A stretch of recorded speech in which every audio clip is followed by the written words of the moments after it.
The world is divided into multiple realms. Aside from the world of dragons and humans, there is also the intermediate realm where various other races reside. The demon realm is home to the demon race and demonic beasts, while the spirit realm is where departed souls linger. I am a resident of the spirit realm. The spirit realm is a place where deceased souls stay before reincarnation. There is no such concept as a resident of the spirit realm, so I simply call myself a person of the spirit realm because I have no intention of resurrecting. I am the very first sacrificial offering in human history during the era of budding civilization. I still wonder who I am sacrificed to. If I am offered to the heavens, the gods do not accept sacrificial offerings. Back then, humans have no relations with dragons, which means I die in vain. For that reason, I do not know if I should resurrect as a human, so I choose not to. That is how the story goes. Suddenly, someone shouts in sheer joy, "It works! The research is a success!" How unpleasant my body feels so heavy. Wait, do I have a body? What kind of situation is this? A man wearing glasses suddenly smiles deviously and asks, "Do you feel uncomfortable anywhere? Our masterpiece." A homunculus. Following his question, the atmosphere in the room instantly turns silent. Seeing that she remains quiet, the mysterious group becomes incredibly frustrated and laments loudly. Why is she not speaking? Is it another failure? What about all our research funds? Sweating, she asks in confusion.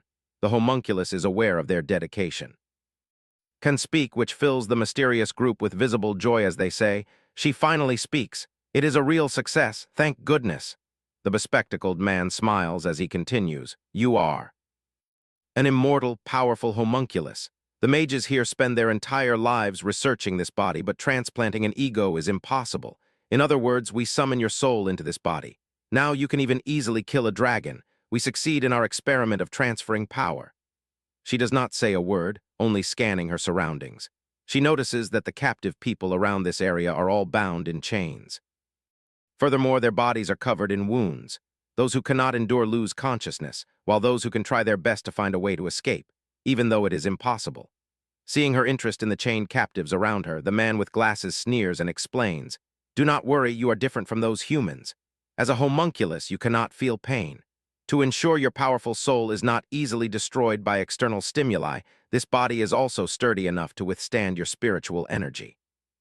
She coldly voices her doubt. "So I am now your lab rat." He replies, "You have no right to refuse, nor do you have any way to decline." She does not reply but slowly stands up, then begins to use her energy to summon ghost fire. Tilting her head slightly, she asks, "Is that so?" Seeing this, the mysterious group exclaims in panic, "What is happening? Has the power not faded yet?" She suddenly raises her hand and slowly summons something. Only a few seconds after her action, one of the mysterious men immediately widens his eyes, looking extremely shocked. It turns out he sees a giant winged dragon along with a bear and a wolf growling with wide-open mouths in front of them. One of them screams in terror, "A dragon! It is a dragon!" She quickly raises her hand and smiles in surprise. "It can actually withstand my spiritual energy. What a great body indeed." A member of the group trembles in a cold sweat. "Kill." The man with glasses immediately points straight at her face and yells, kill her now." She suddenly touches the dragon and thinks to herself, "These blue baby dragons are exactly why I hate resurrecting." Then she smiles and commands, "Destroy everything." Immediately after her words, someone in the group groans, "Ugh." What follows is a violent massacre of the mysterious group by the ferocious dragon. Incapable of enduring this torture, some scream at the top of their lungs, "Save me." In the quiet middle of the night at the ruins of the previous massacre, I sit dazed for several days on the debris of the tower. Everything is destroyed. What do I do now? Do I not have anywhere to go? If I want to, I can, but there is nowhere I actually want to go. I feel disgusted at the thought of living with humans.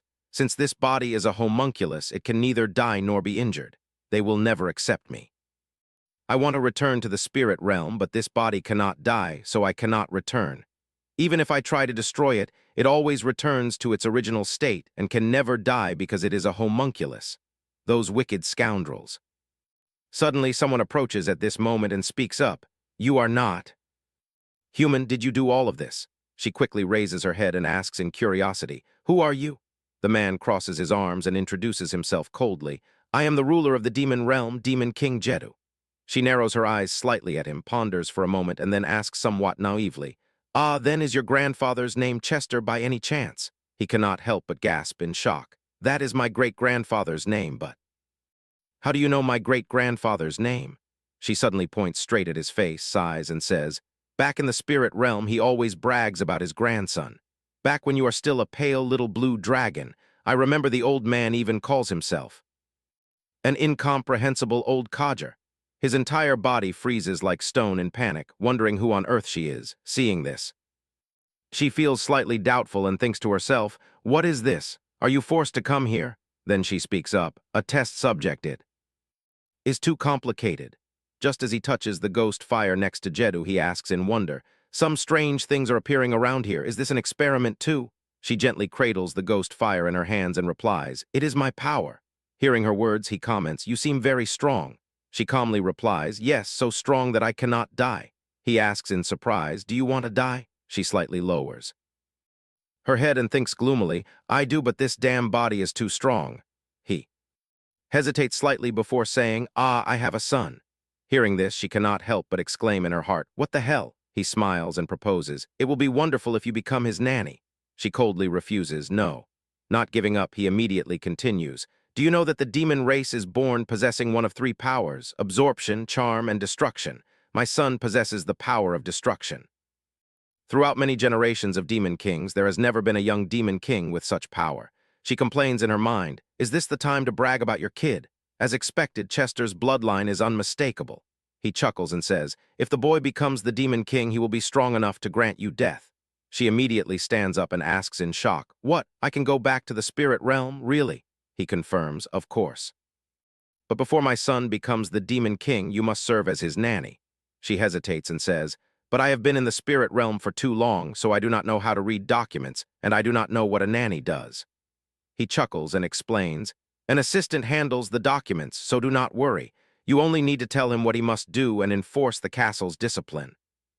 Hearing him say this, she quickly thinks to herself, so he means I do not need to read complicated documents, and if I am stressed, I can beat up the servants as I please. Doing this, that brat will send me back to the spirit realm. After a moment of thought, she shakes his hand and says, I look forward to working with you, Lord Demon King. The image of the previous Demon King suddenly appears, giving a thumbs up as he says, take good care of my grandson. Okay, Chester. Lord Jedu smiles and intro. Chase, my son's name is Ian. She immediately praises with 100% sincerity. Oh my, what a beautiful name. This is going to be fun. Just as she finishes murmuring, a magic circle suddenly appears around where she stands. In a split second, as she raises her head, Jedu cheerfully welcomes her to the Demon King's castle as Yulian's nanny. Right now, in someone's office inside the castle, a silver-haired young man suddenly asks, what race are you? She replies naively, a homunculus. He explains coldly, a homunculus is not a race. She asserts, but I am a homunculus. Facing her assertion, he freezes in place for a moment then quickly writes it down in the records and says, then for now I will just write down homunculus. What is your name? She answers honestly, I have no name. Hearing her say this, he is so shocked that his pen slips and he lets out a startled shout. Huh, then he stares at her with a look full of irritation for a long moment, seeing this, she quickly raises both hands, shrugs, and thinks to herself that she has long forgotten her name from when she is still human. Seeing her reaction, he immediately stands up, bends over, sighs in deep frustration, and says, now let us head to the prince's quarters. A moment later, as they walk, he reminds her, in his presence you must not mention the awakening. For the past 100 years he has been unable to awaken, so he cannot develop. She asks blankly, awakening. He explains, do you not know? We, the demon race, go through 3 awakenings. The first is at birth, the second is upon reaching adulthood, and the final one forms physical strength.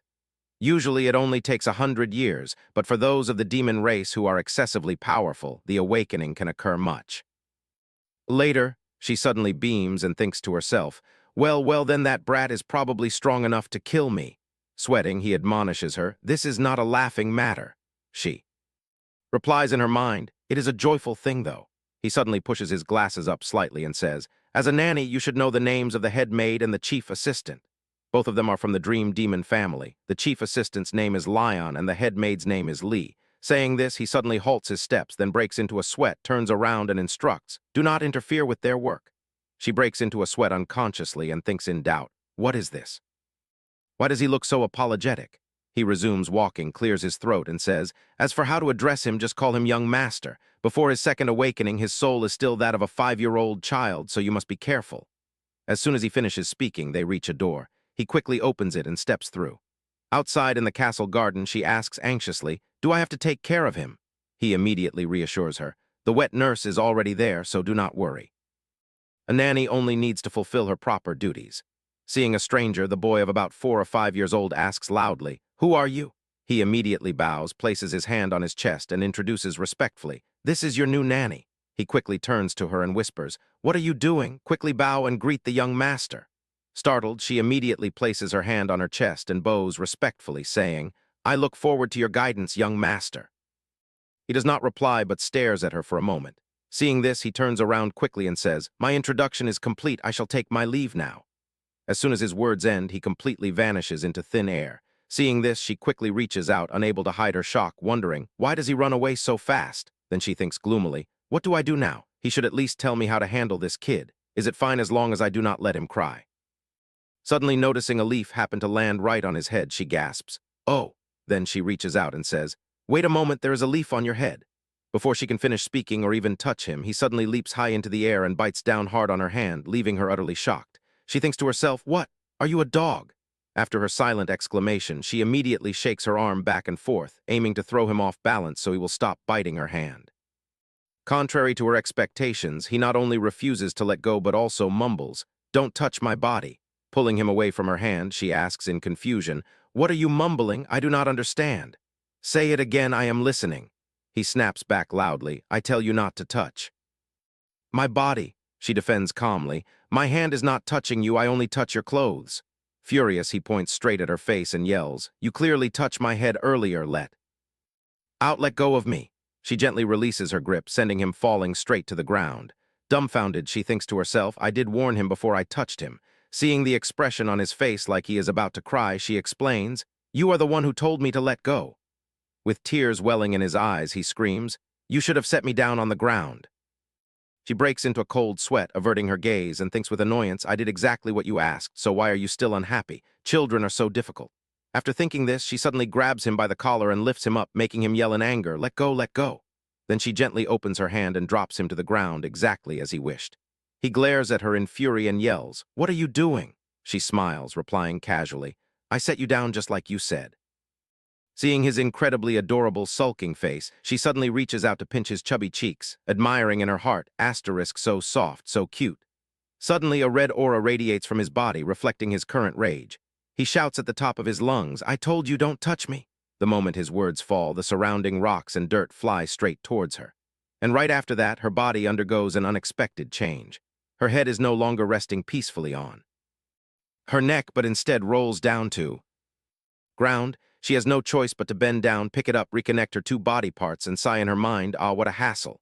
Witnessing this bizarre scene, he points a finger directly at her face and asks, why you? What are you? Why aren't you dead? She replies nonchalantly, because I am a homunculus. She then ponders, well, how do I coax this angry child? After thinking, she kneels down, places her hands on him, pulls him into her embrace, and gently coos, there, be good. He whispers, no, aren't the demon race supposed to be bad? She gently continues, bad boy, our Yulian is a bad boy. He immediately protests, I am not bad. She gently rubs his head and coos, then our good Yulian, stop crying or else the gardener will cry. Pouting, he counters, the gardener won't cry. She quickly pinches his cheek and asserts, they will sneak away and cry. That is how adults usually are. As she speaks, she suddenly worries, thinking to herself, if I keep doing this, my head will fly off again, right? But it is worth it, because she touched him again. He reminds her, I told you not to touch me. Hearing this, she quickly releases him, smiling as she says, my memory is quite bad, so I forgot. Surprised, he asks, did you forget because your head flew off just now? She replies, perhaps my head hit the ground hard when it fell, so I forgot. Hearing her words, he suddenly feels a twinge of guilt and bows his head in silence. Seeing this, she praises him, you are so smart. Upon hearing this, he immediately glares at her. Suddenly, someone runs over and shouts, you there? Who are you? Where are you from that you do not bow before the young master? Breaking into a sweat, she wonders in her mind what is going on. She quickly stands up and replies, I am the nanny. Suspicious, the woman asks, the nanny? How is it that I, the wet nurse, have never heard of this? Who sent you? Are you trying to assassinate the young master? Scratching her face, she wonders to herself, is a wet nurse so important that she must be informed beforehand about a new nanny? I suppose I should get on her good side. The woman suddenly calls out for the guards, making her panic as she thinks this is bad. Seeing a diverse group of guards brandishing weapons, ready to attack her, she scratches her head and wonders, he told me to maintain the castle's discipline, does that include them too? She suddenly conjures numerous sparks of ghost fire and smiles as she answers her own question, no. Seeing the many demons before them, the ghost fires instantly fly over and attack the guards, making them groan in pain. Henry suddenly appears and demands, what are you all doing? All right, stop it. You stop too. She explains calmly, they attacked first. Besides, you told me to maintain the castle's discipline, he loudly retorts, they are knights. Your job is to manage the castle's staff, not them. Hearing this, the wet nurse's face pales, and she asks with a tremble, are you truly the new nanny? He sighs softly and turns to confirm, yes, that is right. From today on, she will be Lord Julian's nanny. She smiles and requests, I look forward to working with you. Feeling dizzy, the wet nurse staggers, exclaiming, oh my. She quickly comments, but these knights are too weak. Hearing her, he argues, it is because you possess extraordinary strength. They are soldiers tasked with wiping out small nations in the intermediate realm.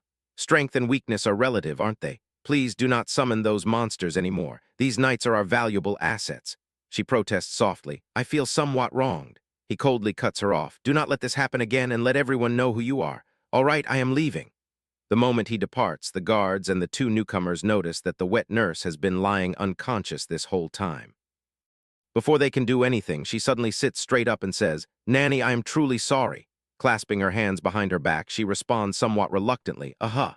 The wet nurse quickly stands up and bows profusely, saying, thank you. He suddenly asks, is it a necromancer? While cradling a spark of ghost fire in her hands, she replies, yes, it has no physical form.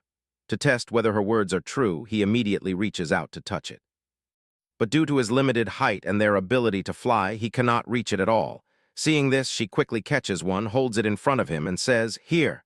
He quickly touches it and remarks, it is cold. Is it because it is a ghost fire? That it is like this, seeing his immense delight as he touches the necromancer, she suddenly gets an idea. She lets it go and gently pats his head. Snapping out of it, she thinks with a hint of self-reproach, ah, he is just too cute, I did it again. Just as she thinks this, the wet nurse suddenly grabs her hand and quickly turns to remind him, ah, it is time to return, young master. It is time for your afternoon nap. He coldly commands, let go. Surprised, she asks, pardon. He raises his voice. I said let go of the nanny's hand. Hearing this, she instantly releases her grip and says apologetically, I am so sorry. She does not reply, but steps forward to pinch his chubby cheeks, making him cannot help but ask in curiosity, what are you doing? She smiles with crescent eyes and replies, nothing, you told her to let go of my hand. He asks again, further, but why are you touching me? She replies innocently, I want you to know both of my hands are right here. The wet nurse suddenly screams in warning, Nanny, let go, quick. She quickly turns her head, smiling as she asks, what is it? Seeing him begin to gather his energy to attack her, she screams in panic, young master, please calm down. Seeing her own arm lying lazily on the ground, she sighs softly, you have quite a temper. She then quickly picks up her arm and attaches it back to its place. Stunned by the sight, the wet nurse gasps, oh, your arm. Instead of answering, she quickly makes a request. Ah, I put it on backward. Kid, can you cut it off again for me? A week passes. Since that day, I live with Julian. This kid attacks me 5 times every day. If you reduce it by once or twice, I can reach my goal. You shouldn't get angry while eating. She suddenly complains, do you have any idea how many times I've had to repair the walls? He asks with a curious smile, what is your name? She replies honestly, I don't have a name. Hearing this, a sudden surge of anger washes over him, and he warns her, if you keep lying, I will kill you. Full of anticipation, she thinks to herself, please do kill me. She smiles elegantly and continues, since no one has ever named me, don't be so grumpy anymore, come on, eat. Munching on his food, he asks with a hint of doubt, did Henry not give you a name either? She replies with a trace of sadness, why would Butler Henry give me a name? He presses further, what about your father? She answers, the Demon King is not my father. He chimes in, do you have no parents? With a tinge of sorrow, she responds, yes, a long time ago I did, but they sold me as a sacrificial offering. He quickly stands up and offers with utmost sincerity, then can I name you? Startled, she asks, you. He quickly averts his gaze, turning his head away, and blushes in embarrassment as he replies, it's just hard to call you without one. She smiles and requests, then I shall count on you. As he ponders, he speaks hesitantly, Your eyes look like peridot, so is it okay if I call you Piri? Startled, she asks, Peridot? Peri points to her own eyes and wonders, the gemstone peridot? Yulian looks into her eyes and gently says, your eyes are like a green gemstone. Peri replies, I've never looked in a mirror. Hearing her words, the boy becomes irritated. He tosses his napkin aside and commands, follow me. He takes the initiative to grasp Peri's hand and leads her away. Peri is slightly surprised, thinking to herself, this little kid doesn't even like physical contact. After walking for a short distance, the boy notices and turns around to look. Yulian suddenly jerks his hand away and says in an irritated voice, hurry up. Confused, Peri thinks, he's the one who grabbed my hand, so why is he angry? Then she replies to him, I'm coming, I'm coming. He leads her to Yulian's room. Yulian tries to retrieve something from his wardrobe. A box filled with exquisite jewelry tumbles out. With a proud look, Yulian holds a gemstone bracelet in his hand. The boy speaks up, found it, here it is. Yulian puts it on Peri's wrist and tells her, go look in the mirror, they look exactly the same. Peri thinks to herself, we were in the middle of eating, and he ran all the way here just to show me this. Still, she walks over to the mirror to look at herself. Seeing her reflection in the mirror, her mind fills with thoughts. Her lifeless pale skin, soft platinum hair, and striking pale green eyes gaze back at her. The mages must have used peridot for the homunculus's eyes. With such a beautiful appearance, Peri is truly puzzled. Why put so much effort into the appearance of a powerful homunculus? She murmurs, it really does look identical. Yulian is absolutely delighted. He speaks up, see, I told you so. Peri doesn't share his excitement, only letting out a casual sigh. Yes, you have very good eyesight. This makes Yulian slightly annoyed, but then the boy pouts and offers Peri the bracelet. You keep it. Peri immediately replies, but I don't need it. Yulian flies into a rage once more. He yells, it's very expensive. If I tell you to take it, then take it. Peri has no choice but to accept the bracelet. Thank you, young master. Showing a sulking face, he mumbles under his breath, if you hate it, I'll just give it away. Peri misunderstands him and says, that's not what I meant. Let me return it to you then. As Peri reaches to remove the bracelet, Yulian suddenly screams, no, don't take it off. A red light blazes once more. Flying into a rage, the boy attacks Peri, causing the homunculus's hand to fall off again. Picking up her hand, she attaches it back while saying, you only need to speak, young master. I keep having to pick it up and put it back on. Hearing her words, Yulian asks, if I speak, will you listen? She answers immediately, of course. Young Yulian asks her in confusion, then why didn't you listen when I told you not to touch me? Peri replies without a second thought, because you are too cute. Yulian's voice grows softer. Then why is everyone else afraid when they see me? Peri gently coos at the boy, that's not true. This is the first time I've ever met such a darling child. Being suddenly praised like this makes Yulian's entire face turn red with embarrassment. Yet he still asks petulantly, what's so good about being cute? Peri patiently replies, if you are cute, I will want to protect you and stay by your side. Still unconvinced, the boy pouts and says, so what? With just a swing of my hand, they all die. Peri immediately responds, am I not still alive? Peri reaches out to caress Yulian's cheek, gently soothing him, no matter what you do, I will not die. Blushing, Yulian asks Peri, then, will you stay by my side? Peri replies, of course. She looks at the boy and thinks to herself, when you become the Demon King, I will say those words. Receiving such loving words for the first time, Yulian shyly lowers his head and mumbles, if you lie. Peri does not hear him clearly, so she asks, ah. He raises his face and speaks loudly to Peri, if you lie, I will kill you. Peri rejoices in her heart. To think I could find a path to death like this. After Yulian becomes the Demon King, if I disappear, this kid will come to kill me, right? Then she tilts her head with a smile and replies, as many times as you want. Yulian stares at her in a daze, completely unresponsive no matter how many times she calls out to him. Young master. Young master. Peri speaks up in mock concern, did you wet yourself? Only then does Yulian snap out of his daze, replying defensively, no, I didn't. Peri continues to tease the boy, then say, ah, for me. Yulian snaps in anger, do you take me for a child? Peri thinks to herself, if you aren't a child, then what are you? Is what another new day begins. As Peri walks toward Yulian's room, she sees the wet nurse pacing back and forth in front of the door. Peri approaches her and asks, what are you doing here? Seeing Peri, the wet nurse replies, ah, the young master is still sleeping, but it is almost time for him to dine with the Demon King. Hearing this, Peri says nothing. She steps forward and throws the door wide open. Peri walks over to Yulian's bed. She flips the blanket and calls him to wake up. Wake up, young master. Seeing him still lying lazily on the bed, Peri reaches out and lifts the little boy up like a small pet. Awakened, Yulian is extremely irritated. The little boy grates his teeth. Let me go. Peri looks at him and silently thinks he really looks like a tiny puppy. Then she swings her arm and throws Julian into the air. Before Julian can do anything, he finds himself floating near the ceiling. Perry catches Julian as he comes down, his face full of panic and dismay. Perry places him back on the bed and asks with a gentle, bright smile, "Are you awake yet?" Julian screams, "I am awake, are you stupid?" Perry replies, "I am Perry, you already named me after all." Julian yells, "I know." Perry continues to tease the little boy, "Fortunately, your memory is fine." Seeing the wet nurse bring in a basin of water, Perry, being a homunculus who never needs to wash her face, does not know what it is for, so she says, "No need to drink it." The wet nurse explains that this is water for washing the face. Understanding now, Perry replies, "Ah." She dips her hands into the basin, then turns around to knead and squeeze Julian's face, making the boy uncomfortable.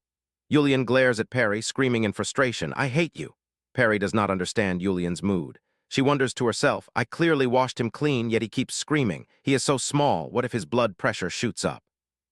She then cautions him, "You should only scream 3 times a day." Julian wipes the water still dripping from his face and asks, "What are you suddenly talking about?" The little boy secretly thinks, "Is she worried about me?" Standing nearby, the wet nurse reminds them, "Ah, it is time to dine. You must prepare quickly, young master." Julian jumps down from the bed.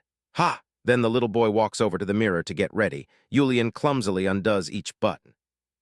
Seeing Julian's slow movements, Perry steps over to help. "Young master, you will be late at this rate. Wait a moment." Being touched, Julian flies into a rage. He screams and attacks Perry. "I told you not to touch me." Perry seems used to this. She gently says, "Be good." Her arm snaps off, but it still continues to undo the buttons for the little boy. The wet nurse, standing nearby, is utterly horrified by this sight and screams, "Oh, your arm broke." Perry ignores the wet nurse. She continues to remind him, "If you hate it, you should wake up early." The wet nurse is still in shock. The nanny's wake-up conversation echoes. "If I wake up, will you not touch me?" Perry replies in a soothing voice, "Yes, if you do well, I will not touch you." Julian thinks for a moment, then quietly answers, "I understand."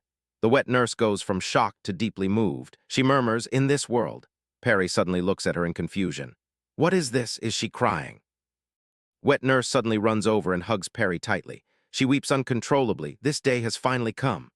I am so grateful to see the day when the young master opens his heart to someone. Even though I am already the 7th wet nurse, I am so glad to have you, Nanny, here. Julian interrupts. "I did not open my heart, and you stay away from my nanny." Perry uses her hand to push the wet nurse away.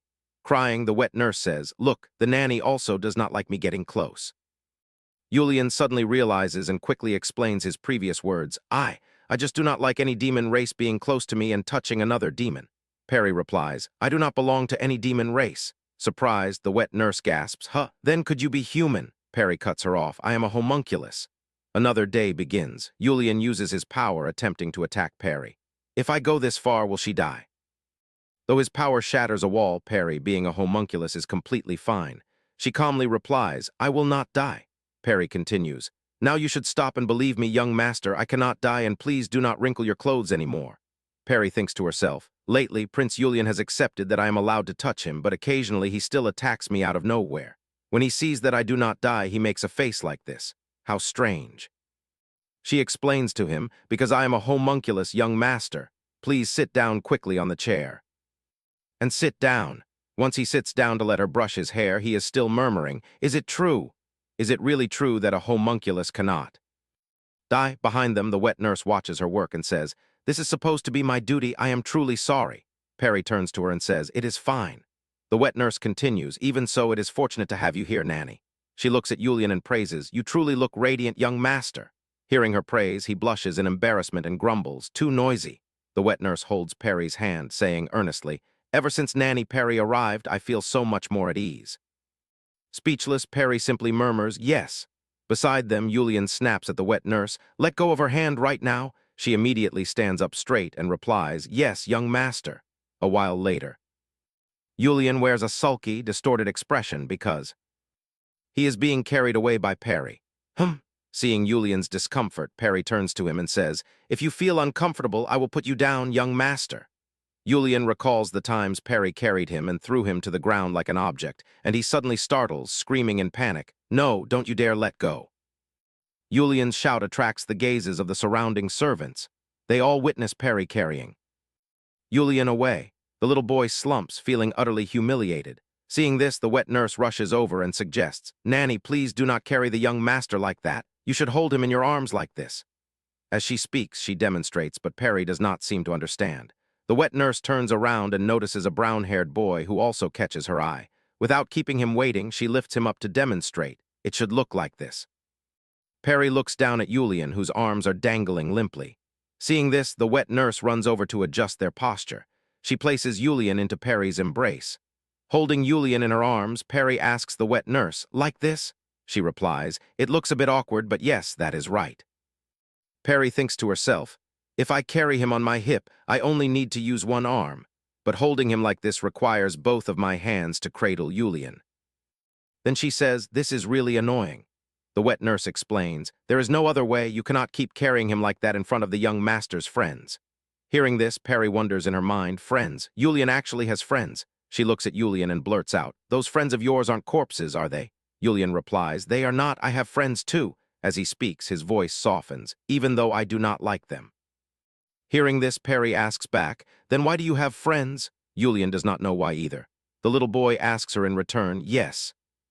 Indeed, why do I have friends?" Perry puts Julian down on the ground, picks up a wooden stick, and writes on the dirt. She says to him, "Now look here." Perry asks Julian, "Do you cherish that person? Or when you are with them, do you feel happy?" To every single question, Julian replies with a no. Perry then continues to ask, "Does that person help you, young master?" Julian answers again, "No." Finally, Perry concludes, "Then they are not your friends." Hearing this, Julian looks at Perry in bewilderment and asks, "But when I help him, he calls me a friend." Perry replies, "That should be called a lackey instead." Hearing this word for the first time, Julian asks in confusion, "A lackey?" Beside them, the wet nurse says to Perry in alarm, "How can you speak of such vulgar things to the young master?" Julian ignores the wet nurse's words. He repeats his question to Perry, "What does lackey mean?" Perry explains to Julian that a lackey is a fool who is always ready to obey every command, even giving up their own liver and gall to others. The wet nurse cannot stop Perry from saying these words in time, only managing to scream, "Nanny." Hearing this explanation, Julian's pride is wounded. The little boy stands up abruptly, saying angrily, I am not a fool." The wet nurse tries to soothe him with sweet words. "Yes, of course, young master, you are highly intelligent. I have never met any demon more intelligent than you." Perry looks at the two of them hyping each other up and thinks to herself, "She is lying without even blinking." Then she teases the wet nurse, "Wet nurse, if you lie too much, you will grow horns." The wet nurse completely forgets she already has horns. Startled, she raises her hand to her forehead, and with a panicked face, she cries out, "Oh, there are horns on my forehead. No, young master, I am not lying, but there have always been horns on my forehead at mealtime." Julian does not have the wet nurse reminding him by his side, so the little boy happily uses his hands to grab the food. Watching him from the side, Perry is completely absorbed in watching Julian eat, finding him incredibly adorable. The memory of the wet nurse's reminder pops up. "Oh, you must not eat with your hands, young master." But Perry does not want to follow it. She thinks to herself, "He looks so cute like this, so it should be fine." Then Perry feeds Julian a piece of meat with broccoli hidden underneath, saying, "Eat this as well." Just putting it into his mouth, Julian takes one chew and immediately realizes. Julian turns around and screams angrily, "Did you put broccoli in this?" Perry replies with a smile, "Your taste buds are truly sharp, young master." Enraged, Julian throws the piece of broccoli from his plate onto the floor. "Do you want to die? I do not want to eat broccoli." Determined to teach the little boy a lesson, Perry pulls his chair around to face her. "Young master, from now on you will become my lackey." Julian asks in bewilderment, "What?" Perry threatens him, "A foolish boy will become a lackey, right? If you are a picky eater, your health will decline and you will gradually become a fool." Half believing and half doubting, Julian glances at the lonely broccoli lying on the floor and argues back, "You are lying. What does health have to do with being a fool?" Perry continues to explain, "Because when the body weakens, one's intelligence also declines." Right at this moment, the wet nurse suddenly appears and chimes in to scare him. "That is right, young master." Tricked by the two of them, Julian completely believes Perry's words. "Really?" Perry continues to frighten Julian. She blames him, "But what can we do now? The young master swept the broccoli onto the floor, so you have already become a picky eater." Perry threatens the little boy, "You will have to become a lackey soon. There is no other way." Terrified and breaking into a cold sweat, Julian immediately commands the servants, Quickly, quickly bring me lots of broccoli. Hurry, no, not too much, just a little." Fresh broccoli is brought out. Julian whimpers while trying to swallow it. It is not delicious at all. The little boy manages to eat all the broccoli on his plate. Perry soothes him. Just think of it as taking medicine, young master, a medicine that makes you smarter. Finally swallowing all the broccoli into his stomach, Julian sighs in relief. Is this enough now? Perry cheers him on. Congratulations, today you have become an elite young master. Julian looks up at Perry and asks, only for today? What about tomorrow? Perry replies, tomorrow, if you are not a picky eater, you will also be a smart young master. Julian pouts and puffs out his cheeks, saying, but I am already smart now. Perry continues to tease him. No, you are not. Just a moment ago, you still considered those demons who are not your friends to be your friends. She continues, but not anymore. You have stopped being a picky eater, so you have become smarter. Julian is completely swayed by Perry. Slowly listening to Perry, he says, then I will eat it again tomorrow. Perry pats Julian on the head and praises him. What a good boy, you have figured it out. Julian blushes in embarrassment but still pretends to be angry. Stop touching me. Then the little boy runs off to change the subject. A letter, I am going to write a letter. Perry watches Julian leave and smiles. She silently thinks, should I ask Henry to invite an artist to sketch him? He is truly adorable. Julian sits down and writes his letter with serious concentration, while Perry and the wet nurse wait anxiously. Julian puts his pen down and writes. His very first strokes. Perry marvels to herself. How magical. I have never learned to write, yet I can read and understand it. For some reason, I can easily communicate and comprehend the language here. After all, when I was alive, there was no such thing as writing yet. I guess there is some magic hidden inside this homunculus body. Either way, living in this body is quite comfortable. Perry nods in agreement with her own bold thoughts.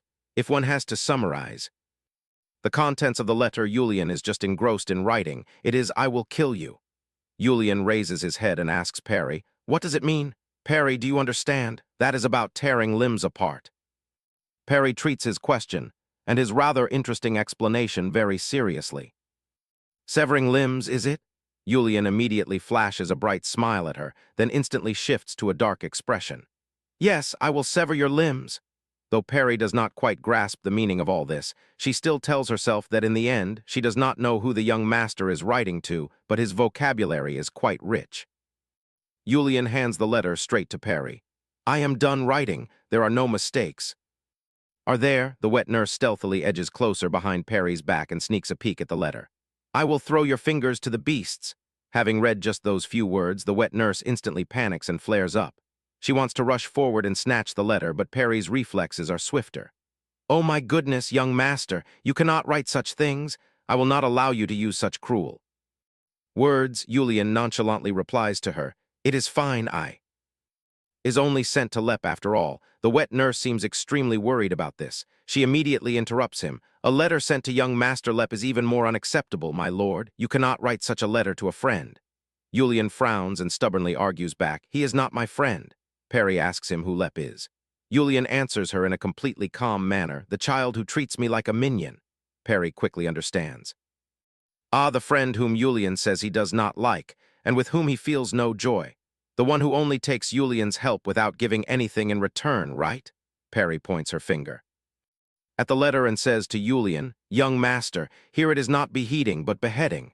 Besides, the structure of the letter is quite consistent when writing a threatening letter to an opponent. You need to describe things in a more diverse and vivid way. It is obvious that Julian has absolutely no idea what the correct way is. How so? Perry is also very enthusiastic as she answers him without a shred of hesitation. She says, since you wrote, I will tear you apart in the previous sentence, it would be better to add, I will cut out your tongue in the next. As soon as she speaks, the wet nurse shrieks, H-head housekeeper Perry, you cannot do this. You must stop the young master, so why are you helping him instead? Julian falls silent and looks at the wet nurse with a weary gaze. He quickly grabs a sheet of paper and writes the letter again.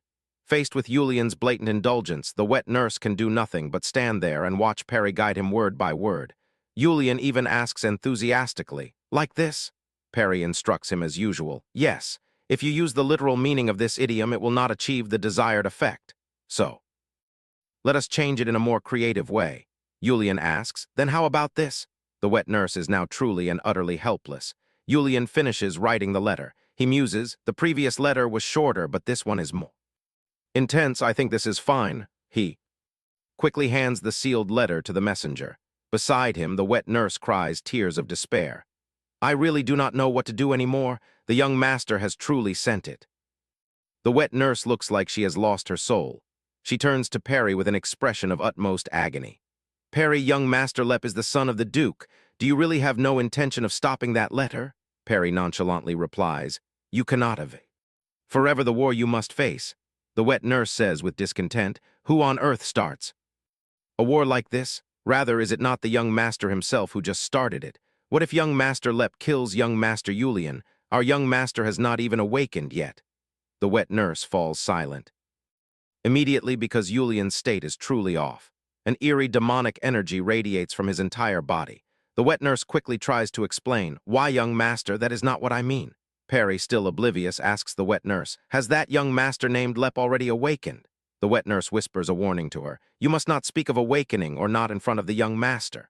Perry secretly feels quite displeased, but she is the one who brought it up first. Julian's wet nurse sits down on a chair and answers Perry's previous question. He awakened 100 years ago and is now fully grown. Perry innocently asks again, Is he stronger than the young master? Julian stands up in annoyance and yells, Of course I am stronger. Perry replies, Then that is fine. The wet nurse wants to explain to both of them, It is not like that. This is not something that can be so easily concluded.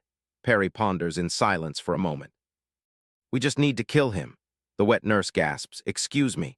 Perry tilts her head as she replies, looking quite dangerous. Are you not worried about the young master of the Demon Duke's house killing our young master? The wet nurse covers her mouth in horror and stammers. That is true, but perhaps you do not know much about this kingdom, so let me explain a little. He is the son of the Demon King, but do you know why he is called young master instead of His Highness the Prince? Perry admits, I do not know.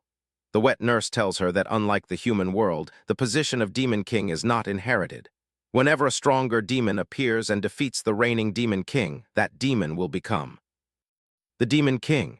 Because of this, our unawakened young master is still a target for high-ranking nobles. The fact that his awakening takes such a long time means that a vast amount of power is hidden inside the young master's body. Power, Perry suddenly understands the matter. So they intend to eliminate him at the root. The wet nurse speaks again, her tone carrying a hint of blame. Of course, the Demon King is also protecting the young master, which is why he placed someone as strong as Lady Perry by his side. But this might provoke the Demon Duke to eliminate young Master Julian early, so we should not send the letter at this time. Please retrieve it quickly. Before she can even finish her sentence, Perry interrupts. She says, I understand. Just those simple words are enough to make the wet nurse overjoyed. In contrast, Julian suddenly flies into a rage. Perry, the wet nurse praises her, as expected of housekeeper Perry. Perry suddenly leans down, approaches, and pats Julian's head. Young master, from now on, I will always be by your side. Even right now, I am with you. Letting that guy treat you like a minion is the act of a weakling. You are very strong, so defeat him. The wet nurse is in utter panic, sounding on the verge of tears. The housekeeper says to Julian again, I will prepare some surprises for you. Of course. Only if I have your permission. Will you allow me to do that? Julian hesitatingly answers her. Okay. Perry knows that this is by no means easy for Julian. The truth is, protecting him is her inherent duty.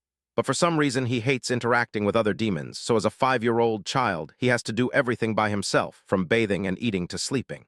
Julian believes he is strong without any hesitation, and even without any guards following him, it is still difficult for him to accept that he is being protected, therefore deliberately asking for permission from Julian, this strong, yet somewhat fragile boy. Julian answers Perry but does not dare to look directly into her eyes. I truly have enough power to obliterate Lep in a heartbeat, but because you helped me avoid looking like a fool, I will allow it. The wet nurse's expression suddenly changes, and she says with great excitement, Oh my, then I shall report this to the Demon King and the guards too. Julian yells, No, I only gave her permission. Do you think I lack the strength to fight back? Perry smiles warmly and says gently to Julian, Thank you for your permission, young master. Meanwhile, the messenger is reporting the situation to Demon King Jeddu. He looks at the letter very intently. My son has written a letter after such a long time, so I must examine it. It is surely a threatening letter. The vocabulary is rather rich. Chester, standing right beside him, speaks up. I hear that the young master wrote this letter with the help of housekeeper Perry.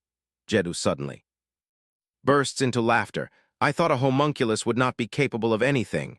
Then he orders the messenger, send the letter. Butler Henry is startled. He immediately protests, but this might give the Duke an excuse. Jeddu smiles enigmatically and explains his intention. Spending time on children's squabbles might indeed turn out that way.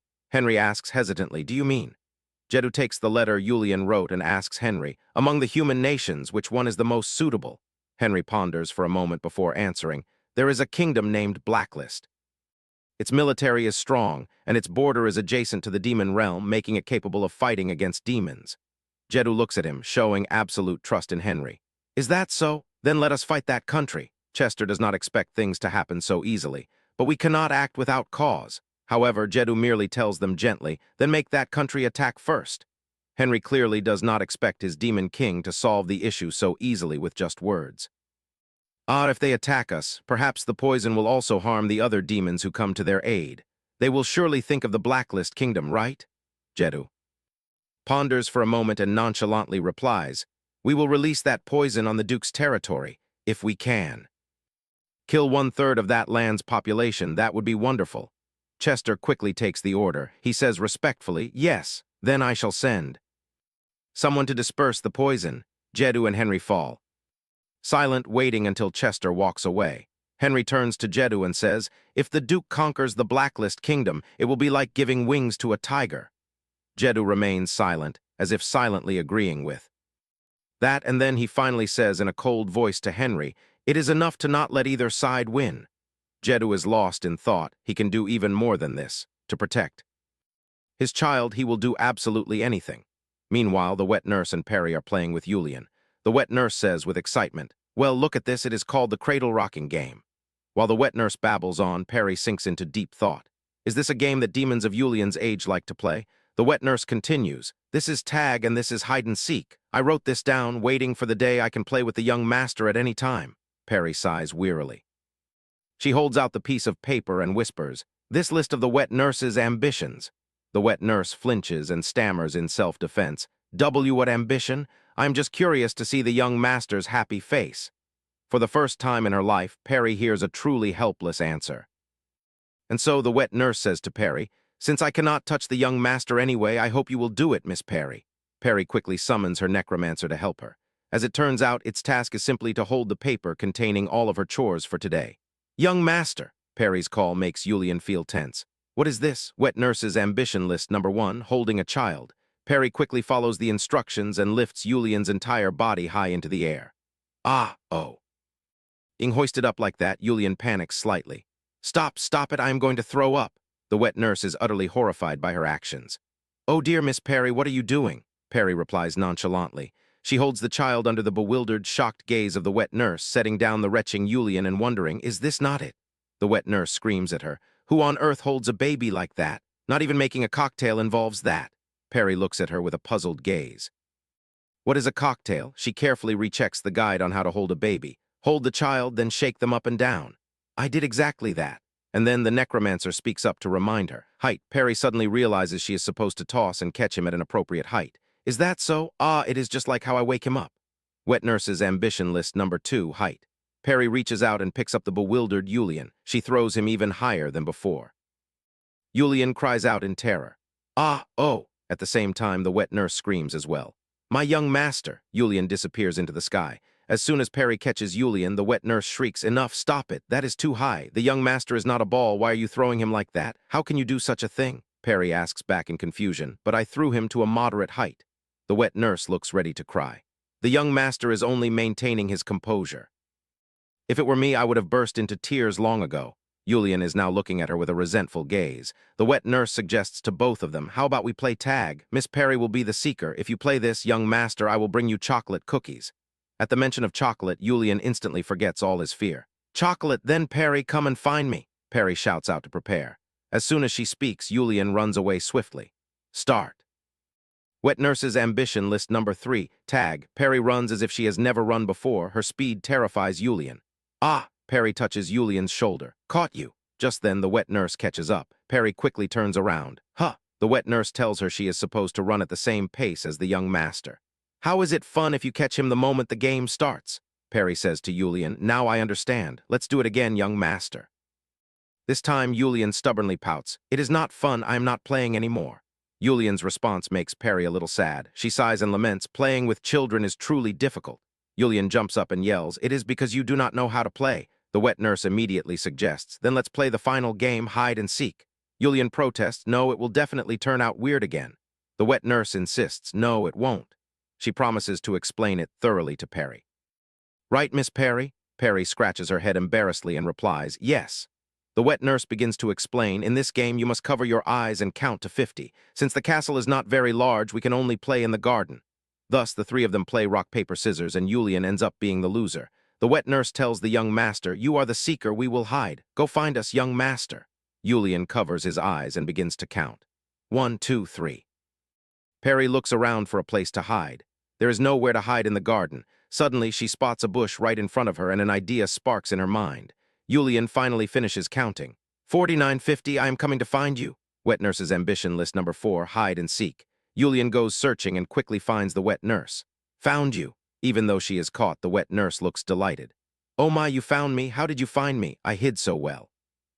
Now only Miss Perry is left. Let me go find her with you, young master. The two of them continue their search.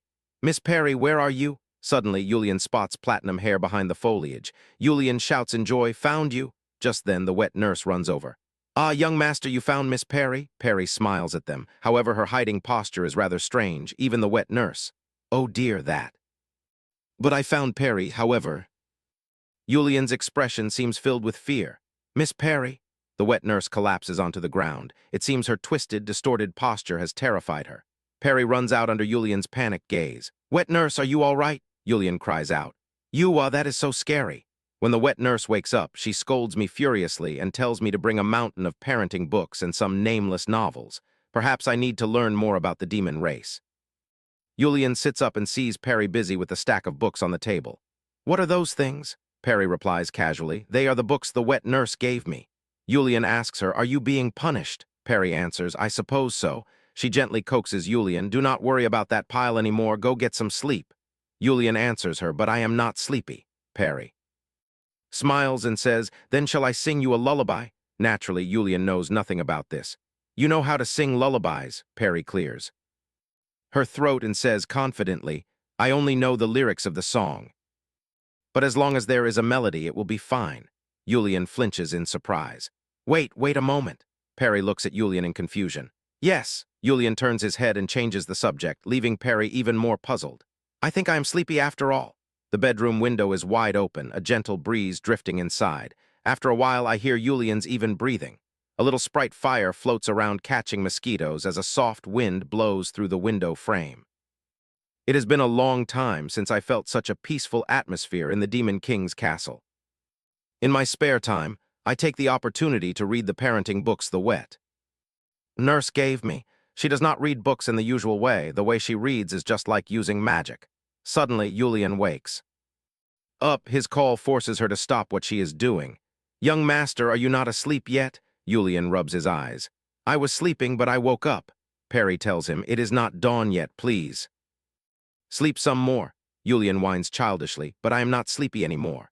Perry can only gently coax him. Then shall I read a book to you? Julian tells her, that one looks a bit boring. Why don't you try reading that other one? Perry points to the first book and asks, this one? Julian replies, the title of the book is The Adventure of the Princess and the Night When Night Falls **. Perry thinks to herself, the title sounds quite appealing. Does the princess use a sword too? Perry quickly opens the book and reads, Once upon a time there was a beautiful princess. One day a prince appeared. In short, this is a story about a beautiful princess who is mistreated and the knight who secretly loves her. It is just a normal fairy tale. I thought so until I turned to page 10. A strange sensation begins to creep in. In the evening, the knight enters the room where the princess is fast asleep. When the knight gently kisses the princess's forehead, the tips of her ears quickly turn red, and then Perry feels her head spin. The knight and the princess entwine with each other, and then she abruptly slams the book shut. Perry rubs her forehead and thinks to herself, it seems the nighttime adventure this book mentions is meant for adults. She says, Julian, please go to sleep, young master. Julian loses interest. Why did you suddenly stop? Hurry up and read on. While helping him tuck in his blanket, Perry explains, this is not a story for children. Julian yells out, I am not a child. Perry smiles and says, you are still a child. Didn't you cry just today? Julian counters, the wet nurse cried too. Very well. Perry tries another angle. Then wait until you are taller than me and I will read it to you, young master. Julian replies dejectedly, to grow taller I must undergo my awakening. Perry caresses his head. Then you just need to awaken. Now please sleep. The wet nurse seems very happy today, but Perry does not feel the same way at all. Dissatisfied, Perry grabs her collar and drags her away. Startled, the wet nurse screams, "Oh, wet nurse!" Perry asks her, "Wet nurse, what is the meaning of this book?" The wet nurse smiles and asks her, "You have read it." It is truly a wonderful romance novel, is it not? Especially the detailed descriptions. Perry points at the book and asks why such descriptions appear in this novel. The wet nurse answers her, "If you want to understand the demon race better, of course you must know about those parts as well. Besides, this is a famous bestseller in the demon realm. This book and that one too are written by the same author, so they are very good." Just then, Julian suddenly wakes up. "That is the book Perry read to me last night." The wet nurse is startled. "Oh, you were read this book," Julian explains sleepily, "but Perry said this is not for children." She stopped halfway. "Once night falls, then what? I am curious about what that adventure is like." The wet nurse is stunned. She explains awkwardly, "When night falls, of course one must sleep. How can anyone go exploring or adventuring at night?" The young master sighs.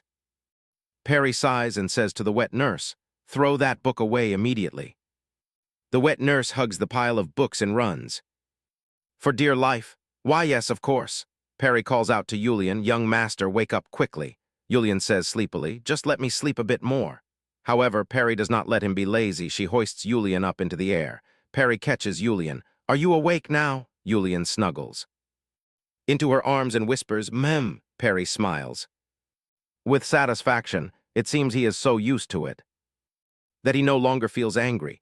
When Perry helps Julian with his meal, he asks her, "Perry, how do you become an adult?" Perry replies, "I am not very sure about this either." Julian asks again, "How could you not know? Perry is already an adult." Perry thinks to herself, "When I was alive, I was also just a child. The time spent playing in the spirit realm does not count towards age, and I have only been like this for a few months since turning into a homunculus." Thus, she says to Julian, "I am not an adult, young master. I have only lived like this for nearly 2 months." Julian is startled and says innocently, "Then you are even younger than me?" Perry nods and replies, "That is indeed true." Julian swings his short legs. "But why is Perry an adult then?" Perry asks Julian, "Do you want to become an adult?" Julian lowers his head and replies, "Well, that book earlier is only for adults. Everyone around me is already grown up, so I want to become an adult too." Perry is startled. She thinks to herself, once he awakens again in the future, he will realize what that book he almost read contains, and he will never utter words like this again. Perry then says to Julian, "If you become an adult, you will no longer want to read that book." Julian immediately asks, "Why is that?" Perry can only reply, "Perhaps because you will feel embarrassed." Julian is baffled. "Embarrassed? What is that?" Perry explains further, "It is a feeling of being shy and self-conscious." Julian asks sadly, "Then can I feel embarrassed now?" Perry asks back, "Why do you say that?" Julian answers her, "My friends are all grown up except for me. Perhaps my friends feel embarrassed, so they do not want to play with me." Perry asks herself, could it be Lep or Ya, the child of the demon duke he mentioned last time? "Young master, there is nothing shameful about still being a child. Those are just fake friends." While eating, Julian asks her, "Can friends be fake too?" Perry smiles, "Of course. When you face difficulties like now, those bad friends will automatically vanish, leaving only the friends who truly care about you by your side." Julian replies dejectedly, "If that is the case, I have no friends at all." "Am I really just a lackey?" Perry comforts Julian. "It is not like that right now. Didn't you also write a letter of challenge?" Julian says, "But that person is not my friend either." Caught off guard, Perry freezes for a few seconds before gently replying, "If you are just a little gentler, good friends will appear." Julian snaps his head around. "I am very gentle." Perry helps Julian wipe his mouth. "A good demon does not kill anyone." Julian asks in surprise, So I am still not good enough? Is that why my friends are slowly drifting away from me?" Perry smiles and replies, "Yes." Julian continues to wonder, but Lep has friends too. Perry searches for a more suitable answer. "If so, perhaps he has some good qualities," Julian asks her. The question makes Perry realize she has been a little inconsiderate of Julian's feelings. "Then what is good about me?" Perry quickly replies without thinking, "You are very cute." Although sometimes, no, quite often, he causes trouble, it is not a big deal. He is just so adorable. Besides, his existence will help her return to the spirit realm, but it is better not to mention that. That afternoon, Julian suddenly misses Perry, so Julian asks the wet nurse, "Where is Perry?" The wet nurse smiles awkwardly and replies, Nanny Perry has been summoned by Lord Henry, so she will be away for a while. Therefore, I will play with you today. Please do not worry too much, young master." However, Julian ignores her. "I do not need you." The wet nurse tries to salvage the situation, or perhaps I could. Julian says coldly, I already said I do not need it. With just that one sentence, it forces the wet nurse to maintain absolute silence. Since Nanny Perry's arrival, Julian has finally been able to live his true age. The young master is naturally like this. He remains silent no matter what anyone does, yet if anyone touches him, he unleashes a terrifying burst of power. Julian suddenly asks a question that startles the wet nurse. Wet nurse, am I cute? The wet nurse says as she gesticulates wildly to illustrate. Of course you are, young master. You are very strong and also very cute. Julian suddenly says, even when I blew off my wet nurse's head. The wet nurse gasps, tightly covering her mouth. Out of sheer terror, Julian rests his chin on his hand, lost in thought. Saying Perry is so strange. Right from our very first meeting, I did not speak to her properly and even blew her head off. And even if I do bad things or throw a tantrum and blow off her arms and legs, she only calmly says, stop that, it is a bit troublesome. Is it because she is a homunculus? Julian says to the wet nurse, tell me everything you know about Nanny Perry. The wet nurse waves her hands frantically, saying, how could a wet nurse like me know anything about Nanny Perry? Julian becomes a bit irritated. I know you always report my actions to Henry. This time, the wet nurse cannot act as if nothing happened. That is because Julian unleashes his power once again in his irritation. He chokes the wet nurse, speak now. The wet nurse struggles to breathe. Please let me down first. Julian replies, you do not need your limbs to speak, do you? Tears well up in her eyes from the pain. I will speak. Nanny Perry is a homunculus created by mages from the human realm. I do not know how it is possible, but she possesses consciousness and thoughts just like a normal human. And it seems the Demon King made some kind of promise before bringing her. Here, the wet nurse truly can say no more. Julian throws her to the ground. While gasping for air, she asks, young master, do you doubt Nanny Perry? Julian snaps his head away. I do not. The wet nurse asks again, then why? Julian answers her, because I truly do not know when Perry will leave. Perry sometimes has that look on her face, an empty expression as if she might depart for some far-off place at any moment. The promise with Jedu. If I can fulfill it, will Perry stay by my side? Unfortunately, I cannot find any details about that promise. She says I am very adorable. If so, then I only need to do whatever Perry wants, right? If she wants me to be adorable, I will be adorable. If she wants me to be cute, I will be cute. Julian says to the wet nurse, keep this a secret from Perry. She said I need to be gentler, so I will start with that. Julian offers a gentle smile. After all, I am a good child. On the other side, someone is searching for him. What is it now? He keeps making me run back and forth. Can't he just ask his wet nurse for these things? Is he doing this on purpose to torment me? Young master, I am coming in. Julian rushes out from inside. Perry. The smile on Julian's lips grows even more radiant. Perry feels utterly surprised. What is this? Why does he look so happy? Young master, are you smiling right now? Julian maintains his smile just like that. HMPH. Perry feels that something is amiss. She can even hear the soft breeze from his chuckle. He really is adorable. Seeing such a cute child's smile is wonderful, but perhaps he is sick. Normally, he would never act like this. Therefore, she swiftly hoists Julian onto her shoulder and dashes away like the wind. Forgive me, young master. Henry is still working. Suddenly, the door is kicked wide open. Something terrible has happened. Henry jolts up from his seat. What is the matter? Perry puts Julian down and replies, the young master is sick. Henry is utterly astonished. He seems perfectly fine. Perry tells him to look closely. Instantly, Julian beams with a bright smile. Henry's jaw drops in shock. He yells in disbelief, my lord, I must inform my lord. No, wait, I will go call him myself. Please wait here. Moment, Julian snaps his head around and asks, am I not adorable? Perry does not understand the reason behind this bizarre behavior. Young master. Why did you suddenly? Suddenly, right behind them, a masked figure leaps through the window into the room. Perry quickly spins around. What is this? Henry and the Demon King arrive just at that moment. I came because I heard the young master's voice. Explain what is going on. Right then, Perry is already interrogating the assassin. Do you not know how to use your tongue, refusing to speak? Jedu says to her, I suppose we do not need to do that. The Demon King notices the unusual silence in the room. He says that the intruder is an assassin, and no matter who he may be, he is incredibly amateur. He grabs the assassin by his collar in fury and extracts a pill from his mouth. It is poison. For now, we cannot discover who is behind all of this. He crushes the pill and sniffs it. He commands the soldiers to imprison the survivors and handle the corpses with utmost care. Perry asks Jedu if it is wise to entrust this matter to the servants. Henry pushes up his glasses and replies that the servants in the Demon King's castle are as powerful as knights, yet they still pale in comparison to Nanny Perry. Perry instinctively looks over at them. Henry continues to ramble about strength, but Perry cuts him off. I understand. Suddenly, Yulian clutches her skirt. Perry turns her head and asks, what? Is it Yulian? Yulian suddenly stretches his arms wide and says to her, carry me. Perry explains to Yulian, I am very dirty, I just caught a bad guy and I might be covered in poison. But he stubbornly insists, I will not die from such things, so carry me. With Perry's consent, Yulian swiftly leaps onto her. Aren't you afraid? The corners of Yulian's eyes turn red. I am only afraid of Perry dying. Yulian recalls the moment the assassin arrived, aiming straight for Perry. She could not avoid his blade.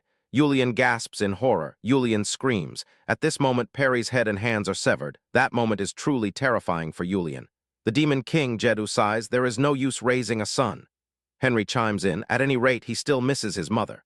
Jedu asks Henry, do you want me to change my gender? Yulian suddenly snaps in anger. Perry is not my mother, seeing Yulian. Whimper like that, Perry replies, yes, I know. Yulian calls her name. Perry belongs to me. Everyone present is utterly speechless at Yulian's words. Perry thinks to herself, please do not look at me with those eyes, I did not do anything. Yulian lifts his head and softly asks Perry, right, Perry is mine, don't say you aren't. Perry can only answer Yulian, I belong to myself. Henry points at himself and says, I am not Nanny Perry, but I am your uncle, how are you? Jedu also jumps in, saying, and I am your father. Yulian stares at them in silence for a moment, then abruptly turns away and bluntly states that he does not like them. Jedu laments, that hurts. Henry replies, me too. Henry scratches his head and asks Yulian, you only need to call me uncle. Perry looks at the three of them as if they are monsters, praying silently that this is none of her business. Looking down at Yulian, who is petulantly hugging her, Perry can only sigh in helplessness. But what am I thinking? Even though he has lived for hundreds of years, he is still a child. He will grow up. When that time comes, how can I ever tell him that I will die by his hands? Jedu says to Yulian, she truly is your nanny. Go ahead and release that anger. Perry silently complains about Jedu. Why do you get to decide my human rights? Hearing his father's words, Yulian smiles. Ah, Jedu genuinely freezes like stone. He gasps. He actually smiled. Henry adjusts his glasses. Yes, he is smiling. Jedu adds, I think we should celebrate this anniversary. Henry immediately agrees. I think that is a wonderful idea. Calls Yulian young master. Yulian lifts his head to listen to her. Perry hesitates. Should I tell him right now that I do not belong to him? But Yulian naturally smiles and says, Perry is mine, so do not die. Understood. Perry thinks, I must tell you. She hesitates. Young master. Fine, I am yours. Henry and his men walk with Nanny Perry. They pass through a dim corridor. Perry asks, where are we going now? Henry answers, to interrogate the assassins we captured last time. Perry asks, is that my job? Henry explains, because those men deliberately targeted the young master. Perry thinks, anyone can see that the attacker was aiming for me, not him, since they do not know anything about me yet. Surely they wanted to kill me to silence any witness. With a troubled expression, she walks along. Well, I do not even know how I died, yet those men already know. Henry tells her it might be better to cover her nose. She replies, I am fine. The smell of rust, blood, and rotting flesh surges up too. Her nose, even though this body is merely a homunculus, it still makes her feel uncomfortable. She asks, is he still alive? Henry answers, there are a few I haven't even touched yet. The rest are not dead, but it will be difficult for them to survive. Perry thinks, with this level of severity, they are as good as dead. Henry explains, I even heard they tried to assassinate the young master, though the reason behind it remains unknown. Do you have any methods to torture them? Perry replies, no, I do not, but I will try now. To try? Henry tilts his head in anticipation. Butler Henry, Perry calls. Henry asks, huh? Perry summons a necromancer. Do you believe in souls? Humans or demons, birds or trees, all living things possess a soul. Normally, after the body dies, the soul naturally leaves the physical vessel. The same applies to the entities I summon and materialize. These souls. So here is the problem. What happens to creatures that die harboring immense resentment? The prisoners undergo immense psychological trauma. Surrounding them now is a pack of wolves.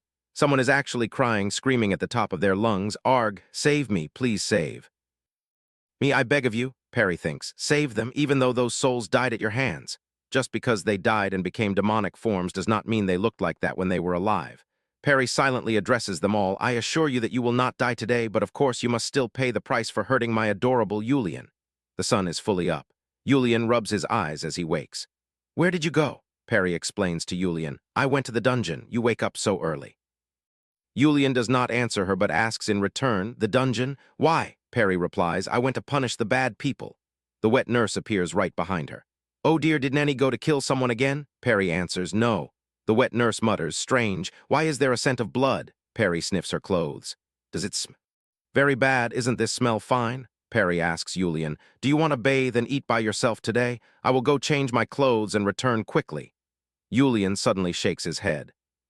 Vigorously, "I do not want to, I will wait for you." Perry sighs, "If you are hungry, eat first." Yulian obediently nods, "Okay." Perry quickly goes into the dressing room and comes out. As she walks, she thinks that given Yulian's personality, he must be waiting. Come to think of it, she hasn't traveled far recently. What should she do to foster affection for Yulian? Once the child grows up, she will leave for the spirit realm. While she is lost in thought, someone suddenly taps her shoulder. It is Lion. He smiles, "Hello, Nanny, we finally meet." She asks who he is. He points to himself and asks, "You do not know me." He suddenly pulls Perry's hand closer. Lion flirts with her, "But I know who you are. Can I call you by your name?" Perry coldly brushes Lion's hand away. "Who are you?" Lion falls silent. Suddenly, a massive surge of power wraps around Perry. Perry issues a warning. "This is the castle of the Demon King. Do not use your power so recklessly." Lion asks her, "Will it drain my strength all at once?" Perry only thinks to herself and does not answer. If she does not leave soon, the kid will go hungry. Lion asks awkwardly, "Are you really all right? I am anxious and trembling right now, don't you see?" That, Perry honestly replies, "Not even a little."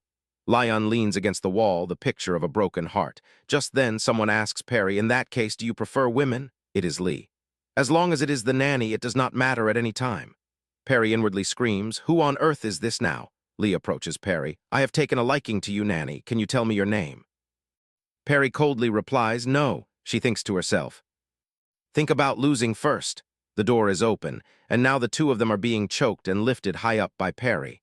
At this moment, Butler Henry appears, gasping for breath, as if he has never breathed before. Panting, "Nanny Perry, what are you doing? Who are these demons? Why don't you two sit down and talk?" The two of them are truly terrified. You said I received Henry's confession." All three say the exact same thing. Perry points towards Lion and Lee. Henry's anger flares up, and as for these two, Henry gives Lion a hard kick. "The servants and maids whom I mentioned earlier, Lion and Lee." Perry says, "I have never seen them. Aren't they both working? Aren't they going to do anything? What will you two do if an intruder attacks?" Henry replies, "Those two primarily deal with intruders to the mansion." Lion replies gallantly, "We handled it very well, but something like blue magic snatched it away." Henry flares up, "What are you doing now instead?" Lee replies excitedly, "Nanny Perry is truly beautiful." Lion also says that eating only human vitality every day is very tiring, so he wants to find something more delicious. Henry delivers justice on behalf of heaven and gives Lion a good beating. Perry sits down again to read the reports. Henry, the Duke's brother, asks Perry if she knows young Master Lep. Perry tries to remember when the wet nurse snatched the letter. If Levla wrote a threatening letter and sent it, Henry says again that he is the only son of the Duke. Perry asks again, "So isn't that magic young master targeting the young master?"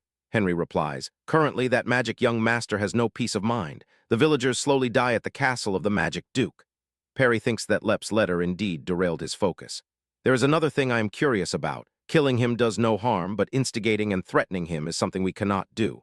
Henry suddenly says he is a coward. Young Master Lep he has said so. She answers yes, noting that if she lacks the courage to punch him in the face, she will run into trouble. "Indeed, or should we hire someone to assassinate him behind Yulian's back?" Perry asks Henry, "How strong are those two? Can they defeat young Master Lep?"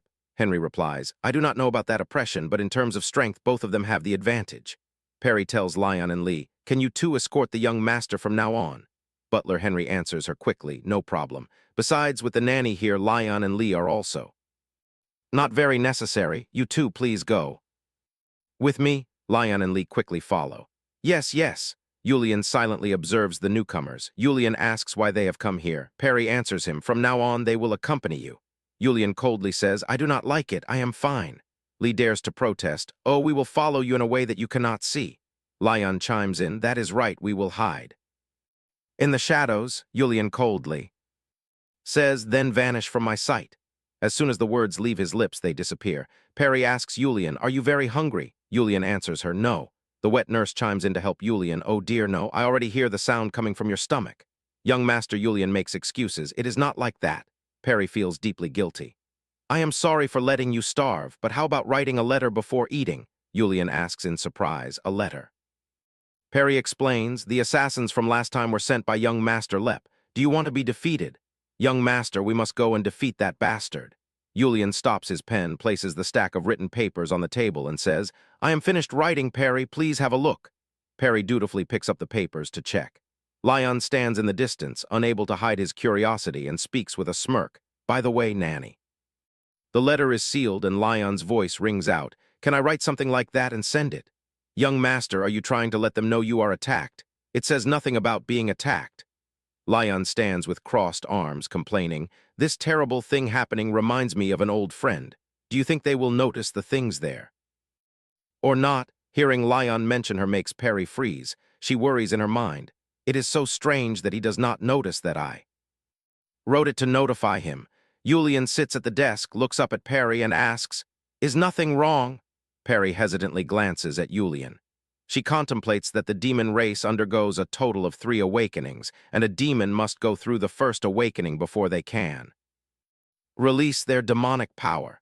Perry picks up the letter, thinking that learning magic occurs after the 2nd awakening, and after the 3rd awakening, to obtain a sturdy body and function like a true demon, it takes a noble demon an average of 100 years to complete the 3 awakenings. However, the stronger the demon, the faster its energy is generated, and the speed at which its power increases causes the next awakening to be delayed. In the demon world, where status is determined by strength, nothing can be more dangerous than that. Suddenly, Perry's gaze grows more serious, her expression filled with worry. Up until now, Julian is still quite unharmed, and I guess it is only due to the power of Jedu, who is renowned. The wet nurse stands behind, her hands and feet trembling in anxiety as she asks, will everything be all right? I do not think the Master will allow us to do that. Being interrupted while organizing her thoughts makes Perry freeze. She sighs and says that if it is not allowed, they will just do it in secret. The wet nurse still cannot accept this, insisting, no, that is not allowed. If so, this wet nurse will go with you. Perry points at the letter and demands, Lion, take this letter to Lep immediately. If you ride the shadows, it should only take about 10 minutes, right? Perry stands near Lion and whispers. No matter how she looks at it, Julian's threatening letter is just an excuse. Lion panics, showing his resentment. Why do I have to go? Perry glances at the wet nurse standing behind. She reminds him, the wet nurse is here.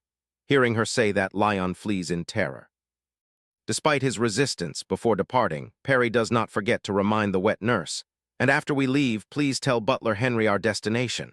No matter how hard Jedu tries to prevent it, once the door is opened, it will continue to harm Julian. This is done to prevent that. Perry looks back at Julian, determined. Even without Jedu, she must make Julian realize that he will die if this is revealed. Looking at Julian standing beside her, she gently bows and says, Young Master, please promise me one thing. Julian is bewildered. Ah, she says, I hope you do not use magic unless I allow it. Julian questions her, even if I am about to die? Yes. Julian is dazed and asks curiously, then what if I die? Perry whispers, you still have me. Perry kneels down to look into Julian's eyes. She smiles, reassuring him, do you trust me, young Master? Seeing her kneel before him makes Julian hesitate slightly in thought. Under the serene sunlight, Julian admits, yes, I trust her. During the meeting with Lee, Perry carries Julian in her arms. Lee excitedly looks at Perry and Julian. Lee says, do you feel comfortable with us? Moving by shadows is very fast. Seeing Lee keep muttering to herself makes Perry and Julian look visibly annoyed, making Lee feel awkward too. In a new land, Lee says, we are here. Lion already stands in front of the door waiting for the 3 of them. Lion says, do you know how long I have been waiting for you? Before they can even exchange greetings, Perry throws the small box in her hand to Lion. Perry says, take this. Looking at the luxurious box in his hand, Lion asks curiously, what is this? What is this thing? Nanny, Perry replies, it is a gift. Hearing the word gift makes Lion bashful and he whispers, "For me, Lion." Feels happy, but to his dismay, Perry apologizes as the gift is not for him, leaving Lion slightly hurt. Perry coldly says, "No, I will give it to Lep, so keep it carefully. Lee, please step." Into the shadow of the young master go slowly. A voice rings out, "Who is it?" "I am Yulian, son of Demon King." Jedu, the person seems to hesitate for a moment, then replies, "I will lead you to meet young Master Lep." The scene shifts to a magnificent room where a voice echoes, "Oh, Lep already sits in the room waiting. What are you here for?" Seeing Yulian so tiny that his feet do not even touch the ground, Lep cannot help but burst into laughter. "Are you still just a child? Is the person next to you your nanny? What number is she? Are you still planning to turn someone to ashes? Is it because you cannot awaken that you only know how to vent your anger on others?" Hearing Lep's words makes Yulian clench his fists in anger. Perry, standing beside him, fears Yulian will lose control and quickly whispers to remind him, "Young master, do you remember what I told you earlier?" Perry gently places her hand on Yulian's shoulder to help him calm down. Immediately after, Perry speaks up, "I am not his nanny, but his steward." Lep acts surprised. "A steward? You have not even undergone your second awakening yet." Lep continues mockingly, "Being carried around like this is no different from luggage. The Demon King is truly too kind." The expression on Yulian's face darkens. Seeing Yulian stay silent, Lep grows even more triumphant. Lep speaks up and asks, "So, has something bad happened?" Perry anxiously explains, "There was a raid. We cannot find out who is behind it. Therefore, we came here to ask for your help, young master, since you are also an old friend of the young master." Hearing the words "old friend" from Perry's mouth, Lep cannot help but feel surprised. "Oh, an old friend? Who is that?" "Yulian." Suddenly, Lion appears holding the gift box with a smile. Seeing Lion, Lep is startled. "What? I will not say that until my limbs are suddenly cut off. Anyway, what is that thing?" Lion greets him cheerfully. "I am his clothes." "Aid." Lep sits elegantly, sipping a fine glass of wine, and speaks up, "An aid. You did not bring an escort when you came." Here, suddenly, a soft voice whispers, "It is me." Lep is scared out of his wits, spitting out the wine in his mouth. Seeing this, Perry signals Lion to present the gift. "It seems you are offended by the previous letter. So I have prepared a gift." Lep lifts his hand to pick his nose, acting arrogant. Lep smirks, making things difficult. "Ha, do you think I will let everything slide once I accept it?" The servant presents the gift in front of Lep. Perry, standing in the distance, requests, "It is highly perishable, so I would like you to check it right here." Lep takes the gift box in his hand, his tongue sharp as he says, "How bothersome. If I do not like this, you will have to prepare something more useful." Standing behind Yulian, Perry asserts, "You will definitely like it." Lep opens the box with an eager expression, but does not forget to mock her. "What do you even know?" As he opens the box, his smile fades away. Lep screams, "What is this?" The black pellets inside the box spill out. Perry softly asks, "Are you satisfied?" "I received that gift from a friend a few days ago." Looking at the object inside makes Lep's face turn dark and he breaks into a cold sweat in tension. Perry does not even care about Lep's reaction right now. Smirking, Perry relates, "They already used half of them. It is quite small compared to the original amount, but I believe you will accept it." Suddenly, a gust of wind sweeps by and Lep angrily throws the box to the ground. He frantically screams, "Where are the knights? Capture them for me." Perry calmly turns around and orders, "Lion, block the door." Immediately after, a magic circle seals the door, leaving the knights standing outside bewildered. "What is this?" The door is suddenly locked. At this moment, Perry whispers, "Young master." Yulian immediately turns back. She hands Yulian a small potion bottle. "Please drink this." Yulian obediently takes the potion and drinks it in one gulp. Afterward, a resilient aura envelops Yulian's body. Perry coldly threatens Lep, "Well, feel free to try and turn us to ashes." This leaves Lep extremely restless. In the study room, Perry and Henry work urgently. Perry stands by the medicine cabinet and asks, "What is that thing?" Henry, writing on his side, turns back and replies, "It is a condensed potion. It contains a type of demon magic used to absorb power, primarily used by high-ranking demons to increase their strength." Suddenly, Henry points toward the cabinet and yells, "Do not take your eyes off it." Perry stands motionless. The potion they search for has appeared. Perry's voice rings out, I know." returning to the present the potion that Yulian drank falls to the floor. The knights rush to attack Yulian, but their attacks backfire. Miserable screams echo, "Ah, kill him, kill that bastard." The knights are all turned to ashes by the red energy, collapsing into pools of blood. Every knight who touches Yulian meets the same tragic end, and the room seems to turn into a graveyard of corpses, the magic taking effect, becoming stronger and stronger, radiating throughout the room. Watching the scene unfold, Lee cannot help but gasp. "Oh my God, what is all that?" Perry snickers. "That is just how it is."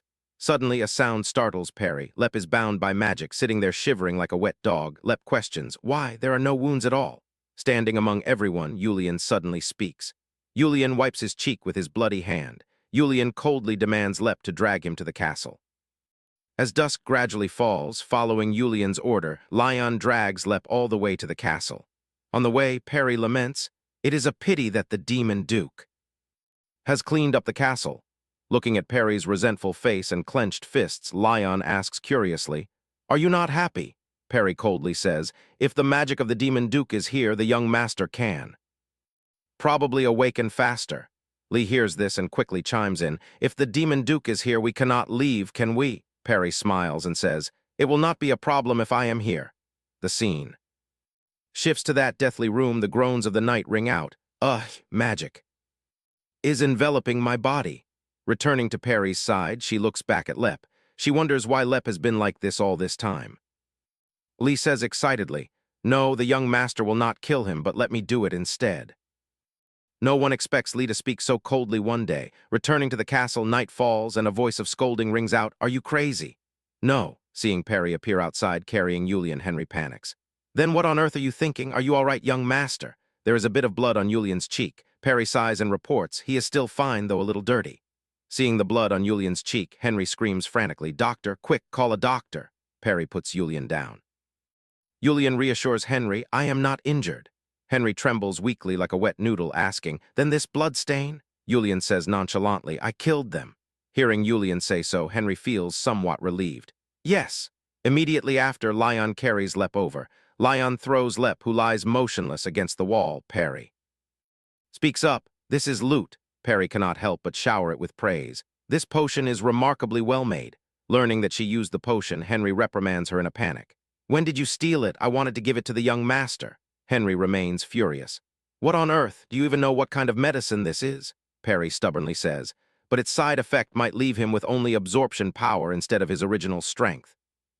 Lion stands watching the two bicker until he feels sleepy. Henry angrily points his finger at her, but that does not change the fact that this medicine is highly dangerous for children. Perry looks away guiltily. "I know, but since the young master's magic is too strong, if nothing goes wrong." Wrong, seeing them raise their voices at each other. Voice of Yulian calms the room. "Is it dangerous?" Hearing Yulian ask this, Henry scrambles to explain in a fluster. "No, young master, you will be fine." Knowing he will be safe, Yulian lets out an amused chuckle. "Is that so? Then there is no problem." But Henry is not reassured at all. Henry loudly implores, "Young master, you must not accept or eat anything. If you fall into danger, then what should we do?" Yulian trusts Perry completely and says, "It is fine. Perry gave it to me." "Yes." Perry cannot help but feel surprised that Yulian trusts her so unconditionally. Yulian looks up at her and says with absolute certainty, "Because Perry gave it to me, nothing bad will happen." Perry stands frozen, staring at Yulian. On the other hand, Henry is nursing a massive headache because of these two. Henry wonders why. It has to be Nanny Perry of all people. Inside the magic castle, Lep lies bound, squirming with futile resistance. A voice rings out, "I have placed a sealing magic on Lep, so throw him into the dungeon." What was he doing in the demon duke's castle anyway? This is what an assistant should do. Lion quickly carries Lep away. Henry demands that this issue must also be resolved. Perry hears Henry and shoots him a flat look. "Ah, that is not a big deal." Henry says indignantly, "Because the power of the demon race still lingers in the castle." "So what about the young master absorbing everything?" Talking endlessly without anyone paying attention makes Henry collapse in despair.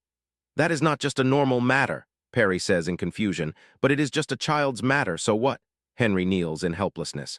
"Does this look like a child's matter to you?" Composing himself, the handsome Henry adjusts his glasses. "This is no time for this. I suppose I should do the work of adults. Suddenly, a choking sound makes the two of them turn their panicked eyes to Yulian. Yulian holds up a blood-stained hand, his face pale and listless. A cry rings out, "Young!" The entire room echoes with a tragic scream. "Young master!" Yulian collapses unconscious into her arms. Perry cries out in panic, "Young master, look at me." "Young master!" Yulian weakly flutters his eyes open to look at Perry, but he has no strength left. The light gradually fades. "Yulian!" whispers, and immediately after, magic manifests, enveloping the three of them. The situation is critical, and Henry speaks up. "Nanny, Perry, hold on to me." Perry complies and reaches out her hand. The scene shifts, transporting the three of them outside to a deserted forest. Henry leads the way. "This way, young master." They approach a pool of water and lay him down on the surface. Perry kneels helplessly by the edge, looking at him in confusion and asking, "What is this? Why did this happen?" Henry says, "This is the awakening lake," leaving Perry stunned. She raises her eyes to look at Henry in bewilderment. "That!"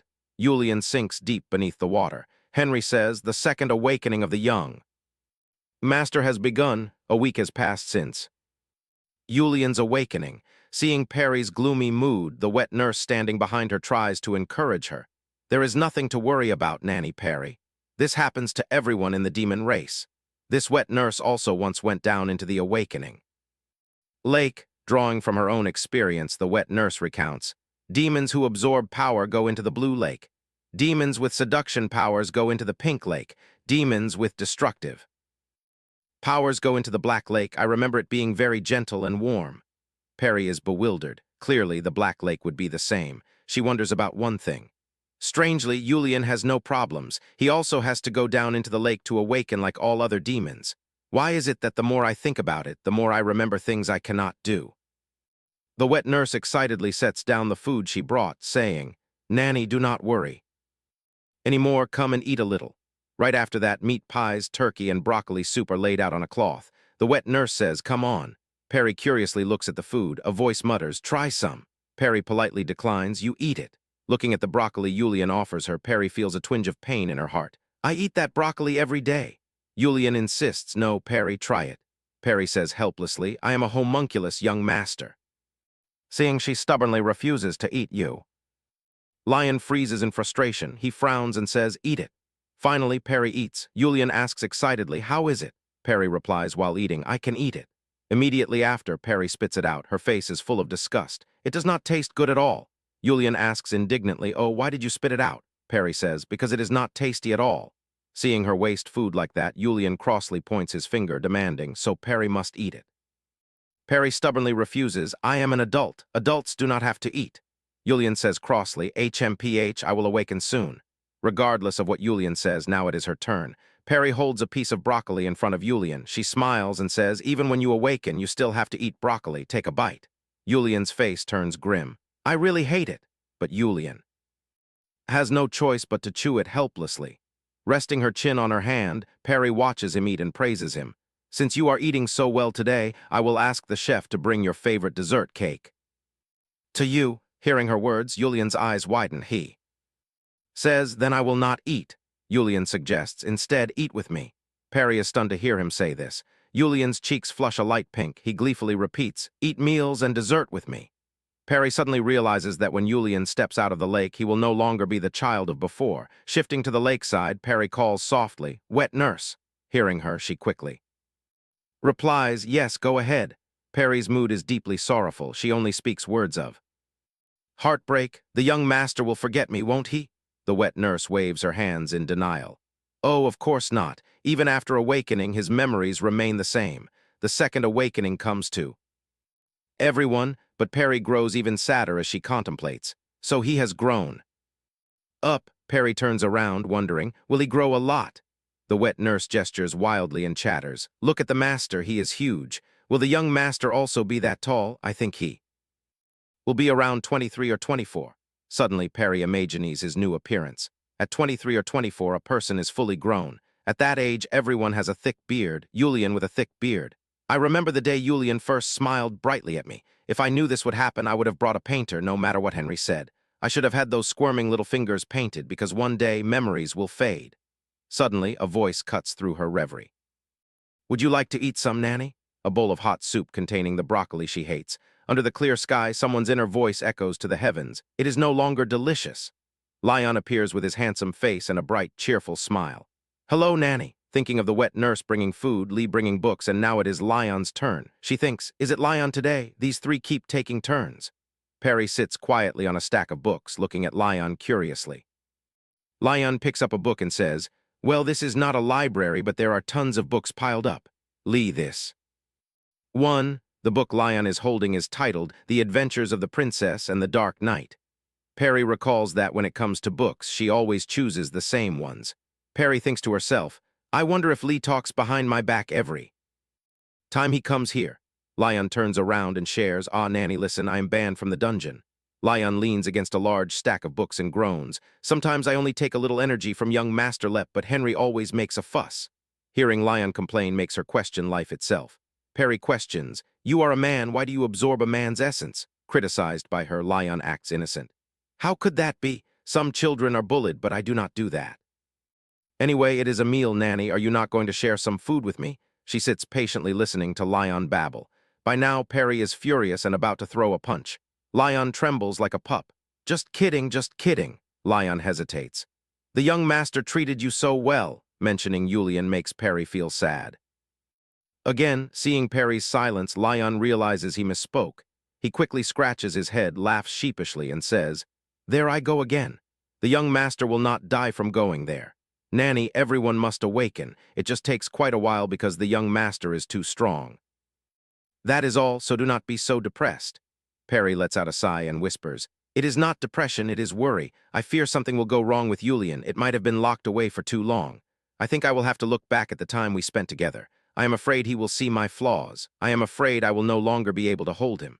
If one keeps thinking about it and controlling it, the demon race can absorb magic energy. Because she feels pity for the wounded child, her brow always furrows whenever she hears the story of his awakening. This latrialized affection stirs a deep yearning. The scene shifts to a figure in armor, a shout ringing out, silence! The target right now is the Black Lake. Raise all spears. The son of the Demon King has entered the Awakening Lake. Remember, this is our only chance to eliminate him. The entire army points there. Spears forward, the leader orders. A thorough search. Any mistakes? Perry's step makes a sound. She is curious. What is this? Why is there fire? Who is it? Immediately, Perry stands in front of the army. She speaks up. I am Perry. What do you plan to do? Seeing her standing all alone in front of them, the leader smirks. HMPH, there is only one person protecting her precious master, and moreover, I do not feel she resembles a demon at all. Right after, the leader orders, attack that woman. The blue flames grow larger.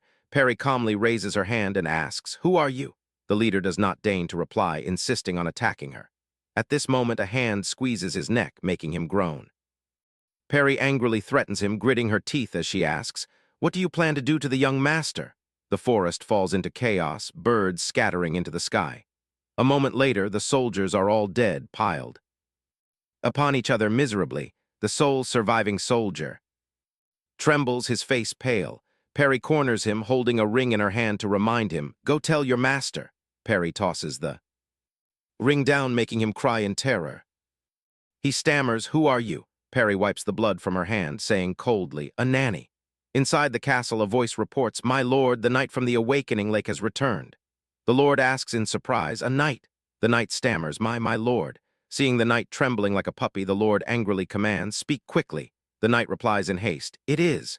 Hearing the knight's words, the lord listens in suspense. He truly knows how to stress his master, having reported the news. The lord slams his hand on the table, scolding furiously, incapable of handling a defenseless child. Do you mean all the knights were wiped out except for you? Pressured by the lord, the knight weeps silently, trembling as he reaches for the ring. And also, sir, this. He presents the ring. Looking at the ring in the knight's hand, the lord is bewildered. The lord realizes in shock, this belongs to the knight commander. The voice of the lord echoes through the room. Then who did this? The nanny did it. The lord speculates, is Henry not the only butler in that demon king's castle, but he mostly uses magic, and besides, he is currently by the demon King Jedu. Looking at the pathetic state of the knight who managed to crawl back here, the lord deduces, sparing this apprentice knight must be meant as a warning, not Long ago, even in Duke Ka's castle where his relatives were all slaughtered, if that nanny went along. The Lord fumes inside, silently cursing Jedu, that cunning demon king. The butler suggests, should we send knights again? The Lord gets a headache. The Lord waves his hand in refusal. No, instead, go investigate that nanny. Her age, hometown, everything. If she is strong, everything will be eased. The Lord points at the knight. Tell me your greatest fear regarding that nanny. Thinking of that terrifying scene, the knight trembles like a pup and stammers. She is a woman, she has white hair. Because it was night, it probably looked silver and her eyes are light green.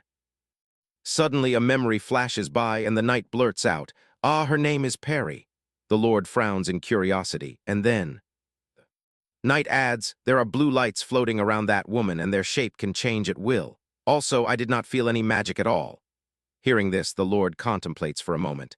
The Lord wonders, is that nanny not a demon? There is no way someone is stronger than the Knight Commander. Could it be, the Lord deduces, that the dragon actually...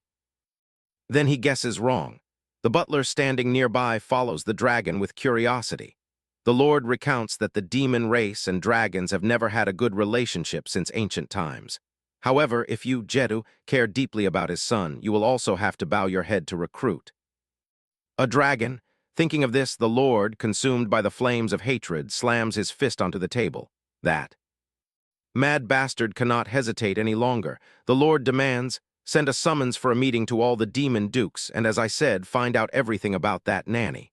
The butler steps forward and asks, what do you plan to do? The Lord's lips curl up. With a smirk, the Lord says, have the demon race and the dragons not signed a treaty to never invade each other's territories? But a dragon has already entered the territory of the demon race. Under tonight's moonlight, the Lord's voice rings with ambition. We will overthrow the demon king. Early the next morning at the awakening lake, Perry's voice resounds. There was an attack last night. Leon, bringing the garments, gapes upon hearing the news. What? Perry carefully adjusts the garments and says, they tried to harm the young master, so I turned them all to gold. Leon asks anxiously, how is the young master? Well, he cannot use any of his power while inside the awakening lake. Leon leans in and whispers in her ear, anyway, I guess it is a bit rushed. Thanks to the nanny, he has to awaken in a hurry. Perry questions in doubt, is that so? Leon tells Perry that there is an unwritten rule, one must not touch anything. While inside the awakening lake, Perry's expression darkens. As expected, she did the right thing by turning them all to gold. Perry flares up a blue light. Perry speaks. By the way, Leon, I told them that no one is allowed to come here except for you, the wet nurse, and Lee. Leon turns his head, wondering why. Perry calmly replies, just tell them that if any other demon race comes here, they will be turned to gold. Leon hears her heartless words and can only laugh dryly. Leon trembles as he looks at the girl in front of him, softly asking, are you planning to turn everyone to gold? Perry states, others will do that, not me. The blue light forms a grotesque face. It is truly miraculous to behold. What is this, nanny? Dark magic. Perry looks at the aura and says, it is a doll. I do not know dark magic, but human mages created it. Leon gazes at her curiously. Nanny, if humans could create a nanny, their aesthetic sense would be just like this. Choke asterisk. Suddenly, Perry reaches out and grabs Leon by the throat. She shakes him like a choking chicken. Do you still not understand the issue? Do you want to get beaten? Leon struggles and wheezes. It is just a joke. Leon tightly grasps her hand that is choking him. Suddenly, there is a disturbance in the waters of the awakening lake. Perry quickly observes. His groans are due to Perry's hand squeezing his neck for so long. Ah, it hurts, nanny, it hurts. From beneath the water, a tall man emerges. Leon and Perry stand in a daze. Black hair shining under the sun, bright eyes gradually softening. Horns as large as a palm, standing a head taller than her. It is Julian. Perry stammers. Young master. Julian staggers forward. He softly calls Perry's name, and immediately after, Julian wraps his arms tightly around her. Seeing Julian's soaking wet face tugs at her heartstrings. Perry whispers, congratulations on your awakening. Julian quickly turns his head and asks Leon, but what are you two doing? To clear up the misunderstanding, Perry quickly turns to bicker with Leon. Perry speaks up, I did nothing of the sort. Leon cries out in grievance, nanny, you need to treat me with respect, regardless of right or wrong. Julian immediately takes her side. Why should Perry respect you? Hearing those words, Leon feels deeply aggrieved. Just then a noise sounds. Yulian looks at the humans in front of him and asks curiously, "What is this?" Two intruders are brought in and made to kneel before them. Perry says, "They are intruders. I was planning to release their souls. They arrived not long ago." "Ah, I smell blood." Yulian's gaze turns cold-blooded. He whispers, "I will crush them." Immediately, Yulian stands before them, a murderous aura surrounding them. Perry and Leon watch from a distance. A gasp echoes, and then one by one the intruders are lifted high by Yulian's control, their painful screams ringing out. Cough, cough. Yulian sends a message through them. "The next Demon King, Yulian, has completed his awakening. Go back and tell him that. Dispose of this." Leon bows slightly, looking at the thing lying on the ground, and answers, "Yes." At the same time, Perry sits down beside the corpse. He then calls Leon's name. Leon, unaware of what is happening, replies excitedly, "Yes, young master." Yulian calmly commands him, "You do it." Like a bolt from the blue, he asks in shock, "Me?" But he only nods slightly and repeats, "Dispose of them cleanly." Leon trembles and looks at Perry, who is holding the intruder's head, and says hesitantly, "But the nanny seems like she would do a better job than me." As soon as those words leave his mouth, Yulian's face darkens and his amber eyes glare at him. He says nothing, but that threatening gaze is enough to scare Leon into running away. I am leaving first. Goodbye, nanny. Goodbye, young master." Perry, without a shred of fear or reservation, asks him, "Why do you do that?" He looks at her and asks back, "Why?" She does not look directly into Yulian's eyes, but looks down instead. "As Leon said, I am stronger and have more power than him." He answers with a slightly stubborn tone, "I do not like Perry touching others. Perry is my nanny." "You are my nanny, not anyone else's." She stands still, looking at his back, and says, "You cannot behave in such an attached manner, young master." Yulian turns back and says, "I am not attached." Realizing his stubborn nature, she can only sigh and think to herself, "Looking at him like this, he is exactly the same as when he was little." Small, suddenly a slender hand rests on Yulian's hair, gently stroking it. Despite their different statuses, she very gently reminds him, "In the future, you should not do this to the Demon Queen." Yulian does not understand what Perry is saying and asks what a Demon Queen is. With what she knows, she answers his question, "You have now completed your second awakening. Soon you will have to seek your spouse and your assistant." Yulian rejects the idea without a second thought. "I do not need such things." Perry maintains the same tone. "Just because you do not need it does not mean you will not love it." Yulian grasps the hand resting on his cheek. "But I like Perry. Perry is the only one I need." Everything gradually falls into silence as he speaks, and she also gently pulls away from his grasp. Liking and loving are two different things. His gaze darkens slightly as he thinks, "I like Perry. I only need her by my side. She comes to me when no one else gets close. A human who can pierce through the solid wall that no one has ever been allowed to enter, prioritizing what I like or what I need, which is more important." Breaking his train of thought, Yulian suddenly asks, "Then can I love Perry?" Silence falls once again. Perry says only a single word, "No." Yulian is now in a daze, falling into deep contemplation. Suddenly he says, "Father." Because of this sudden voice, his writing hand stops. Yulian turns to look at him and asks, "What is love?" Jedu rests his chin on his hand, looks at him, and says, "Suddenly you want to become a philosopher, my son?" While he asks, the boy has already sat down in a chair. He continues, "Love is the emotion you will feel for your spouse. One day you will feel it too." Yulian continues to ask, "Then what is that? Is it different from liking?" Jedu, with the experience of what he has gone through in life, quickly answers him, "Of course it is different." Henry, who has been standing nearby reading documents, suddenly speaks up, "Does the young master like Nanny, Perry?" "Then what kind of feeling is it?" Yulian says without hesitation, "Always wishing she is by my side, belonging to me." Jedu rests his chin on his hand and sighs. "My son, you need to distinguish between attachment and true affection." Henry also freezes at his thoughts. He continues to ask, "What is attachment?" He leans back in his chair. "You are grown, but you are still just a child. Do you know why Perry is working as a nanny here?" This question darkens his expression. He continues, "Is it not strange? Someone who is not even a demon is working as a nanny in the demon realm. Since when has Yulian been standing in front of Jedu's desk?" He leans his hands on the desk and asks, "What is strange about that?" "She said she wants to die." This statement of his causes him to widen his eyes in shock. Jedu continues, "When Perry stands outside waiting, that homunculus is so strong that even if you decapitate it or lock it up, it will certainly not die."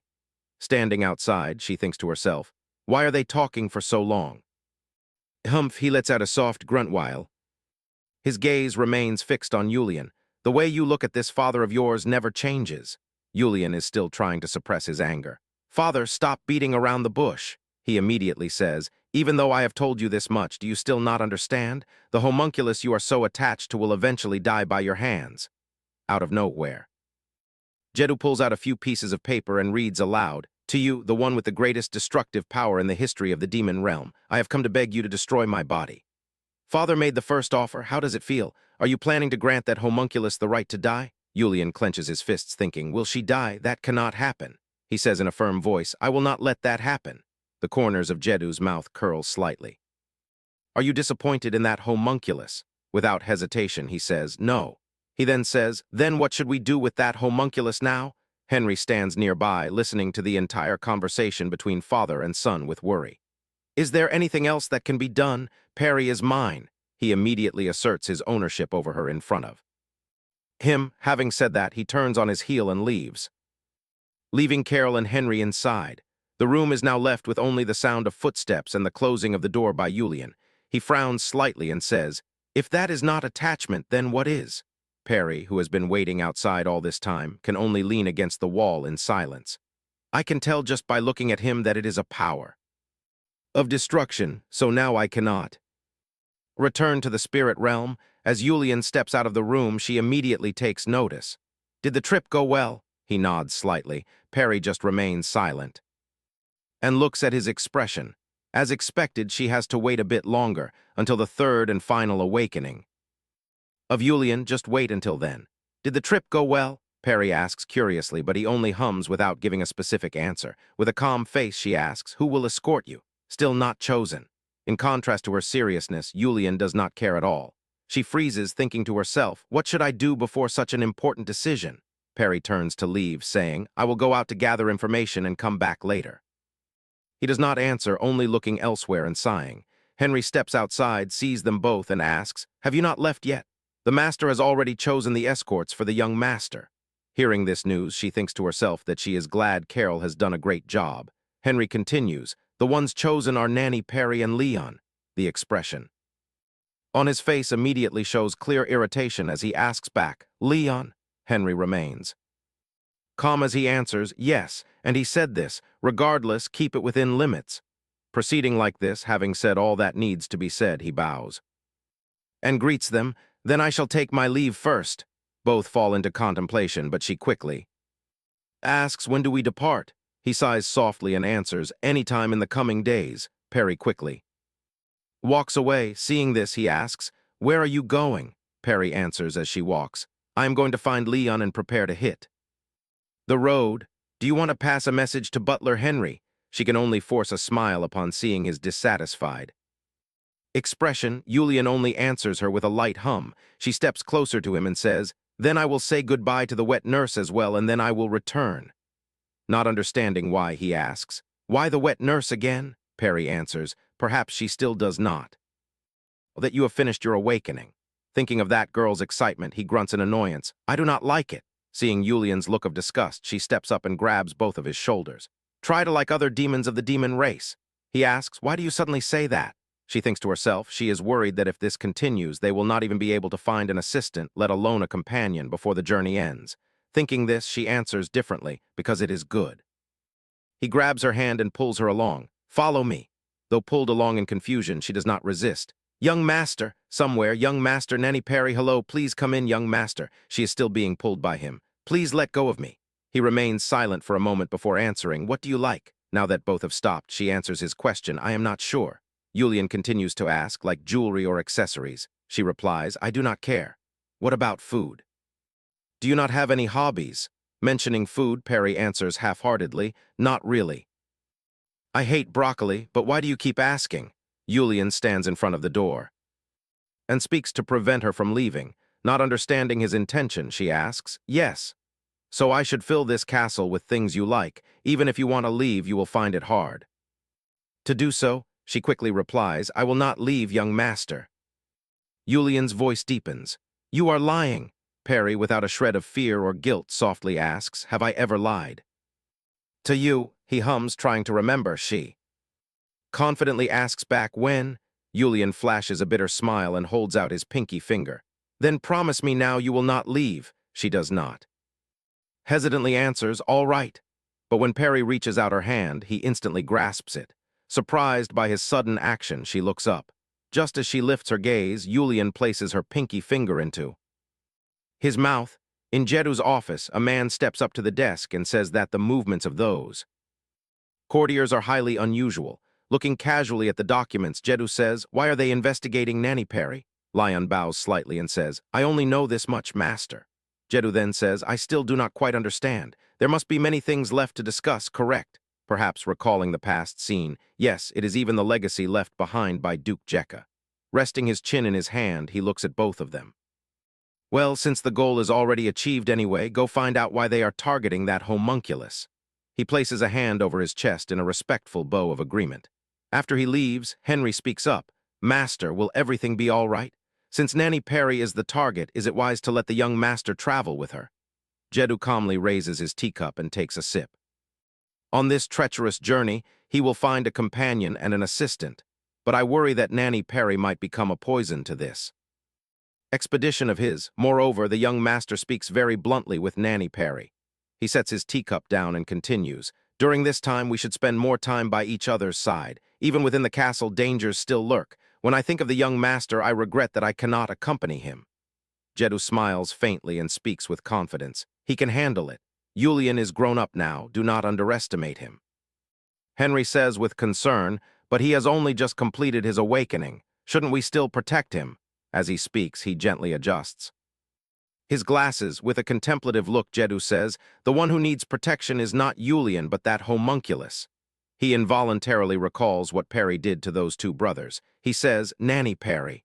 He then adds, "My son can crush that homunculus at any moment." Hearing this, Henry asks, "Do you mean the young master will kill Nanny Perry?" He replies, "If he lets her go that easily, it would be a good thing. It is truly difficult to raise a child." Back inside the room, after biting her pinky finger, he bites his own. "Swear upon your soul." Confused by his actions, she asks, "What is this?" Yulian says, "Swear that you will never leave me." She gently looks up at him, his amber eyes still fixed on her. "Young master, I—" She looks up at him and says without hesitation, "Young master, I do not want to." His expression instantly shifts. Yulian frowns slightly and asks, "Why, Perry?" She repeats, "I do not want a young master." Yulian only sighs in silence. He watches her turn around to retrieve something. This is the very first time Perry has expressed dislike. As she speaks, she wraps a small piece of cloth around his pinky finger. "Is that so?" Yulian merely hums in response. He looks at the cloth tied around his pinky and says, "This is more than I expected. My mood is turning sour." Perry looks away and says, "I can risk anything except for my soul." His eyes flicker with displeasure. "It cannot be anything but your soul." Perry fearlessly looks straight at him. Perhaps there are still many things more important than that. Yulian is not appeased by her, retorting, "Stop trying to soothe me. I am no longer an unawakened child." Hearing this, Perry thinks to herself, "Then why are you acting like this?" A knock sounds at the door. "Young master, I have brought your luggage for the journey." Inside the bag, numerous gold coins glint and shimmer. Looking at the heavy pouch of gold, she marvels inwardly. The demons are royalty indeed. At this rate, I can easily live comfortably for another 5 years, right? The bag is packed perfectly. Yulian, standing nearby, raises his voice. "The journey is not what is important right now." As she organizes everything, she speaks, "Isn't it important? We can leave tomorrow." He sits on the chair, observing her. "Fine, because you can make promises at any time." Perry can only steal a glance at him. Why does he just sit there and stare? Have I raised him the wrong way? After a moment, Yulian stands up. "Since everything is packed, let us go." Perry asks curiously, "Where are we going?" Turning back, he says calmly, "To meet an old friend." By a dark staircase illuminated only by beams of moonlight, a massive door slowly creaks open. The man inside notices someone opening the door and perks up. Upon seeing Perry and Yulian, he struggles in rage and screams, "You bastards, why won't you let me go? Do you think my father will let you get away with this?" With a cold face, Yulian asks, "What can you even do when Duke Jekka is nothing more than an empty title?" Hearing this, he freezes. "Who are you? Are you Yulian?" With murderous intent clear in his eyes, Yulian calls his name. "Lep, if you keep looking at Perry like that, I will gouge your eyes out." Lep looks up at her with apprehension. "Perry?" Looking at him with disgust, Yulian growls, "I warned you. Keep looking at Perry like that, and I will rip your eyes out." He unleashes his magic, making him scream in agony. "What on earth do you want?" Julian glances softly at Perry and says, "What I want." Then he adds cheerfully, "I do not want anything, I just wanted to come here. I quite enjoy this situation where Duke Jekka cannot find you." He trembles. Hearing his words, "What are you saying?" Without a second thought, Julian clarifies, "It means you can never leave this prison." Lep asks in a trembling voice, "What is that supposed to mean?" Julian turns around and calls her Perry. She reacts quickly, "Yes, young master." Julian speaks in a chilling tone, "From now on, let the dream demons into the dungeon. It would be a waste to simply kill them since we have a delicious snack right here." After all, Perry and Julian turn their backs and walk away, ignoring Lep's desperate struggles and pleas. "Wait, wait, please, please. Let me live. Julian, we used to be friends, right? Please." He stops in his tracks and turns to walk back to him. He leans close to his face with a faint smirk. "Perry and a fool are two very different kinds of friends," he says, wearing a smile. "Let us test whether a high-ranking demon can become a fool when he loses his life force just from a dream." Elsewhere in the castle, "Let the demons in." Lion, standing alongside Henry, replies, "Yes, master." Jedhu thinks to himself, how can his actions be so similar to mine? Shaking off his thoughts, he says, "If that is what my son desires, then let it be." He acknowledges the order but continues, "Yes, and there is one more thing, master." Henry, standing behind him, facepalms in sheer helplessness. Pouring some wine, Jedhu asks, "What is it?" Duke Jekka has entered the demon lands to search for Lep. At this rate, it is only a matter of time before he discovers Lep is here. He chuckles and says, "A persistent fellow." Jedhu then changes the subject. "This wine is exceptionally sweet today." Lion says bluntly without thinking, "That wine is not sweet at all, master." Henry, standing behind him, anxiously nudges him. Lion asks irritably, "But why drag the demon clan into this? It really is not sweet at all." "Are you an idiot?" Henry retorts, refusing to back down. Sitting and listening to their bickering, Jedhu remarks, "Since you two are childhood friends, you are indeed close. There was a time when the Dukes and I were childhood friends as well." "We are not that close," Henry and Lion say in unison. Jedhu laughs. "Is that so? Then just leave Duke Jekka alone." Lion says worriedly, "But many people saw Nanny Perry and the young master dragging Lep here." Recalling this, Henry's voice carries a hint of fear. "Nanny Perry faced no obstacles whatsoever." Pouring more wine, Jedhu asks, "How long has Duke Jekka been inside the Demon King's territory?" "For a while now. His carriage just reached our territory this morning." Jedhu continues to inquire, "How many soldiers are with him?" Lion continues to report what he knows. "He is completely alone." "I heard that before this, Nanny Perry and the young master completely wiped out everyone at the castle." The corners of his lips curl slightly. "What a pity. Lion, Henry, you two have a task to perform." Receiving their orders, both straighten up. "Yes, master, we will do whatever it takes." "Henry, keep Julian at the castle for as long as possible. The best way is to hold Nanny Perry back." He answers hesitantly, "Yes, understood." "Sir, Lion spread a rumor for me." Confused, he asks, "What rumor are you referring to, master? What is the rumor?"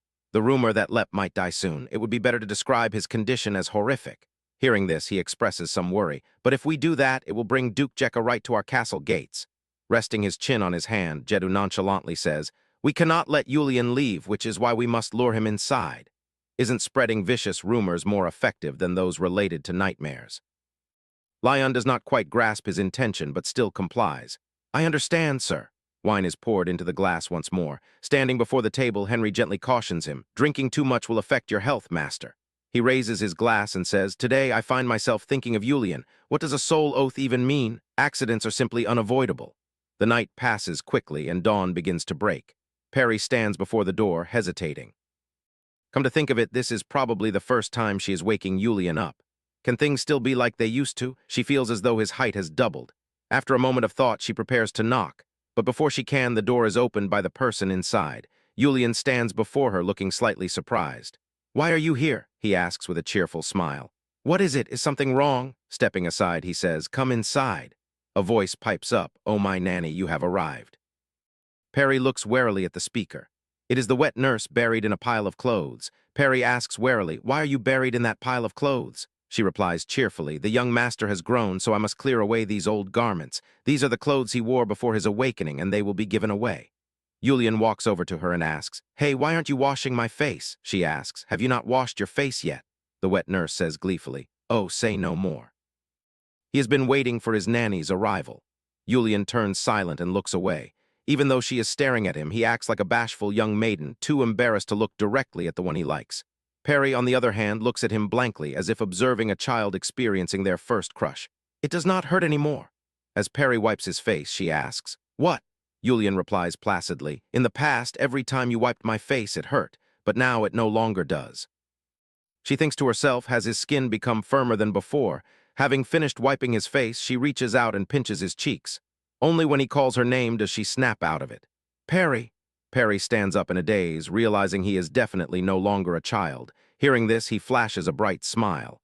Of course I am. Julian stands up and heads to the wardrobe to choose his attire. "Ah, by the way, go fetch some food for me." Feeling no fear, she does not blindly obey, but questions him instead. "Why do you not?" "Suddenly fetch it." Selecting his clothes, he says dejectedly, "It is too noisy outside. It seems everyone is busy preparing for the celebration. At times like this, it is best to pretend to know nothing." Julian's words leave her in deep thought. Although he seems young, he really has grown up. At the banquet, mouth-watering and exquisite dishes are continuously served. The servants and knights are bustling about their duties. The nobles gather in lively groups of 2 or 3, but someone soon approaches. Jedu stands and raises his wine glass, announcing loudly, "To celebrate the awakening of my son, Julian, let us eat and drink to our heart's content today." The people below raise their glasses in unison to congratulate him. Among the crowd stands Perry, silently looking up. A familiar voice catches her attention. "Nanny Perry, why are you here?" The wet nurse excitedly holds up a plate of food. "Try this. You will surely fall in love with the chef who made this incredible dish." She can only offer a strained refusal. "Ah, yes, all right." Suddenly, a hand rests on her shoulder. Looking up, she sees Julian. Holding a fork, he says, "Eat this, Perry, it is delicious." She asks hesitantly, "Is it all right for me to do so?" But before she can finish, he says, "Just eat." Chewing on the piece of meat, Perry says, "It is indeed delicious." Sipping his wine, he said her in agreement. "Indeed." Seeing Julian hold the glass, Perry cautions him, "Do not drink too fast, you will get drunk." Before she can finish his name, someone cuts in, "Isn't drinking meant for getting drunk? Have a glass with me, young master. You are an adult now." Julian looks at the drunken man before him and instead of refusing agrees, "All right, pour me a glass." Seeing his compliance, the onlookers gasp in surprise. They quickly crowd around him. "Young master, me too. Drink with me?" "Oh, young master, take my drink as well." Perry stands nearby and watches them crowd around him, thinking, in the past, if anyone dared to touch him, he would release an incredibly massive surge of demonic energy. Henry appears from somewhere and calls out, "Nanny." "Perry," she recognizes Butler Henry. He says anxiously, asking her to tell the young master to eat and drink in moderation. A bit surprised, Perry asks, "Since when are you so caring towards the young master? I understand." "Young master." She calls out to him casually, drawing the attention of the crowd surrounding him. It is time to stop. The moment her words fall, the others raise a fuss. "Oh, Nanny Perry, on such a fine day, how can the young master not drink? Drink, drink." With glasses thrust into her face, she thinks to herself, these demons are truly something else. She casually grabs a nearby barrel of wine. Without a second thought, Perry lifts the container with one hand and drains it in a single breath. Having emptied it, she nonchalantly wipes her mouth and tosses the wine barrel. Everyone gapes at the scene before them. "Since you have eaten your fill, please enjoy yourselves now." As she speaks, she takes his hand and pulls him away, leaving them in a state of shock. Outside the banquet, Julian stands close to her and asks anxiously, "Are you all right?" She, however, remains perfectly calm. "You should say that to Perry instead of me. I am merely a doll." His cheeks flush slightly as he looks at her, though it is unclear whether it is from the wine or from gazing at the girl beside him. "I understand," hearing him speak. She turns to look at him. "But I always worry about you." Julian steps closer, gently touching her cheek. "Always worried, Perry." His face draws closer to hers. Just as their lips are about to meet, he suddenly embraces Perry tightly. She calmly pats his back. "If you are drunk, you should get some fresh air and then return." "I am not drunk." Hearing his response, she says nothing more, thinking to herself that he looks completely intoxicated no matter how one looks at it. Suddenly, he speaks up. "What did my father say? He said I am obsessed with her, but is that really a bad thing?" Without hesitation, she retorts, "Is it not?" Hearing this, Julian looks up and asks, "Why did my mother not have to endure my father's obsession?" Perry sighs in admiration. "Your mother is truly strong." His voice drops slightly. "She is indeed strong, and so is Perry, and so are you." A moment later, in the office of Demon King Jedu, it is unclear what Yulian has said to make him immediately object. No, he coldly asks, why is that, please? Let me leave tomorrow, father. He sneers and replies, I have prepared a gift for you, so look at it before you depart. He frowns in annoyance, gritting his teeth as he answers, there is no need. He smiles faintly, coaxing him, that gift is not bad at all. It is a precious gift, even if it is not what you expect. Chester suddenly opens the door, steps inside, places his hand over his heart, and bows respectfully. Forgive the intrusion, master. That. And then he bends down and leans close to his ear, whispering for a moment. After hearing what Chester has to say, he instructs, the gift has arrived just in time. Chester, bring that gift to the parlor. He replies, understood, master. He suddenly proposes, let Perry go with you. This causes Yulian to startle and speak up in haste. Father, she is my nanny. He questions in a stern voice, what does Perry call you? He does not answer immediately, only turning his head slightly to look at her for a moment. He continues to press, if you are her master, she would call you master, would she not? Seeing that Yulian dares not utter another word. He continues, if you do not like that, then quickly take over the position of Demon King. Hearing this, Perry turns to look at him, silently calling out Yulian's name. He coldly urges them to go quickly and return. Without a word, Perry immediately bows to him, opens the door, and steps out of the room. Yulian suddenly thinks, and Perry thinks the exact same thing. As Perry walks, she thinks with some surprise, I never expected to be allowed outside. Although she is being sent away before she can finish her thoughts suddenly. The sound of something flying past the hedges startles her. Hoping to satisfy her curiosity, Perry asks, Mr. Assistant, could that gift perhaps be alive? Hearing this, Chester quickly turns around and replies, yes, indeed it is. Did you find something? The moment he turns around, the sight before him is Perry gently grabbing the hair of a purple-haired man who has appeared out of nowhere. Writhing in pain, tears well in his eyes as he glares at her and bitterly curses, you bastards. She suddenly pushes the purple-haired man away, calmly exclaiming, you scared me. Meanwhile, he slowly collapses, letting out a painful cry. Chester sees this and immediately runs over, awkwardly placing his hand over his heart in greeting. Duke Jekka, it is an honor to meet you. Hearing his words, Perry asks in slight surprise, ah, is this man Jekka? Pointing his finger directly at her face, he shouts in fury, you shameless bastards, how dare you act this way when you know exactly who I am? Her eyes widen in shock, yet she calmly explains, I have no idea. Who would have thought a duke would be crawling around in someone else's backyard? Hearing this, Jekka is absolutely furious and roars, you bastards. Chester softly interjects, our master is waiting for you. Hearing his words, he cannot help but startle, stammering, Jedu is waiting for me. He confirms, yes, it seems the recent rumors are all true. Frowning, he asks in deep worry, is it true? You mean my beloved son is indeed being tortured here? He immediately affirms, yes, that is correct. Perry sighs softly, thinking to herself that for dream demons who have had their energy completely drained, it is indeed an absolute torture. Duke Jekka immediately stands up and urges loudly, take me there quickly, I will kill them all. Chester freezes for a few seconds at his demand, but quickly composes himself and says, then please follow me. A moment later, right now in the study of Emperor Jedu, Henry sees someone entering and announces Duke Jekka has arrived. Yulian asks in slight surprise, Jekka, what is the meaning of this, father? Lord Jedu replies, this is the gift I mentioned earlier. Glaring bitterly at Chester, he loudly demands to be let go, then suddenly turns to look at him, demanding, what is this? What kind of situation is this? Shut up and release my son at once. What are you doing to Lep? The moment he finishes speaking, Henry suddenly rushes forward, pushes him to the ground, points a knife at his face, and commands in a low voice, you are standing before my master. Are you not being far too insolent? Duke Jekka frowns, glaring at him as he demands, do you think I am an easy target? Yulian quickly steps toward the two of them and asks in confusion, why is Duke Jekka my gift? No matter how I look at it, he seems completely useless to me. Hearing his words, he is absolutely outraged, immediately rushing straight toward him and shouting, listening to you, all of you have gone completely mad. Just as Yulian is about to take the brunt of Duke Jekka's attack, Perry suddenly runs over and shields him. Before he can even react to the situation, a dull thud suddenly echoes. Seeing him collapse heavily onto the ground after taking the full force of her counterattack, she warns with a hint of disdain, do not launch surprise attacks like that. While he is in a panic, crying out, what is this? How did you do that? Henry immediately approaches, successfully restrains him, and asks with sweat dripping in worry, young master, are you? All right. Seeing that she seems to be injured, Chester asks Nanny.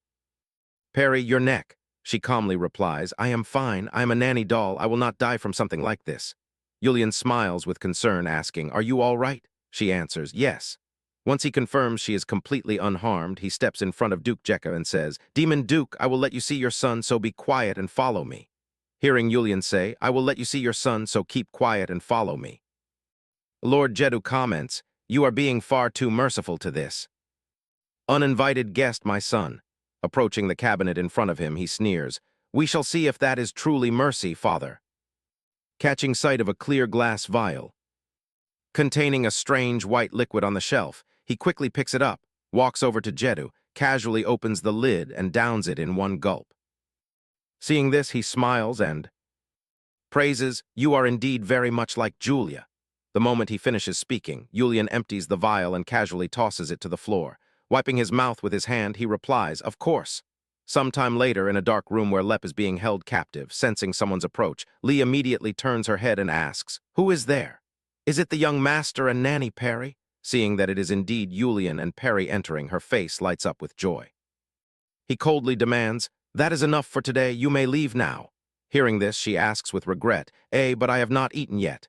He quickly crosses his arms, glares at her, and commands, leave. The maids run off in a flurry upon hearing this, not daring to utter a single word. Contrary to their fear, Lee calmly turns back to look at him and speaks up, We are leaving right away. Seeing that his son does not look well, Jekka runs to his side in a panic and cries out, Lep, oh my God, what happened? My poor son? Julian sneers, explaining, if he had not caused trouble, he would not be trapped here, would he? Lee replies, yes, he immediately turns his head to look at them, demanding loudly, what are you saying? What could my son possibly have done? He slowly approaches him, leaning down with a smirk, the crime of attempting to murder me while I was weakened and unconscious. Sweat pouring, he asks in panic, murder, my son? Would never do such a thing? He sneers. If you do not want to believe it, you do not have to. It does not matter anyway. Perry questions coldly, I thought you cared deeply for your son, yet you remain oblivious to the fact that he embezzled public funds and gave them to an assassin guild. Astounded, he asks, what embezzlement? She coldly reminds him, Demon Duke, you have gone through so much trouble to see your beloved son. He frowns, cursing these bastards in a rage. Julian suddenly waves his hand, conjuring energy, and smiles faintly. It would be better if Lep remains conscious. Perry watches in astonishment, wondering, this energy, could it be? He sneers, then do not lose hope. With that, he immediately swings his blade, striking him before he can comprehend the situation. Merely seconds later, crimson blood splatters from him onto the floor, accompanied by an agonizing shriek. Seeing the incredibly dense energy constantly radiating from Julian, Perry cannot help but wonder, what did he drink earlier? Was it absorption medicine? Having thought this, she turns to observe Lep's hollow, lifeless face. For a moment, before speaking up decisively to surmise, did you absorb Lep's energy? Young master, absorption medicine has sighed. Effects, Julian coldly replies, I am fine, it is only natural, but so what? Perhaps I will lose my destructive power. Do not worry, Perry, but sometimes I wish you would think of me more. Perry calmly replies, I have done enough. Julian suddenly turns around, lets out a sigh, and says, that is true, is it not? Then I want more. More, it is still not enough. Having said this, he quickly opens the door, steps outside, and sneers, does my father allow you to travel now? A moment later, in the room of Demon King Jeddu, someone suddenly knocks on the door and announces, Master, the young master has arrived. He replies indifferently, let him in. Julian quickly steps into the room and sighs, it took me a while to deal with such a grand gift, father. He asks curiously, so what did you do? He grunts in response, I drained all of his energy. Hearing this, he cannot help but say in amazement, you really are just like your mother. You have absolutely nothing in common with me. He calmly replies, thank you for the compliment. He asks further, what of them then? He answers, I do not know. Since they no longer possess magic, they are no better than humans. Just leave them in some forest. He asks with some curiosity, do you mean it is fully resolved? He explains indifferently, my part is already finished. Throwing away the wrapping paper is your job, father. Hearing this, he smirks and says, you certainly have a way with words. Chester, are you out there? He quickly opens the door, steps in, and places his hand on his chest, asking respectfully, "Did you call for me?" He commands coldly, "Release Jekka and Lep from prison and announce that Jekka, who can no longer use magic, will be stripped of his title of Magic Duke. All of this is at Yulian's request. Spread the news of how they attempted to murder my son." Chester immediately bows, "Understood." After he leaves, Yulian asks, "Can I go now?" Jedhu asks indifferently, "Are you so busy that you must leave in such a rush?" He answers casually, "Do you not want me to? Are you not eager to relinquish your position as Demon King?" Flustered, he replies, "Yes, indeed, go on. Your father will remain here. I will stay right here." The next day, Yulian kicks a stone. He asks with a frown, "Can we not just leave him and move on?" Perry replies respectfully, "We must wait, Lord." Yulian, he lets out a sigh, complaining in a low voice, "What is taking Lion so long?" Perry does not reply, reaching into the pouch hanging at her waist to pull out a scroll. Last night in the office, Henry had informed her, "Lord Yulian is rarely so attached to anyone. Miss Perry, I find it a bit troublesome." Seeing his irritated expression, Perry quickly reminds him, "Do not frown so much or you will get wrinkles." Anyway, after all, he is beginning to seek assistance and soul companions for this journey. He easily forgets people like me. Henry sighs, "Please be careful on this trip, and here is a magic scroll. I am giving it to you since you cannot use magic. This item is linked to the Demon King's castle. Report immediately if anything happens." Perry accepts it, but thinks she probably will not use it. He continues, "You can also use it if you want to escape." Perry cannot help but feel doubtful. "Me, I am very strong, you know." Henry adjusts his glasses. "That is for emergencies." Perry nods in agreement, asking him to tell Lion to prepare for the trip as Yulian wishes. Hearing this, Henry exclaims, "Oh my, that is wonderful." As Perry reminisces up to this point, Lion's voice suddenly rings. "Out HMPH, why are you already here, Miss Perry? Oh, young Master Yulian, you are here too." Saying this, he runs his hand through his hair and approaches with a bright smile. Perry frowns and asks, "Do you know what time it is right now?" Lion casually replies, "It is 9:00 in the morning." Her lips twitch as she asks what Henry said. Lion breaks into a cold sweat and replies, "He said to prepare quickly because we are leaving in the morning." Perry loses her temper and pins Lion down. Lion cries injustice because dream demons only operate at night. Yulian shakes his head and says, "Stop this now and pack the luggage." "Lion, you take that. Perry, you can put that down." He cries out in surprise, "What? But my luggage is heavy too." Yulian curls his lips, "My congratulations, my luggage is just as heavy." With those words, he leaps onto his horse in a ready stance, prepared to set off at any moment. While Lion packs the luggage onto the carriage, Perry glances at Yulian, silently thinking, "He is quite strong, isn't he? When did he learn how to ride?" After boarding the carriage, Lion points to the horse next to them. "Why aren't you riding your horse, Miss Perry?"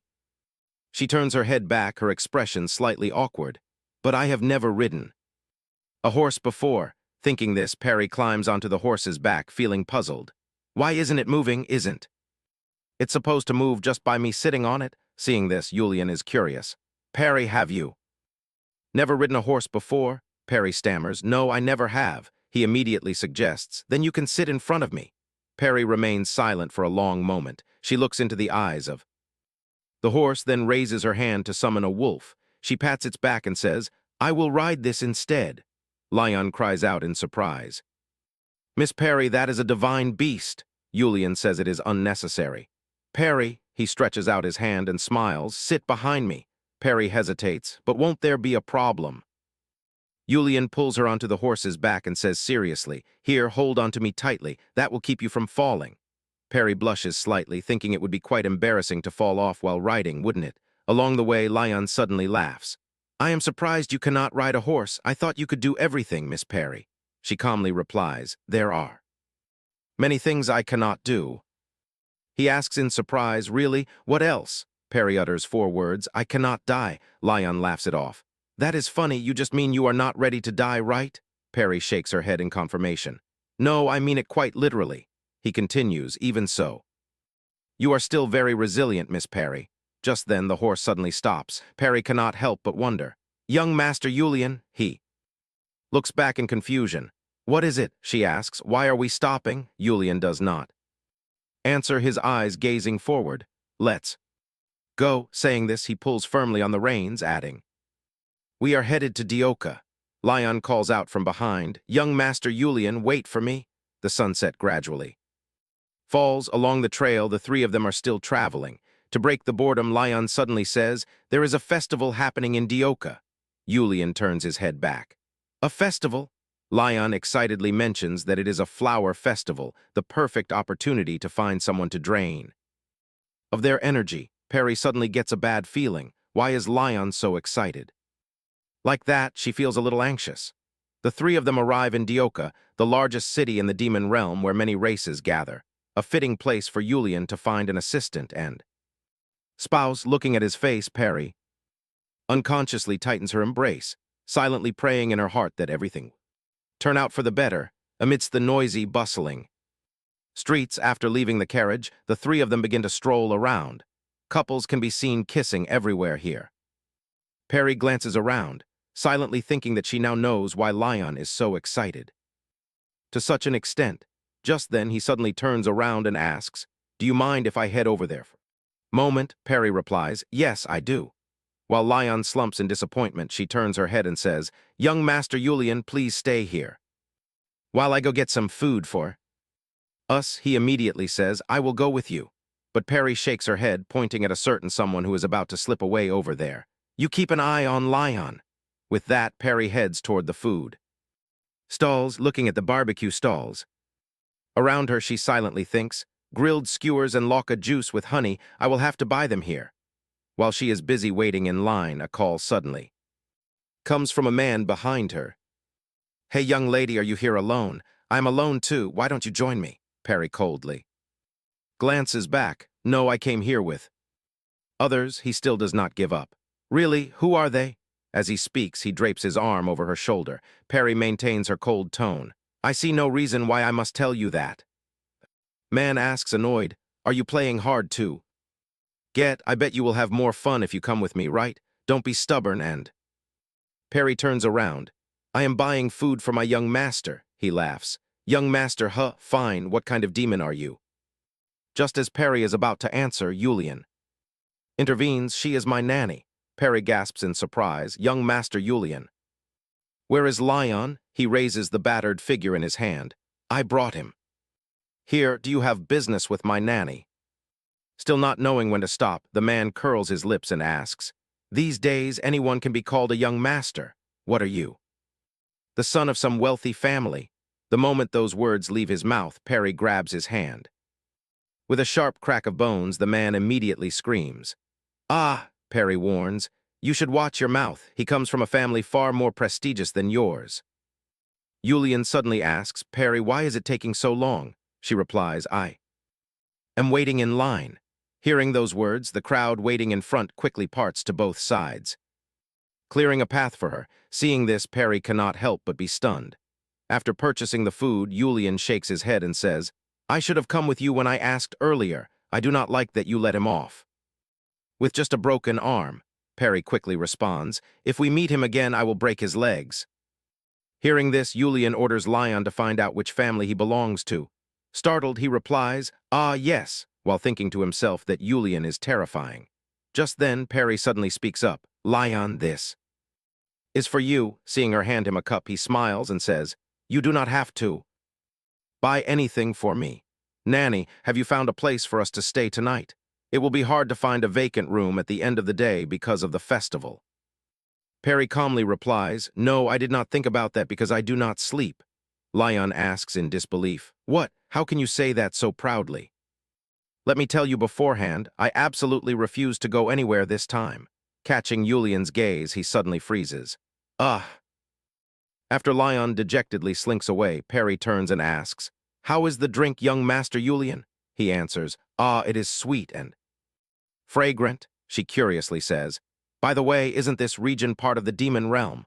Why is there no lauka at the Demon King's castle when it is clearly considered a specialty of the demon realm?" Julian shrugs. "I do not know, perhaps they are difficult to preserve. Forget it." "Aren't you going to drink any?" Perry replies, "I am a doll. If you are not full, should I get more food?" Julian is silent for a few seconds, then suddenly stands up and says, "All right, let us do that." On the street, he presses a skewer. of grilled meat against her cheek. Eat some, Perry asks helplessly. Young Master Julian, did you buy that just to do this? He nods. Yes, try it, Perry. Opens her mouth to take a bite, silently reflecting that at times like this he is still like a child. After she finishes eating, Julian smiles and asks, how does it taste? Perry answers, MMH, it is delicious. The corners of Julian's lips curve up as he happily begins to eat the rest. Seeing his face, Perry suddenly freezes. That is when she notices everyone paying attention to him. Regardless of gender, everyone is staring at Julian, but to her, the innocent face of Julian during his childhood suddenly flashes in her mind. The two of them continue to stroll around, not long after to Perry's astonished eyes. The skewer in Julian's hand suddenly drops to the ground. She anxiously calls, young Master Julian. He lets out a soft groan, then collapses to his knees in front of her, startling Perry even more. Young Master Julian. Do you feel hot? Julian frowns, his face flushing red. I am hot and itchy. Perry freezes. Itchy? Could he be allergic to something? She hastily asks young Master Julian. How exactly do you feel? He stands up, exhaling heavily. My mind is blank. Perry frowns and looks around, silently wondering. Is the food poisoned? I should not have let him eat anything from the festival. If something happens to young Master Julian, I will never. Thinking this, she rummages through her bag. First, you should take this medicine to relieve your headache. I will go see if there is a pharmacy nearby. With that, she holds out a potion bottle, but Julian suddenly grabs her hand in agitation, letting the bottle fall to the ground and cries, Perry, do not leave me. Breaking into a cold sweat, she calls out to young Master Julian. Right at that moment, Lyon's voice rings out from a distance. Nanny. Perry, Nanny Perry, you should not wander off without me. I have been looking everywhere for you. I found a wonderful inn, so can I go play now? What is wrong with young Master Julian? Perry shakes her head and says, I do not know. I think it is because of the food he ate. Lyon gasps. Oh, I suppose you could say it is because of something he drank. That is the effect of Locka juice. Seeing the grin on his face, Perry narrows her eyes and asks, what? Why are you giggling like such a hateful jerk? Lyon cups his face in his hands. I guess you could call it a love potion, didn't you know? I thought you already knew. Perry silently grits her teeth. This bastard clearly knows she does not know. On the surface, she remains calm. I do not know. Why didn't you tell me sooner? Lyon quickly cries. It is really not that bad. Besides, young Master Julian is already grown up. Ah, at this moment, Lyon's voice trembles. Perry turns her head to look, and worry washes over her face again. She quickly picks him up and asks, where is the inn? Is there no antidote? Hearing her question, Lyon says, let me tell you, it is not poison. He will recover within 3 hours. So once I find the lodging, can I go out and play? Perry says coldly. When you return, I hope you return as a corpse. Leon does not care and cheers happily. Looking at his retreating back, Perry trembles with rage. She should have brought Anna instead. Julian suddenly sits up and asks Perry, you will stay with me forever, right? Perry freezes. Forever. She quickly brushes the thought away, closes her eyes, and says, I will stay by your side. Young Master Julian, everything will be fine. When pulled into his embrace, Julian's face quickly turns red. He quickly pushes her away. Seeing this, Perry asks young Master Julian. He bows his head and says, that means you will leave me, Perry. She thinks to herself that she cannot promise anything forever. Once Julian finds his spouse on this journey and completes his third awakening, she must return to the spirit realm. Leon definitely says that this is a love potion. That means Julian can find his spouse now. But for some reason, when she thinks about him being with another demon, seeing her not responding, Julian suddenly calls out, Perry, can I kiss you? Perry suddenly feels an inexplicable sensation. What is this emotion? Obviously, Julian comes all this way to find his spouse and partner. At the castle, Henry looks worried and says, Leon is not very reliable. Is it all right for us to send him along with them? Jedu does not answer, but changes the subject. I hear Julian is much calmer since Perry arrived. Indeed, I never trust Leon from the very beginning. I trust my son and that doll. Henry says hesitantly, but young Master Julian is unusually close to Nanny Perry. Jedu frowns and asks in return. Unusually? he replies. Yes, young Master Julian does not love Nanny Perry, yet he treasures her far too much for it to be considered a mere part of his childhood. The most important thing is... Hearing this, Jedu suddenly lets out a sigh. Julian is still young, is that what you mean? Henry bows his head. If you have any other requests, please feel free to ask. He sits at his desk and picks up a piece of paper. Henry, it seems you know some things, but not others. I am certain that boy already knows his own feelings. You think it is love. He shakes his head. I do not know, Jedu continues. There is only a fine line between love and the desire to possess. Someone, Henry nods firmly, and asks him to leak false information to the intelligence. Council of the Demon Duke. There is evidence that Julian's nanny, Perry, is a dragon out to play, and they are searching for a holy dragon. Others will try not to get involved in the demon realm due to the agreement. But this very thing can put their actions right into our hands. Send word that one of the dragons has intervened in the demon realm. While Henry is reading the document he handed over, Jedu falls back into contemplation. Since when does love become such a beautiful emotion? He curls his lips and says, I wonder what decision that boy will make. In this situation, at the tea house, Julian tightly embraces Perry, her eyes wide as her lips are locked by his. Under the moonlight, a gentle breeze blows through the quiet night. Julian seems to lose all reason, forcing a kiss upon Perry's lips. After a long while, the two part and the room falls back into silence. Perry clenches her fists, her heart in her chest beating as if it wants to leap out. She stares intently at the man in front of her. At this moment, a stream of blood suddenly trickles down from Julian's nose. Perry cries out in shock, Young Master, a nosebleed, are you all right? Young Master Julian, who knows how much time passes before Julian wakes from his sleep. He blinks a few times and asks, Hey, Perry? She answers, Yes, young master, are you feeling any better? Julian rubs his eyes and says, I am fine. As expected, you are not asleep yet. Perry smiles, because I am a doll. You should sleep a bit more. He shakes his head, but she is still awake. Perry frowns and says, You clearly know I do not need sleep.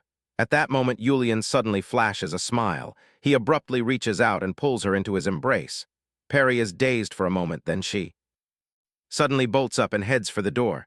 Julian quickly calls after Perry. She stops in her tracks and says, Go back to sleep for a bit. We will depart when you wake. He asks anxiously, What is wrong with you? Perry asks back indifferently, What do you mean, young master? Julian says, You are so cold. Perry slowly turns around and says seriously, I can only move. I am not alive, so being cold is only natural. I will go find Leon. With that, she steps outside, slamming the door shut. On the street inside an alley, Leon is flirting with a girl. You are the most beautiful demon I have ever met. Perry walks up from behind. Really? He replies with a grin, of course, saying that. He suddenly cries out, Ugh, this feeling. After gifting him a bump on his head, Perry glares and says, I have been looking for you for a long time. Leon avoids her gaze and chuckles awkwardly. Ha. I'm a bit hungry. How is the young master? Perry replies, It seems he is asleep. He shakes his head. No, I am not asking about this. I am talking about that drink. Perry's face darkens slightly. It is resolved. Leon asks in shock, Did you knock him out? You made him lose consciousness, right? Sigh, what a pity. The sky gradually brightens. While walking on the street, Julian's words suddenly echo in Perry's heart. She says she will not leave. She sighs softly to herself. Time to relax. He needs me. But he does not need me. Yesterday's event is just a mistake made because of the drink. Julian will soon forget about me. Thinking of this, Perry suddenly feels a sharp pain in her chest. She stops her steps and lets out a sigh, mirroring her current mood. After returning to the inn, Perry says, Pack everything up. Leon immediately yells, Oh, leaving so soon? No way, there are still 4 days left until the ceremony. She tilts her head. What is the point of staying here? He says excitedly. The food here is delicious, and there are many demons, making it easier to find an assistant or companion. Plus, starting tonight, there is a fireworks festival. Isn't that a place for couples? Who knows, maybe the one the young master likes will appear. Perry strokes her chin, thinking, What he says makes sense. Then she says, In that case, we depart tomorrow. Hearing this, Leon cheers happily. Oh yes, you cannot break your promise. So can I go? Before he can finish, Perry flatly says, No. She walks over and knocks on the door. Young master, I am coming in. The door opens and Julian calls out, Ah, Perry. She freezes, her face quickly turning red. Inside, Yulian is shirtless, turning his head to look at her. "Why are you so late?" Perry replies. "I thought you went back to sleep. I ordered breakfast, so please quickly wash up." With that, she steps out of the room, closing the door behind her. She secretly thinks to herself, "Surely I am not found out, right?" She suddenly pauses. As she comforts herself, she turns and leaves. On the table, the food is already served. Lion frowns and says, "As expected, it is carrot stew. Am I a rabbit?" Perry glares at him. Why is a demon who just absorbed spiritual energy so talkative? He immediately corrects her, arguing that spiritual energy and eating meals are two entirely different things. Yulian suddenly interjects, "Perry is the one who ordered this, so eat it in silence." Lion still feels indignant. "Are you treating me like this because of what happened yesterday? I thought the young master already knows everything." Perry silently grashes his teeth, unable to bear the sight of him. Yulian nods nonchalantly. "Yes, I know." Perry immediately turns to him. What do you even know?" He smiles and says, "Drinks. I am not a child who does not even know what he is consuming. I am old enough to get married." Hearing these words, Lion casts a pensive gaze upon Perry. After a long moment of contemplation, he asks, "Is there something going on between the two of you?" Yulian nods in admission. "Yes." Perry, however, says loudly, "No, there isn't." The two look at each other as if a chilly spark flashes through the air. Lion quickly cries out, "Oh, all right." Perry adds, "Absolutely nothing happened." Yulian replies with a bright smile, "It already happened. It can absolutely never be treated as if it did not." After finishing breakfast, the three of them begin their search. On the streets, midway, Lion cannot help but ask, "Does that thing really exist?" Yulian softly replies, "If you believe in it, then it does." Perry quietly looks back, a trace of doubt in her heart. What are they doing? They are probably not asking about yesterday, so she probably does not need to listen either. Right at that moment, a red-haired woman suddenly runs toward them, while a shout echoes in the distance. "Catch that woman!" In her frantic escape, Rasana suddenly bumps into Perry with a cry, seeing her fall to the ground. The surrounding crowd erupts into a commotion. "What happened? Did someone fall?" "I cannot believe this is happening." Perry stands behind the crowd, feeling a bit guilty. It will not end well if she is held back by the mob. She steps forward and grabs Rasana by the collar. Everyone immediately parts to clear a path. Rasana shrieks, "What are you doing? Let go of me this instant." From behind, a panting man runs up. "Please do not let that woman go. She is a thief, a thief." Perry glances down at Rasana. She grits her teeth and cries, "Let go. I told you to release me." The man steps forward and demands loudly, "Hand over my money, you filthy thief." Hearing this, Perry quickly intervenes. "Wait, calm down." Just then, another group of people rushes over to demand the release of their sister. The man asks in astonishment, "Who are these people?" Anyway, the newly arrived crowd clamors to grab him. Perry sighs, tossing Rasana behind her. What a hassle. Perhaps she has to do something to calm them down. Just then, a green-haired boy steps in front of her, brandishing a wooden stick. "Do not touch my sister." Perry is about to say something, but suddenly stops. At the same time, Yulian's voice echoes. The next second, the remaining children are lifted off the ground by Mana. They cry out in panic as their bodies float into the air. "I cannot move, sister." Yulian asks in a low voice, "Are all festivals like this? The quality is so poor that I do not want to stay for even another second. Why are you just standing there? Just dispose of them." Perry calmly replies, "I am a doll, not a killer." Yulian curls his lips. "If it were me, I would have wiped them out long ago." At the same time, the green-haired boy suddenly yells, "You monsters, release my sister." Rasana hurriedly cries out, "Do not move." Seeing this, Perry thinks that she must admit he is quite brave. But has he undergone his second awakening? The demon race naturally matures through awakening, so they have no adolescence. Yet no matter how she looks at him, he appears to be under 16. Seeing her lost in thought, Yulian cannot help but feel curious. "Perry, what are you looking at? Do you like that boy?" Perry detects an unusual emotion in his voice. Though slightly puzzled, she still replies, "He is very brave and useful too." Yulian chuckles softly, letting out a quiet breath. His mana is too weak to be sensed. It cannot even be considered mana. In fact, he is not a true demon. The green-haired boy suddenly interjects. I am not a demon. Rasana cries out in panic. Mean, do not say such things, but he still states clearly, I am not of the demon race. Who do you think you are to speak to me like that? Hearing this, Yulian cannot help but laugh out of anger. Standing on the soil of the demon realm and living in the demon realm, what could you be if not a demon? Are you going to claim you are a human? I originally planned to wipe out trash like you, but if someone reveals his true identity, I will spare everyone. The man who lost his money earlier cries out, but I did not do anything. Yulian snarls, shut up, appearing before me is your fault. Hearing this, Perry cannot help but startle. Just like when an intruder broke into the Demon Duke's castle, he truly intended to slaughter everyone. Is this his adult self, or, as if sensing her gaze, Yulian suddenly turns around. The coldness on his face completely vanishes, replaced by a radiant smile. Perry freezes once more. Wondering if that is the only time he has changed, then she suddenly thinks of that night. The boy named Mean speaks up again, I am a human. Since I am a human, let me go. Yulian uses his mana to lift him higher, then steps closer and asks, has there ever been a human who can withstand the demonic aura of the demon realm without yet require medicine or the assistance of the demon race? What do you think is the reason those greedy humans can never resist this devilish world? Lon, he quickly replies, yes, I do not want to run away anywhere. He sneers, hear that, they are humans. Lon silently breathes a sigh of relief, the corners of his lips curving upward.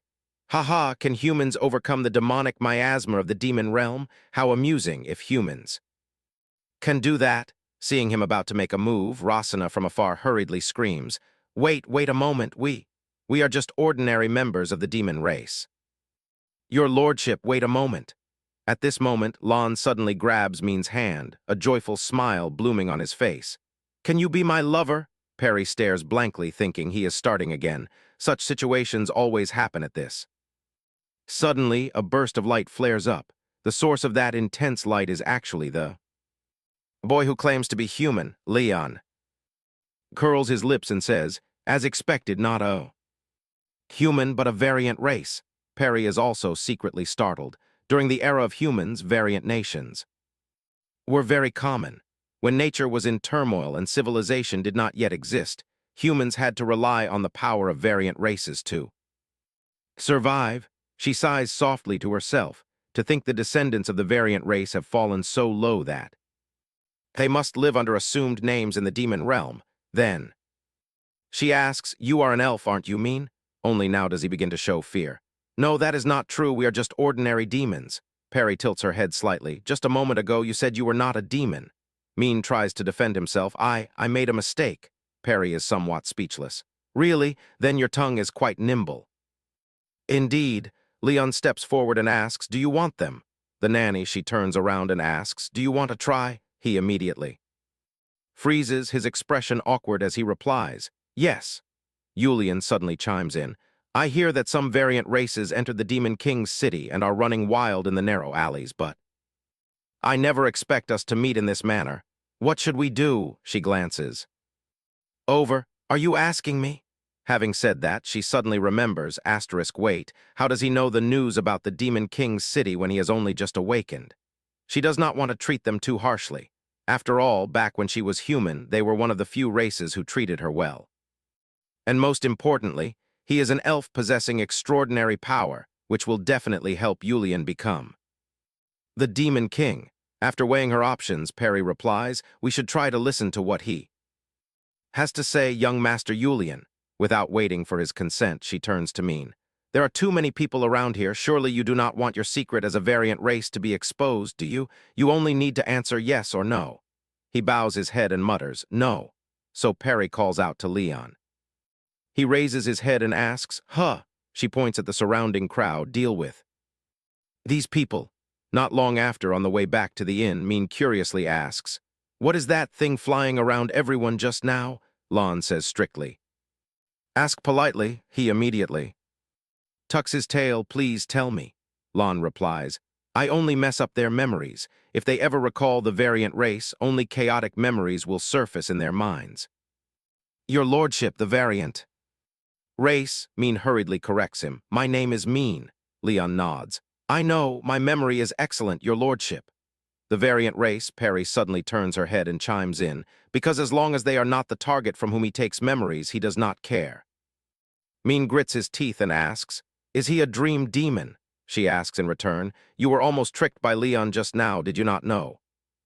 Mean breaks into a cold sweat and anxiously asks, Did he consume my energy? I only feel as if. Something has vanished. Julian sneers. Is it because you are too foolish that you have lost your ability to perceive? Mean angrily demands, What? What did you say? Rosana stops him. Perry cuts in, saying they have arrived and gestures for the two to follow her inside while the rest wait outside the inn. Rosana hesitantly asks, Why did you two bring us here? Mean looks around in awe. This place is so beautiful. Julian lets out a sigh, his face filled with displeasure as he says, Because of Perry. Perry, what do you want to do with them? You can either destroy them or spare their lives. The atmosphere in the room sinks into silence. After a long while, Perry finally speaks.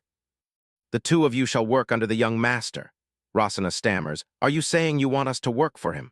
Perry clarifies that she wants to treat them as slaves to be ordered around. Mean raises his voice and yells, What did you say? We would rather live in hiding than endure the life of slaves. Rosana frowns, Mean quiet. What if we refuse? Perry's gaze grows cold. Flipping her hand, she summons a divine beast. Then I will have to eliminate you both. You two have the potential to become threats in the future. There is no reason to spare you. Is that answer sufficient? Rosana hesitantly asks. What are you? Perry indifferently replies, I am a doll. I hope you two make your decision soon, as the young master still wants to go watch the fireworks. Having said that, she suddenly feels her arm trembling slightly. Her heart secretly filled with surprise. Is my body cracking? Can it not withstand such immense power? At this moment, Rosana also replies, We will do it. Mean exclaims in surprise, Sister. She turns back and tells him, Mean, we will be fine. My name is Rosana. Perry nods. I am the young master's nanny, Perry. The dream demon from earlier is Leon. And this is Yule, introducing himself. I am the son of Demon King Jeddu, Julian. You may simply call him Master. Both of their eyes widen in shock, their entire bodies breaking into a cold sweat. The Demon King. Perry begins to instruct them. You two only need to comply with 3 rules. Obey commands absolutely, do not lie, and serve the young master. At the same time, she thinks they will become a supporting force for Julian, because even if she has to return to the spirit realm, Julian must continue to live. At this point, she turns to advise him, Young master, we should take him with us. Julian frowns in confusion. Why? Perry replies that there is no reason. She thinks to herself, although choosing him as an assistant is a bit unsettling, right now we must be flexible. Julian cannot help but worry. Perry, do you really like that type of guy? Perry ignores him and continues. If there is anything you want to bring along, go back and get it. Mean asks back in surprise, Are you just letting us go like this? Perry raises her hand and summons a spark. Of course not, I will have Ghostfire follow you. He freezes. I have nothing to bring. She nods and says, Very well, then you shall share a room with me. Hearing this, Mean breaks into an even heavier sweat. Share with you? Are you sure? Julian hurriedly interjects. There is no need for that. You will use Perry's room while Perry moves into mine. Startled, she looks at him, her face flushing red. What? Why? Seeing the smile on Julian's face, Perry's voice suddenly dies down. He then says, Are we not in that kind of relationship? In her heart, Henry's words suddenly echo. Young Master Yan has a very special concern for Butler Perry, extremely special. Recalling that, Perry comforts herself, it should be fine. But looking at Julian's possessive gaze, her heart cannot remain calm.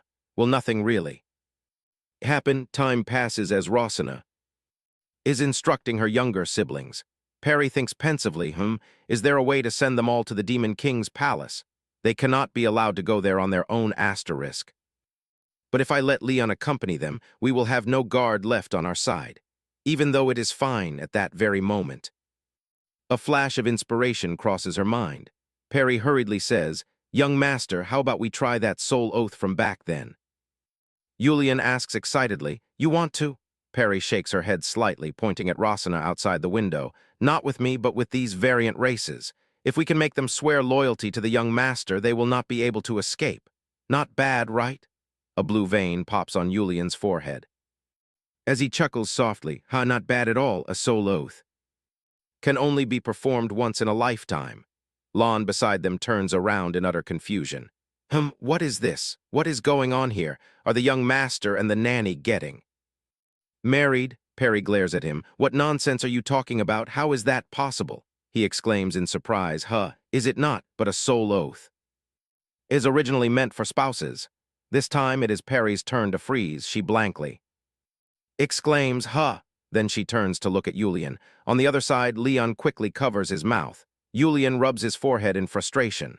Perry then understands it must be performed with a spouse, an oath that can only be used once in a lifetime, and he wants to use it just to keep her by his side. At this, she asks, Are you crazy?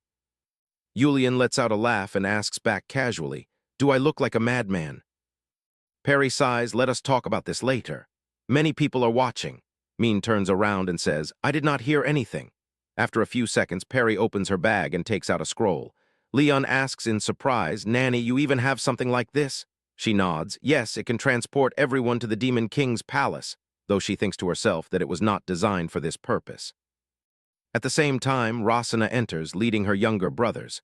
Perry tells everyone to clear their minds of stray thoughts and look directly at this ghost fire. They all reply in unison, Yes, yes. She opens the scroll. All right. Then a beam of light appears, teleporting the group away, leaving Min behind, who frantically calls out to Rasana, They have disappeared. Leon suddenly wonders, Nanny, do you trust them? Perry answers flatly, No, but they are useful, and more importantly, from the very beginning I have been very curious as to why the variant race does not live in the intermediate realm, but instead stays in the demon realm. Min purses his lips, hesitating whether to answer. Leon asks with slight awkwardness, Do you not know anything, Nanny? The intermediate realm has recently become chaotic beyond imagination. The empire created by humans is suppressing and slaughtering the variant race.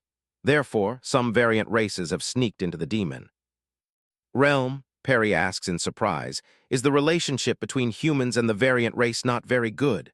Only then does Min reply, That was a very long time ago, perhaps. When my grandfather was young, humans take what they need, and relying on their numbers, they begin to hunt and destroy us, not only the variant race. Currently only 2 races can rival humans, the spirits and the dwarves. Perry grows even more puzzled. But is the variant race not related to dragons? Why do the dragons not help them? Yulian rests his chin in his hand and replies indifferently, Dragons have not appeared for a long time, probably about 5,000 years, right? Perry is secretly startled. 5,000 years? Fortunately, I met Jedu, because the only ones who can destroy me besides Yulian are dragons. I almost fall into the situation of having to search for dragons. Having thought this, she pokes her head out the window. Let us go. Watch the fireworks. Leon pouts and cries, What now? I am hungry. Ignoring him, Perry turns and calls, Oh, Min. She raises a finger, summoning a bluebird, and lets it fly into Min. He stammers and asks, What? What was that just now? Perry replies, That is my power. As long as you do not betray us, there will be no problems. Min cries out, What? How? Unfair. That evening by the riverbank, Leon grumbles in a low voice, Oh, it is so crowded we almost had to watch standing up. Perry coldly replies, If not for you, the 3 of us might have found a place to sit much faster. He replies in dissatisfaction, How mean? Where is young Master Yulian? She answers, It seems he is eating with Min. Lon asks in surprise, The young master? Right at this moment, a voice suddenly rings out from behind, You 2 over there make away. Young Miss Wren likes this spot. Their eyes turn slightly cold. But seeing no threat from them, both of them treat them as if they do not exist. Lon turns around, I really hope the fireworks start soon. Perry nods, Yes. On this side, Wren, seeing herself completely ignored, laughs in pure anger, but she does not shout. Instead, she puts on a noble air. Hey girl, I am Wren, the young miss of Count Jerk's family. It might be better if you make way for us. Perry indifferently says, I do not want to. Wren freezes, her voice slightly stammering, What? How dare you? Looking at you, you must be the mistress of some noble, right? Perry shrugs. But I am not. She sneers and warns in a low voice. You should look at your place. Perry thinks for a moment and replies, if what you are talking about is appearance, it does seem that I am more beautiful than you. But do not worry, you do not look too bad either. Hearing this, Ren completely loses her composure. You are far too conceited. Make that woman disappear from my sight this instant. Her burly underlings respectfully reply, yes, young Miss. Lion grins and says, they do not look bad at all. Nanny, you do not need to worry this time. Let me handle it. Perry does not say much, only speaking up calmly, step aside. Seeing her approach, the burly man bursts into a sneer. Ha ha, do you want to try? To do something, I will make you cry.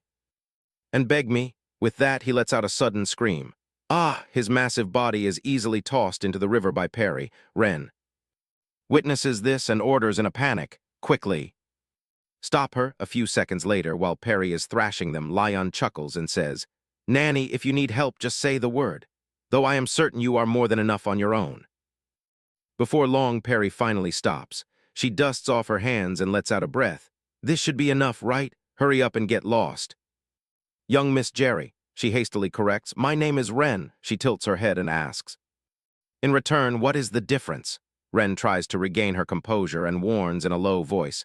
You treat me like this and still think you can walk away unscathed. How dare you lowly wretches? Right then.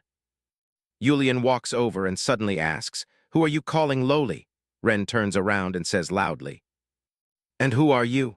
When she sees him, the words she is about to utter are instantly swallowed back down her throat. Yulian narrows his eyes, his voice incredibly calm yet sending a shiver down one's spine. Get lost before I destroy you. After Ren leads her subordinates away, Min suddenly sighs. They are truly a bizarre bunch. Is that how they usually drive away the demon race? That woman is so strange. Perry immediately warns, watch your words, causing him to cry out in a panic. Huh, I only said that member of the demon race is strange. Ah, are you favoring the demon race? Yulian chimes in too. Explain, the demon realm is a place where strength decides everything. If one's strength is insufficient, it is only normal for their possessions to be plundered by others. I am not showing any favoritism toward that woman, Perry thinks in silence. Indeed, even though Yulian is the son of the demon king because of his late awakening, furthermore, the power of the attendants behind him will increase after the awakening. Therefore, his life will always be under threat until he enters the awakening lake. Min clicks his tongue in annoyance. That is why I hate the demon race. Perry ignores him and hands a skewer of grilled meat to Yulian. Young master, please eat first. He nods, grabbing her hand and pulling her closer. All right, it is delicious.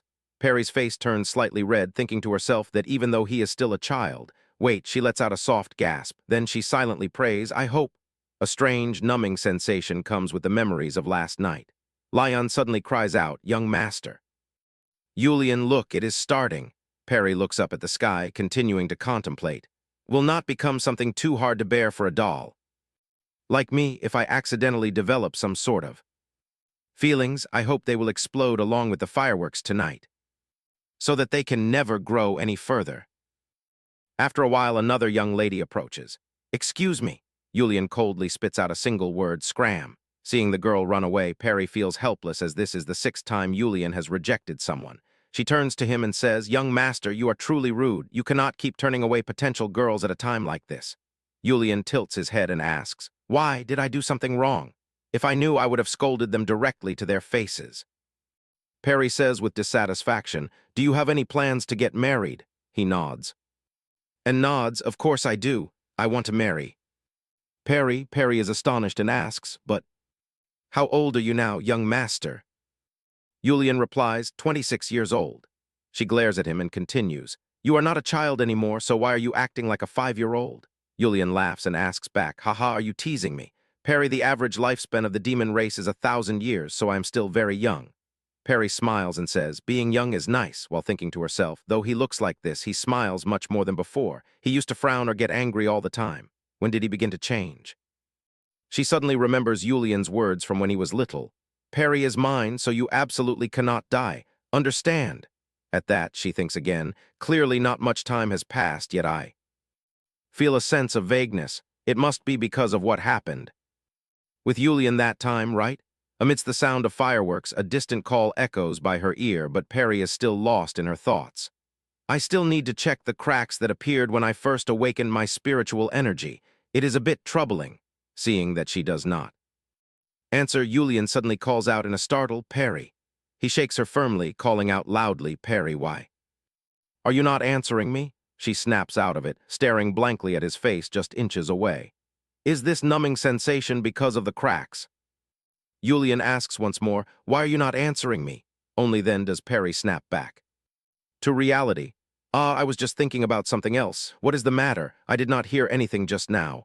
Yulian anxiously replies, just now you truly looked like a hollow doll. Mean laughs, hollow. Young master, is there any soul out there stronger than hers? Hearing this, Perry is surprised. Can you see souls? He nods. This is my ability.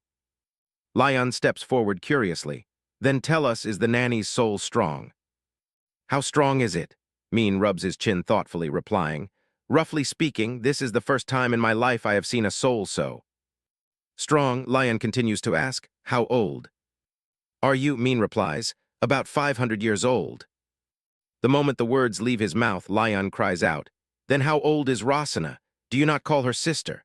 Mean breaks into a cold sweat and replies, my sister is not an elf and do not tease her. Perry, standing by their side, smiles and thinks, he is already speaking normally with Lion, huh? Recalling how she used to pinch Yulian's cheeks when he was small, Mean cries out, stop rubbing my head. Perry mutters, this boy has such a fiery temper. Having said that, she suddenly feels a weight on her shoulder and turns her head, seeing Yulian resting his head on her shoulder. Perry hesitantly calls, young master. Yulian, he whimpers babyishly, Perry. She takes the hint and raises her hand. Stroking his head, Perry says, you are still the same as when you were little. Yulian smiles, you too. Perry, even if I sever your arm or speak harsh words, you remain unchanged. Even after what happened last night, your attitude is still perfectly casual. Without the slightest change, it puts me in a bad mood. Perry suddenly pauses.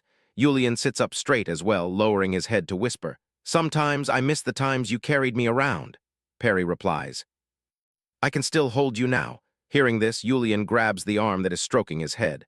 What I want is not just you holding me. Perry, I want you to completely belong to me. Perry freezes for a moment, only then replying, I am already the young master's nanny.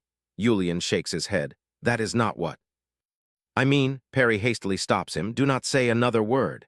Yulian pauses for a few seconds and asks, what am I to you? Just as a firework is shot into the sky, Perry replies, you are the young master. The firework explodes, releasing brilliant sparks of light. Yulian raises his brows and asks, could it be that I am not the blade that will end your life? Perry stares at him in a daze, an uncomfortable, itching sensation welling up inside her heart. After a moment of fluster, she lets out a sigh. I will go back first. With that, Perry stands up, seeing her leaving. Mean cannot help but freeze. Only after a long while, when he finally reacts, does he ask, what suddenly happened? Before he can finish, Lion hastily covers his mouth. I know Yulian is someone very special too. Me, I also know that it is not a normal kind of love. Once a member of the demon race finds their spouse, they will only look towards that person for the rest of their life. Then, one day, he will forget about me and only look towards his spouse. Because I always think this way, I accepted everything he did to me in the past. Yet just as she thinks of this from behind, suddenly comes Yulian's call, Perry. He runs over, panting heavily, and when he is a short distance from her, he stops. At this moment, Perry speaks up as well. Please do not come over. I accompanied you for the sake of finding a spouse for the young master, not to be someone for the young master to act spoiled with. No matter what you say to me, the young master is simply the young master. That is all. After a brief thought, Yulian takes a step forward. Just as you say, since you are my nanny, you must belong to me. You cannot leave me, and besides, you need me too. Perry seriously reminds him, young master, I am merely a doll, not born in a normal way. Living like this is not my own choice. I only want to return to Ling Jai. Young master, the more you act like this. Yulian is already very close to her. He confidently tells her, if you want to return to Ling Jai, you need to have me. The dragon is no more. Now the only one who can destroy you is me. Whatever you want, I can do it for you even if I have to die. But you... At this point, Julian suddenly stops for a moment, his eyes filled with heartbreak. But you always want to. Leave me, do not leave me alone. Perry, looking into those eyes, she says, it is not that I will leave the young master immediately. But I need to return to the spirit realm. Julian wipes his tears, his voice incredibly determined. I do not know what to do to make you like me. Do not leave me, I do not want to let you go. Perry hesitantly takes a step forward and reaches out her hand, calling softly, young master. At that moment, Julian suddenly grabs her hand. As long as you still need me, you will not be able to leave me. Perry is slightly startled. This demonic energy is from that time. Julian continues, and until I can forget you, I will not let go, as he speaks. Julian presses closer. He presses his forehead against hers. Never say words of wanting to leave me again. With that, he pulls her into his embrace. Perry lowers her head, letting out a soft sigh. Julian curls his lips and says, because now we are each other's spouses. After the contract is forcibly signed, Perry thinks contemplatively. I should have refused, but I could not help but freeze, but fortunately, she mutters, basically this contract only uses the name Perry to bind me. After all, if I am destroyed by the dragon, he cannot bring me back from the dead again. Having said that, she suddenly pauses. Do I really want to leave Julian that much? While Perry is deep in thought, Lion's voice suddenly rings out, Nanny, so you are here. Perry cries out in surprise. Ah, Lion, he says, honestly, do you know how long I have been looking for you? Hey, Nanny, did you bond with someone? Min asks in curiosity. Her soul still looks normal. Lion shakes his head. No, there is a trace of an oath on her. Wait, he hastily raises his hand. After sensing for a moment, Lion freezes in place. After a long while, he cries out, ah, is this not the young master's aura? Only then does Min ask, what oath are you talking about? Lion ponders, what did the elves say again? Oh, it is marriage, marriage through the soul. Min freezes like a statue. Marriage, a marriage. Are you united already?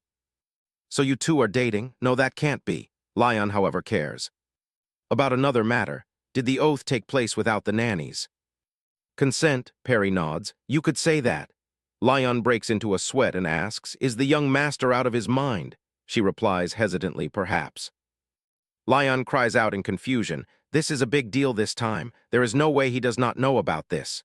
Min still does not understand and asks, what is wrong? Lion turns around to explain. Marriage among the demon race has two forms. One is a 100-year bond like humans.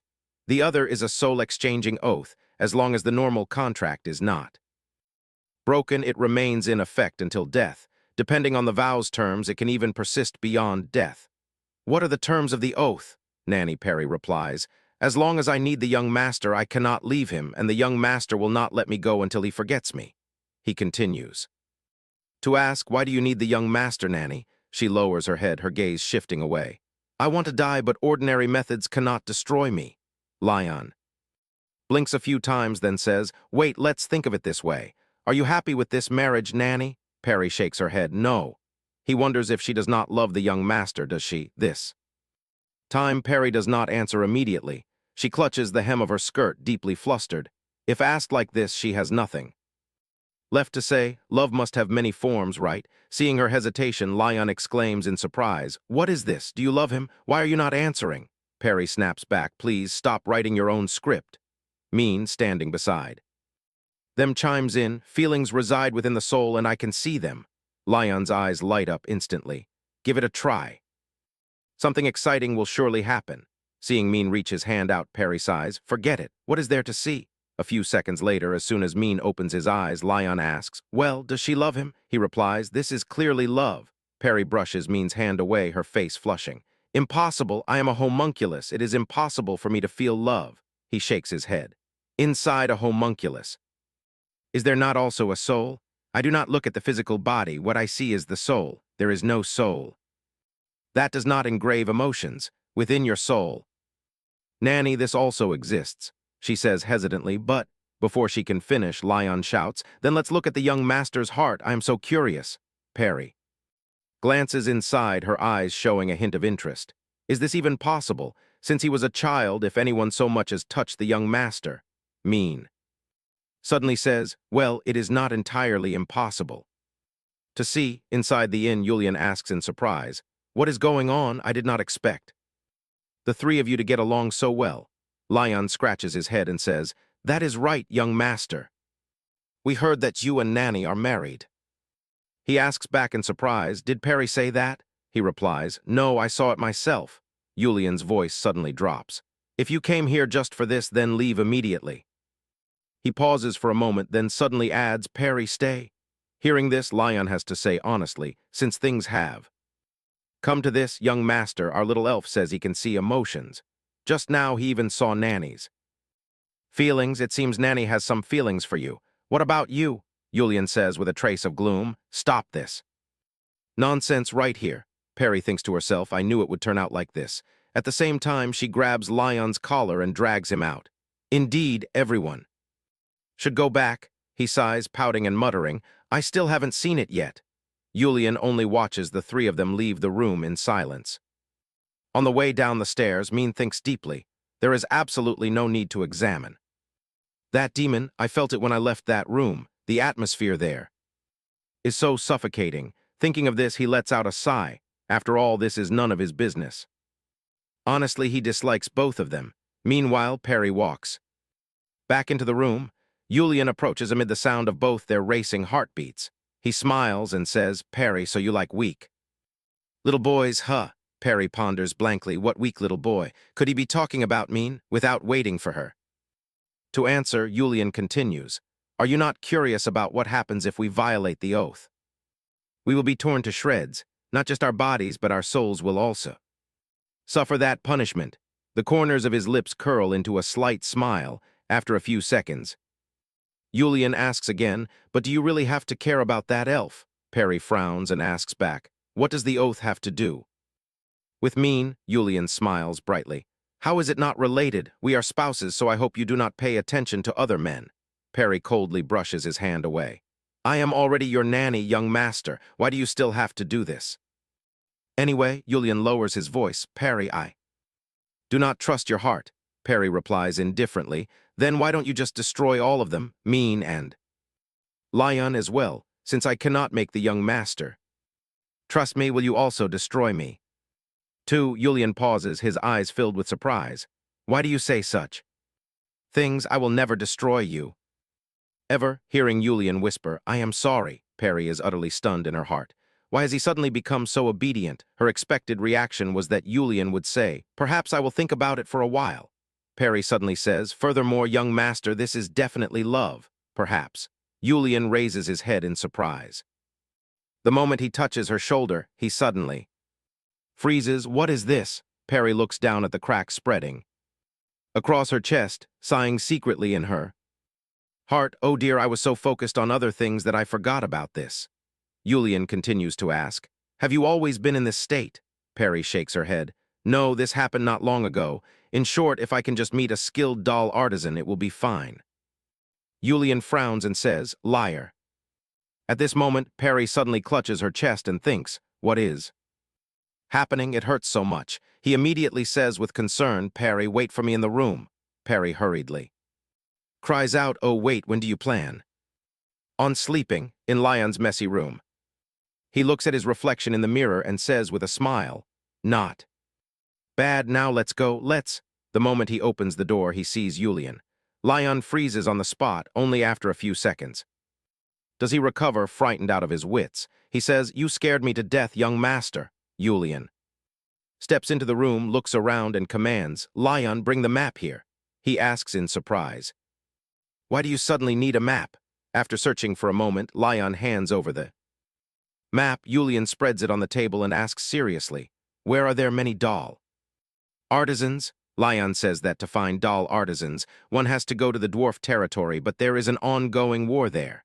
They could also look in the human village, though weak, their craftsmanship is not bad, but why do you suddenly want to find a doll artisan? Yulian rubs his chin in thought.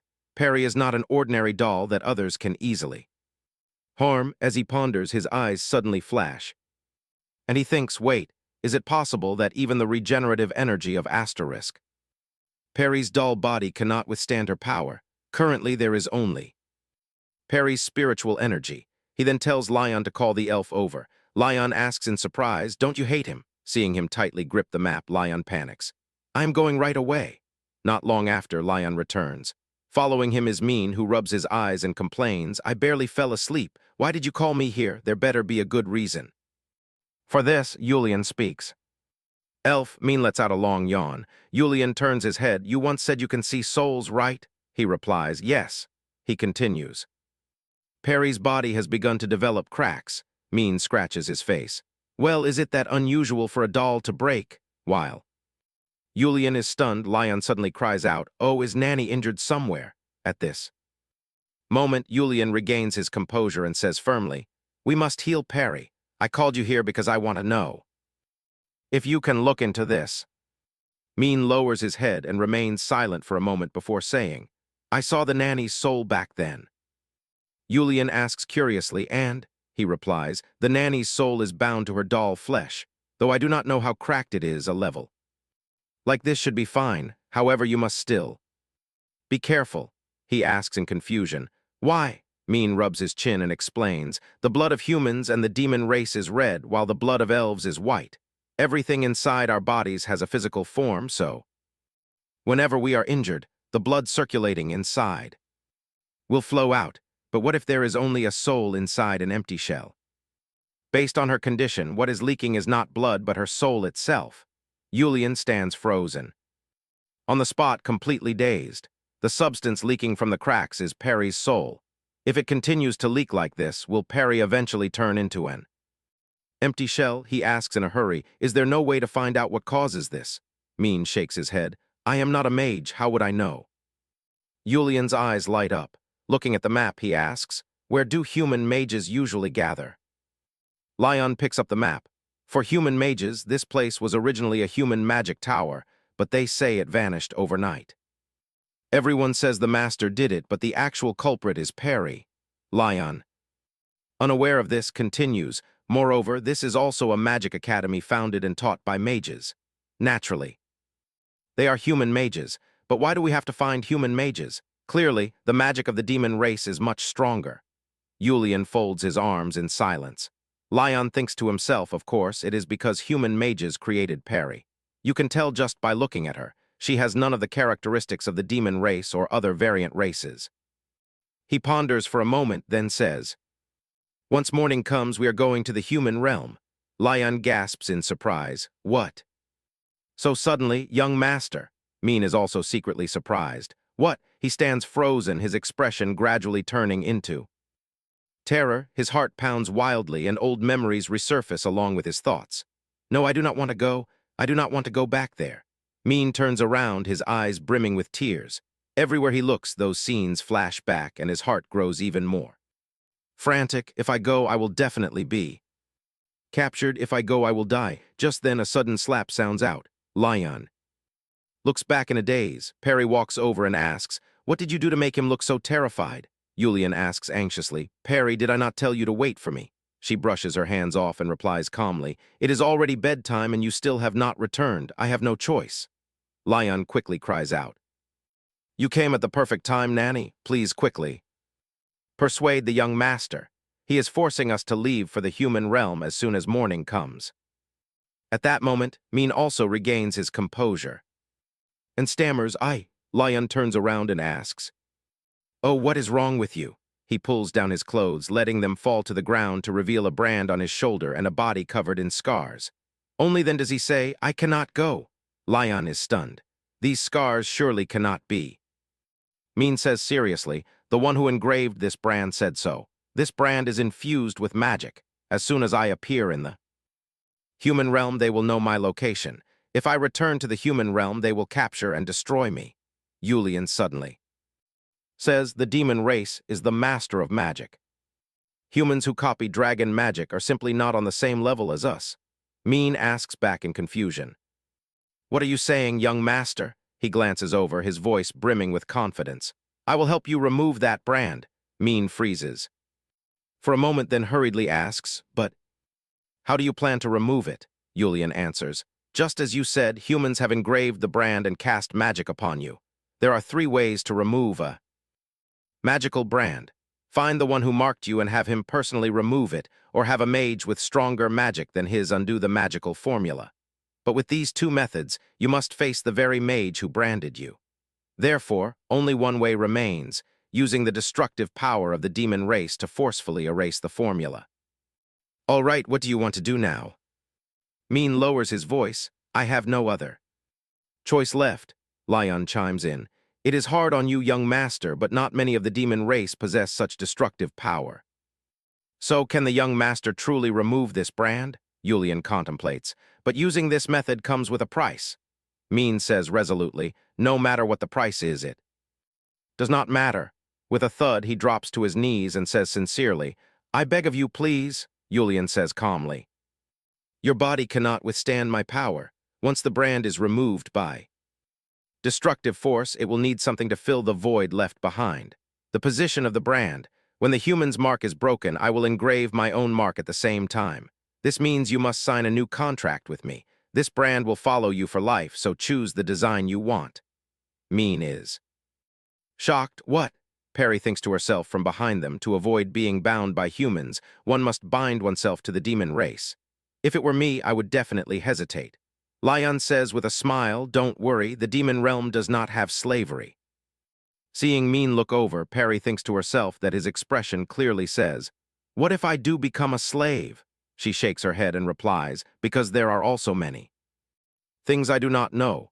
Min hesitates even more. Then does that contract have any conditions? Jai Kong, Julian replies, there is only one condition, you must obey me.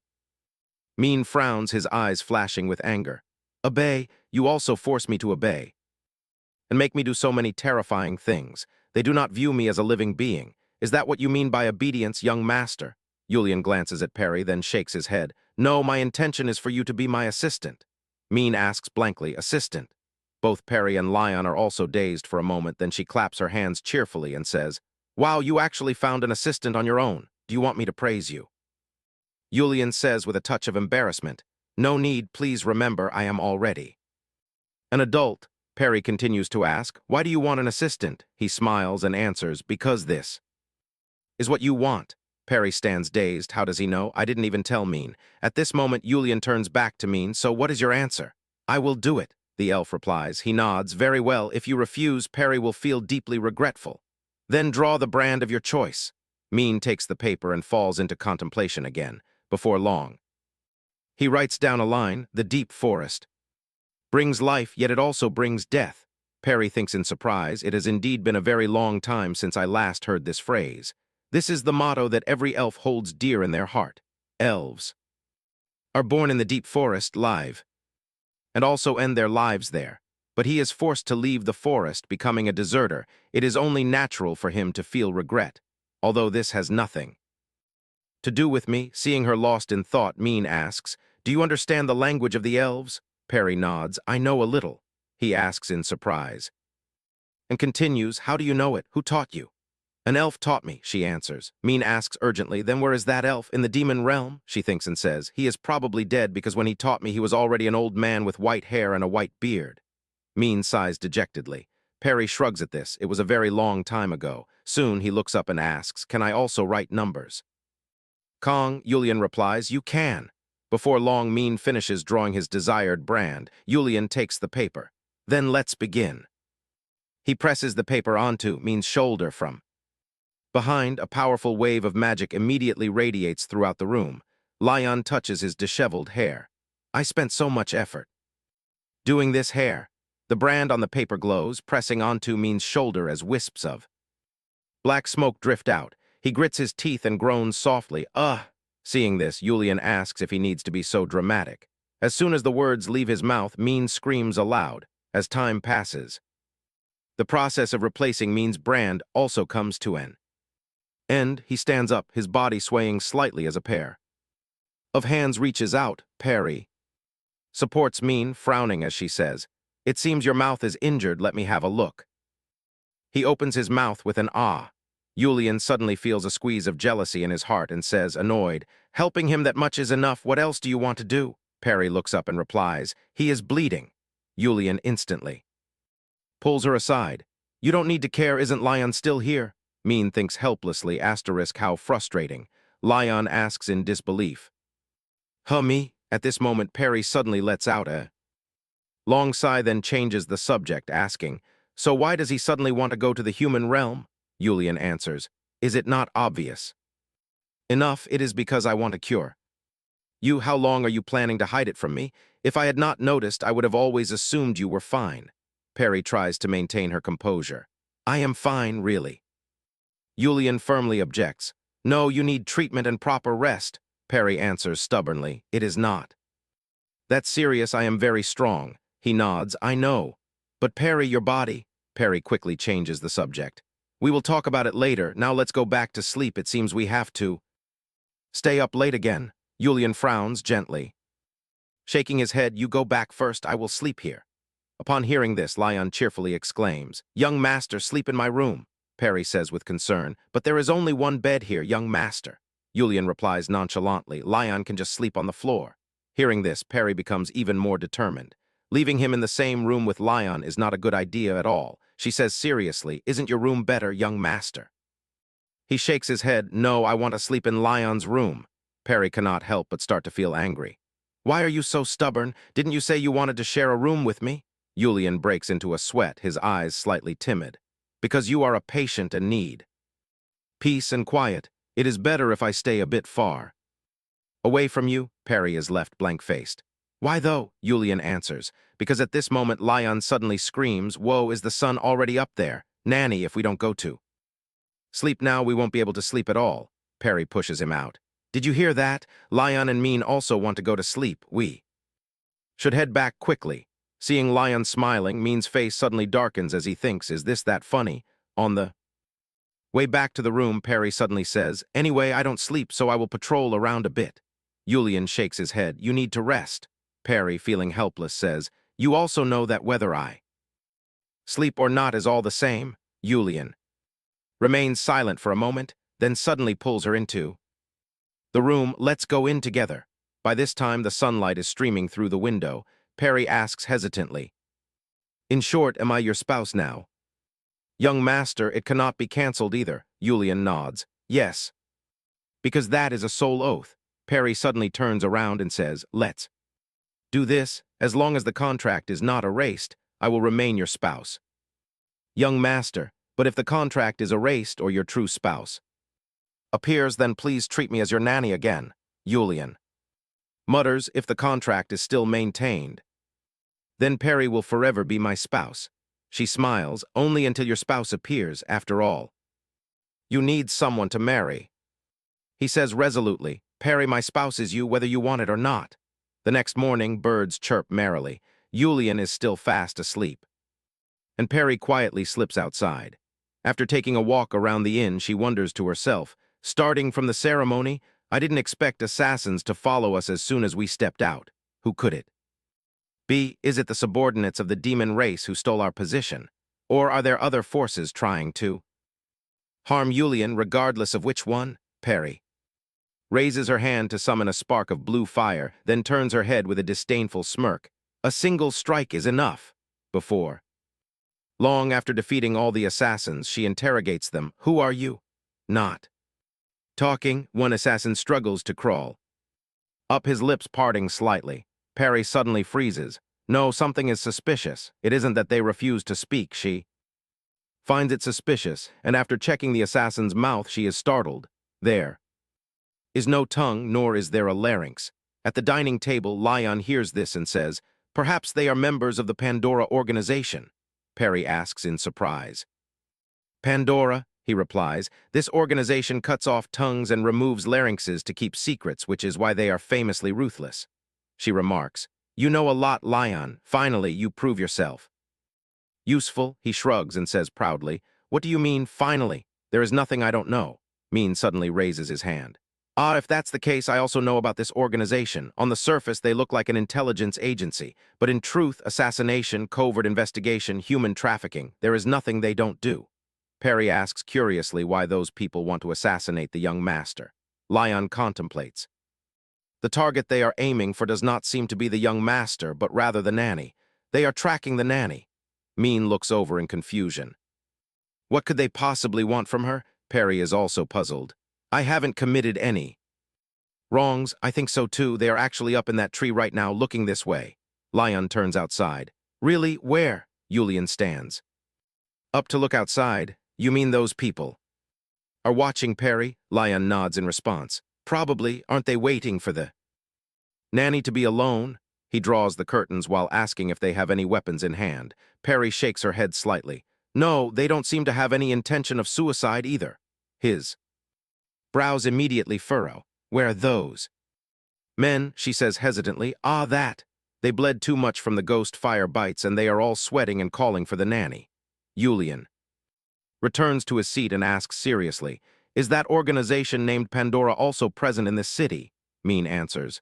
Yes, after all, Decca is a large city. He pulls out a chair and says, before we go to the human realm, we need to meet them once. We must make them pay the price for provoking Perry. Perry thinks speechlessly. I didn't teach him to turn out like this. Julian suddenly calls Perry and she looks up.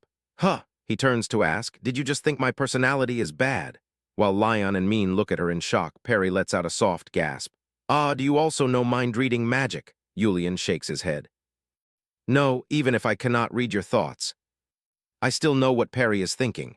Just like from our very first meeting, Perry understood my heart. I know that. Perry is stunned. After a long while her face flushes, and she wonders in her heart why. Is this how it feels when I say those words? After being hit by her, Lion cries out in discontent. Everyone is only cruel to me. This is discrimination. Min asks, have you ever thought that this is your own personal issue? Perry ignores the two and continues to think, but how can he know what I am thinking? Just then Julian calls Perry. She looks up with an awe. He stands up and asks, do we have cloaks? Perry answers hurriedly, I brought some, but there are only 3. Lion chimes in, as for cloaks, I have my own. Julian nods and says, very well, we have no time to waste. Let's set off immediately. The 4 of them walk out together. Min leads the way in front.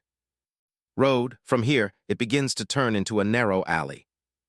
Already, Perry asks curiously, Min, how long have you lived here? He replies, probably 10 years now, right? Lion lets out a sigh, thankful that he knows these roads. Perry, however, thinks about the 10 years. He looks like a teenager, but he is not. It feels so incongruous. Julian suddenly turns around. Perry, if you're tired, just say so. I can carry you. Perry immediately shakes her head. No need. She thinks to herself, that is true, this person has lived for 200 years, so how did he end up like this? Until arriving in the demon realm, I never imagined that things would develop to this point. Before long, Min points toward a building. This is the place. The 4 of them halt. Lion hesitantly asks, wait, isn't this too suspicious? There is a building in front of us, and before it stands a sign that says Pandora Deccan Branch. After regaining his composure, Julian immediately orders Lion to stay outside and guard the perimeter. Everyone, come inside. As soon as the 3 of them step into the house, a voice echoes in their ears. Welcome. I see that you all seem to hail from noble families. What business could people of such comfortable lives possibly have to seek out this place?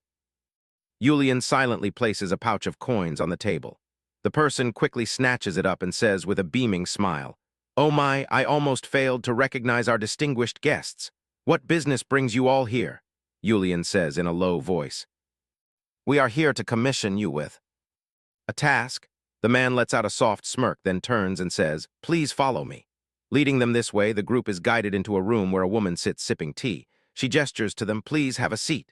The corner of Julian's lips behind his veil curves slightly upward as he asks calmly, no need. Do you accept my commission? The woman offers a knowing smile. She covers her mouth and gasps, oh dear, Pandora accepts all commissions. And there is absolutely no rejection or failure. Julian frowns and repeats, absolutely? The woman nods in confirmation. Yes, absolutely. Julian then asks, what is the name of that man, the one they call the son of the demon king? The woman asks in return, do you mean the son of the demon King Jedu? Julian. He nods, yes, I hear someone is interested in his nanny.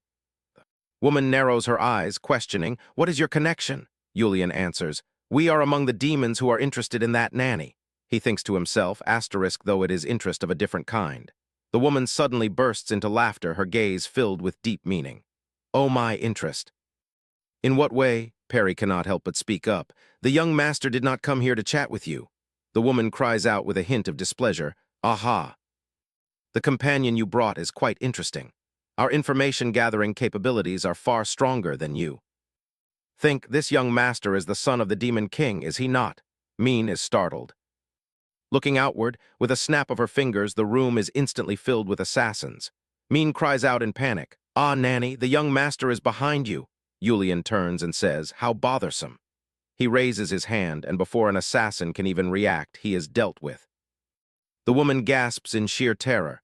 How is this possible? Yulian takes a step forward, standing right behind Perry.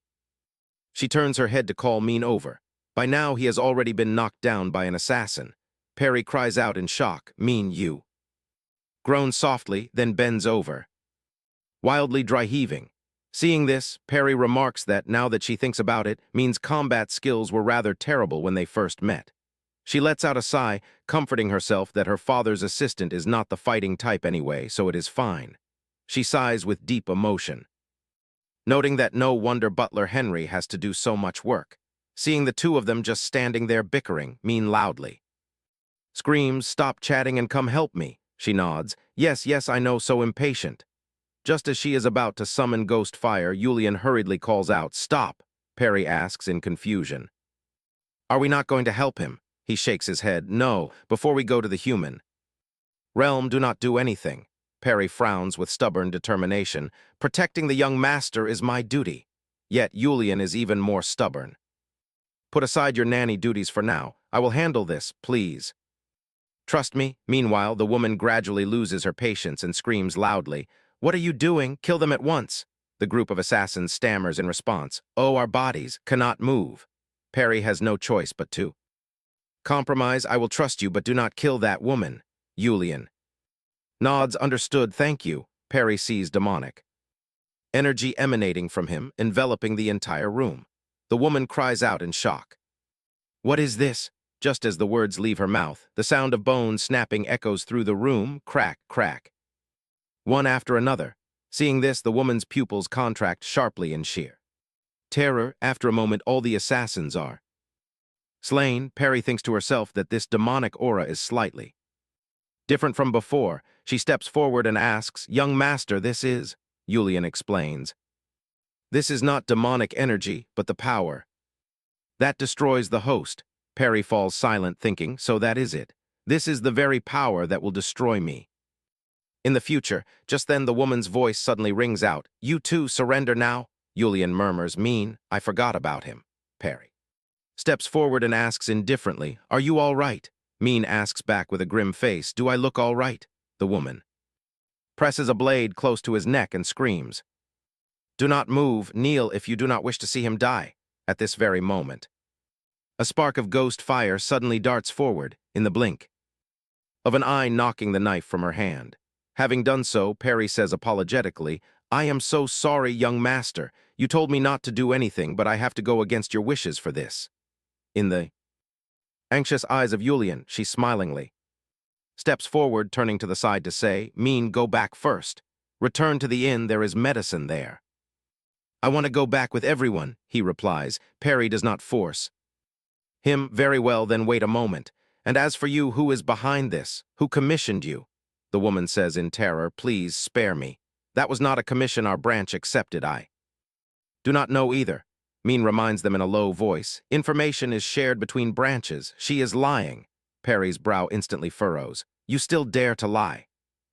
The woman turns pale, her entire body trembling. Ah, no, it is not like that. I will investigate it right now, please. Give me some time. Perry glares in warning. You still have the strength to play tricks. As long as you are not dead, you can still speak, can you not? After a while, the woman's screams echo through the entire building. Ah, get away, Perry is engrossed in the torture. Yulian suddenly whispers, if you wish to torture her, I can also do that job well. Seeing that she does not reply, Yulian asks in frustration, are you ignoring my words now? We made a promise. We are already spouses. Perry murmurs, it has an expiration date. He Continues, we even kissed. She breaks into a cold sweat and cries, seriously, why are you bringing that up right now? Nearby, Min cannot bear. The bloody sight bending over to dry heave once more. Feeling their gazes on him, he cries out, I am sorry, as soon as I let my guard down suddenly. The interlude passes and Perry steps forward to ask, are you ready? To speak now? The woman looks up, her entire body still trembling. Seeing her in such a pitiful state, Perry explains, those are the souls of the people you harmed. Wouldn't it have been better to cooperate from the beginning? Speak, who is the mastermind behind you? The woman grits her teeth, lowering her head as she utters two words. We'll die. Perry frowns and asks. What? She screams at the top of her lungs. If I reveal the identity of the client, Pandora will send someone to eliminate me.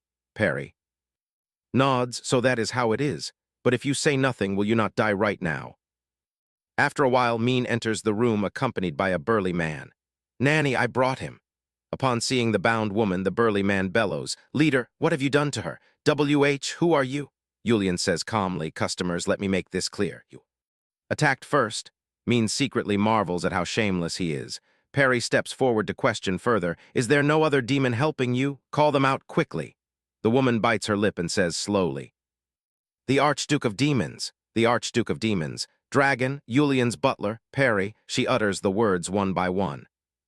Min does not understand and asks, are you playing with words? Why is there a dragon? Julian suddenly steps forward and pats Perry on the shoulder.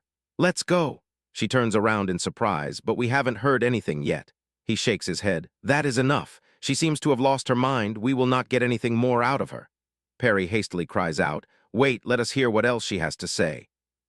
Young master, the three of them walk out of the building. Lion asks curiously, is it settled? What a pity. Why did you not call me for such a good opportunity? Perry grumpily asks if he could have even helped. He complains in dissatisfaction. Not again, Nanny, do you hate me? Perry lets out a laugh. You are only realizing this now? How shocking. At this moment, Julian suddenly speaks up. The order to monitor Perry was sent by the Archduke of Demons. It is likely to keep me in check. She asks curiously, then why did she mention the dragon? He answers, though it is not certain the dragon might have been involved in this. Perry is taken aback, thinking that a dragon wants to destroy her. Lion immediately shakes his head in disbelief. No way. The dragon race has been in seclusion for so long. Would they really cooperate with an Archduke of Demons? When the four of them return to the streets, night has already fallen. Lion mumbles with regret that they should have kept questioning. Perry falls into silent contemplation. If his speculation is correct, she will become the target of the dragon. I will not have to wait much longer before I can return to the spirit realm. This is clearly a good thing. Then she calls out to the young master. Julian immediately shakes his head. No, Perry says in astonishment. I have not even said anything yet. He answers, I am afraid of what you are about to say. I am afraid you will say you want to meet the dragon. The reason you need me seems to have vanished. Perry, you will not abandon me, will you? After a brief moment of daze. Looking at him, she shakes her head and says, of course not. How could I ever abandon you, young master? As she speaks, Perry thinks to herself, Julian likely knows as well. This is a promise she cannot keep. On the surface, she maintains her smile. Besides, are we not temporary spouses right now? Lion asks in confusion. Spouse is spouse. What on earth is a temporary spouse? Perry answers, it means that until the young master finds a spouse, I will act as his spouse. However, you must try your best to find a spouse. Julian ponders for a few seconds before replying, No, Perry, at any rate you are currently my spouse, are you not? Perry blushes and nods, muttering that she said it is temporary. What is this situation? A burly demon steps forward in front of them. Our young lady says she wishes to meet him. How dare you block our path? Get out of the way immediately. Lion raises an eyebrow. It is merely because your position was usurped. How petty. Your young lady certainly does not behave like a true demon at all. Burly man roars, insolent. Lion, refusing to back down, retorts, the insolent one is you. Perry stands stunned, thinking that these people are making a scene in the middle of a deserted street. Min tries his best to mediate. Please stop arguing. The burly man loudly demands, who are you? You do not possess even a shred of demonic energy. So do not block our path. Get lost. Lion also turns around. And who asked you to interfere? He shoves Mean aside. At this point, Perry interjects, Mean is not. A demon is he mean? You are already the young master's assistant, so there is no need to hide. Your identity. In times like this, you should say, I am an elf, you fools. Mean turns pale and asks in return, Really, do I have to say that? She nods, hurry up and say it. So gathering all his courage, he shouts, I am an elf, you blockheads. Perry pats his head in praise. Well done, Lion sighs helplessly. Says Nanny, the young master is looking at her. Mean immediately turns around, thinking in fear, why is he looking at me? It is not like I told her to do that. Just then, the burly man shouts loudly again, You little brats. Young Miss Wren wants to meet you. She orders us to bring you to her, no matter what it takes. He grabs Perry by the collar and threatens loudly, If you dare disobey, I will destroy this woman. She calmly crushes the knife at her neck into tiny metal shards, making the burly man freeze in shock. HMPH, looking at the tragic state of the knife, the remaining subordinates suddenly turn pale, while the burly man is still. Dazed, Perry delivers a punch. That sends him flying into dreamland. She rubs her wrist and asks, Do we need to deal with the others as well? Young master, I will not use spiritual energy, Julian nods. Then do as you wish. Right at that moment, a voice suddenly rings out, Stop right there. How disgusting. Indeed, I knew it would be like this. Do we even need to fear such a lowly creature? Lion turns his head and says, Ah, that demon is. As soon as the words leave his mouth, Wren also walks over, her expression still filled with arrogance. Perry sees her and says, Wren, we meet again. Lion suddenly frowns. Before this, I was not quite sure. As expected, she is a dream demon. Wren corrects them in irritation. My name is Wren. How dare you equate me with those titleless dream demons? It makes me very uncomfortable. Lion nods. Ah, right. Perry is curious. So, what does the noble young miss of the Count's house want with us? Wren answers, Do you even have the right to know? About that, are you looking for a spouse? Perry suddenly gets startled. Her expression happens to be seen by Julian, so he says, That is right. Wren continues, even if you are a commoner or a merchant. I do not mind. How about making a soul oath with me? Mean says in surprise, My goodness, is she that impatient? On the other side, Julian indifferently replies, No need. Wren freezes, Why? I am the only daughter of the demon count. If you marry me, that title will be yours as well. He flatly says, I do not need it. Hearing this, she grits her teeth, her attitude turning arrogant once more. If you do not want to marry me, then this matter cannot be easily overlooked. You were the ones who attacked us first, so you must compensate us. Perry cannot help but wonder, is this how the demon race proposes? Lion shrugs. How is that possible? It is because the young master looks very strong that she is acting like this. After all, we are also a race that always pursues strength. Since we cannot find any demon stronger than us, Lee and I are still unmarried. A foolish woman like her is also part of the reason she is truly an unreasonable person. Perry suddenly thinks unreasonable. Is it also because Julian is unreasonable that he always holds on to me so tightly and refuses to let go? On the other side, Julian curls his lips and asks, In the demon realm, do you when only to suffer punishment? In the demon realm, weakness is the root of sin. Wren raises her voice. I already said I am the daughter of the demon count. Perry steps forward, her tone extremely solemn. This gentleman is the sole heir of Demon King Jeddu, young master. Julian, Wren freezes. What? No way, weren't we, when we were young? Weren't we very close? Do you not remember? I am Wren. Julian directly brushes her hand away. Is that so? Was there ever someone who had a good relationship with me in the past? It is already something from 100 years ago. How can I remember? Perry thinks to herself. It seems she is one of those who broke off ties with the young master because of his late awakening. Julian turns around, not forgetting to leave behind a word. Stop putting on an act, get lost. Wren grits her teeth. Julian, stop right there. Perry stops her steps, curls her lips, and asks, You said the two of you were very close when you were young, right? But what a pity. Our young master had no friends when he was a child. The woman shouts in anger, Who do you think you are? How dare you lecture me? Yulian gently pulls Perry into his arms and says with a smile, "She is my spouse." She cries, "Out, young master." He immediately adds, "All right." "All right, a temporary spouse." Ren raises her brows. "What spouse?" Min asks curiously. "What is going on now?" She snarls, powerful magic power emanating from around her body. "You say you have a spouse." "Already, stop joking." Perry secretly frowns. "That is the demonic energy of a dream demon. I am a doll, so I am fine, but before Yulian can be reached by Ren's demonic energy." Perry rushes over to block it. She tightly hugs Yulian to her chest, her face flushing slightly. But at this moment, that demonic energy seems to be blocked by something. Perry, surprised, turns her head back and freezes when she sees a tree appearing out of nowhere. This is Min. He pokes his head out and says with a smile, "Is everyone all right?" Perry happily praises him. "You are very amazing. I must reevaluate you." Yulian asks with concern, "Perry, are you not hurt?" Min scratches his head in embarrassment. "Are really?" At this moment, Perry suddenly turns her head back, her eyes cold as ice. "Ren, how dare you attack the young master? I will tear you to pieces." Min stammers in shock. "Ah, that young lady." At the same time, Lion steps out on the other side. His old habit acts up again as he lifts Ren's chin with one hand, the essence of a high-level demon.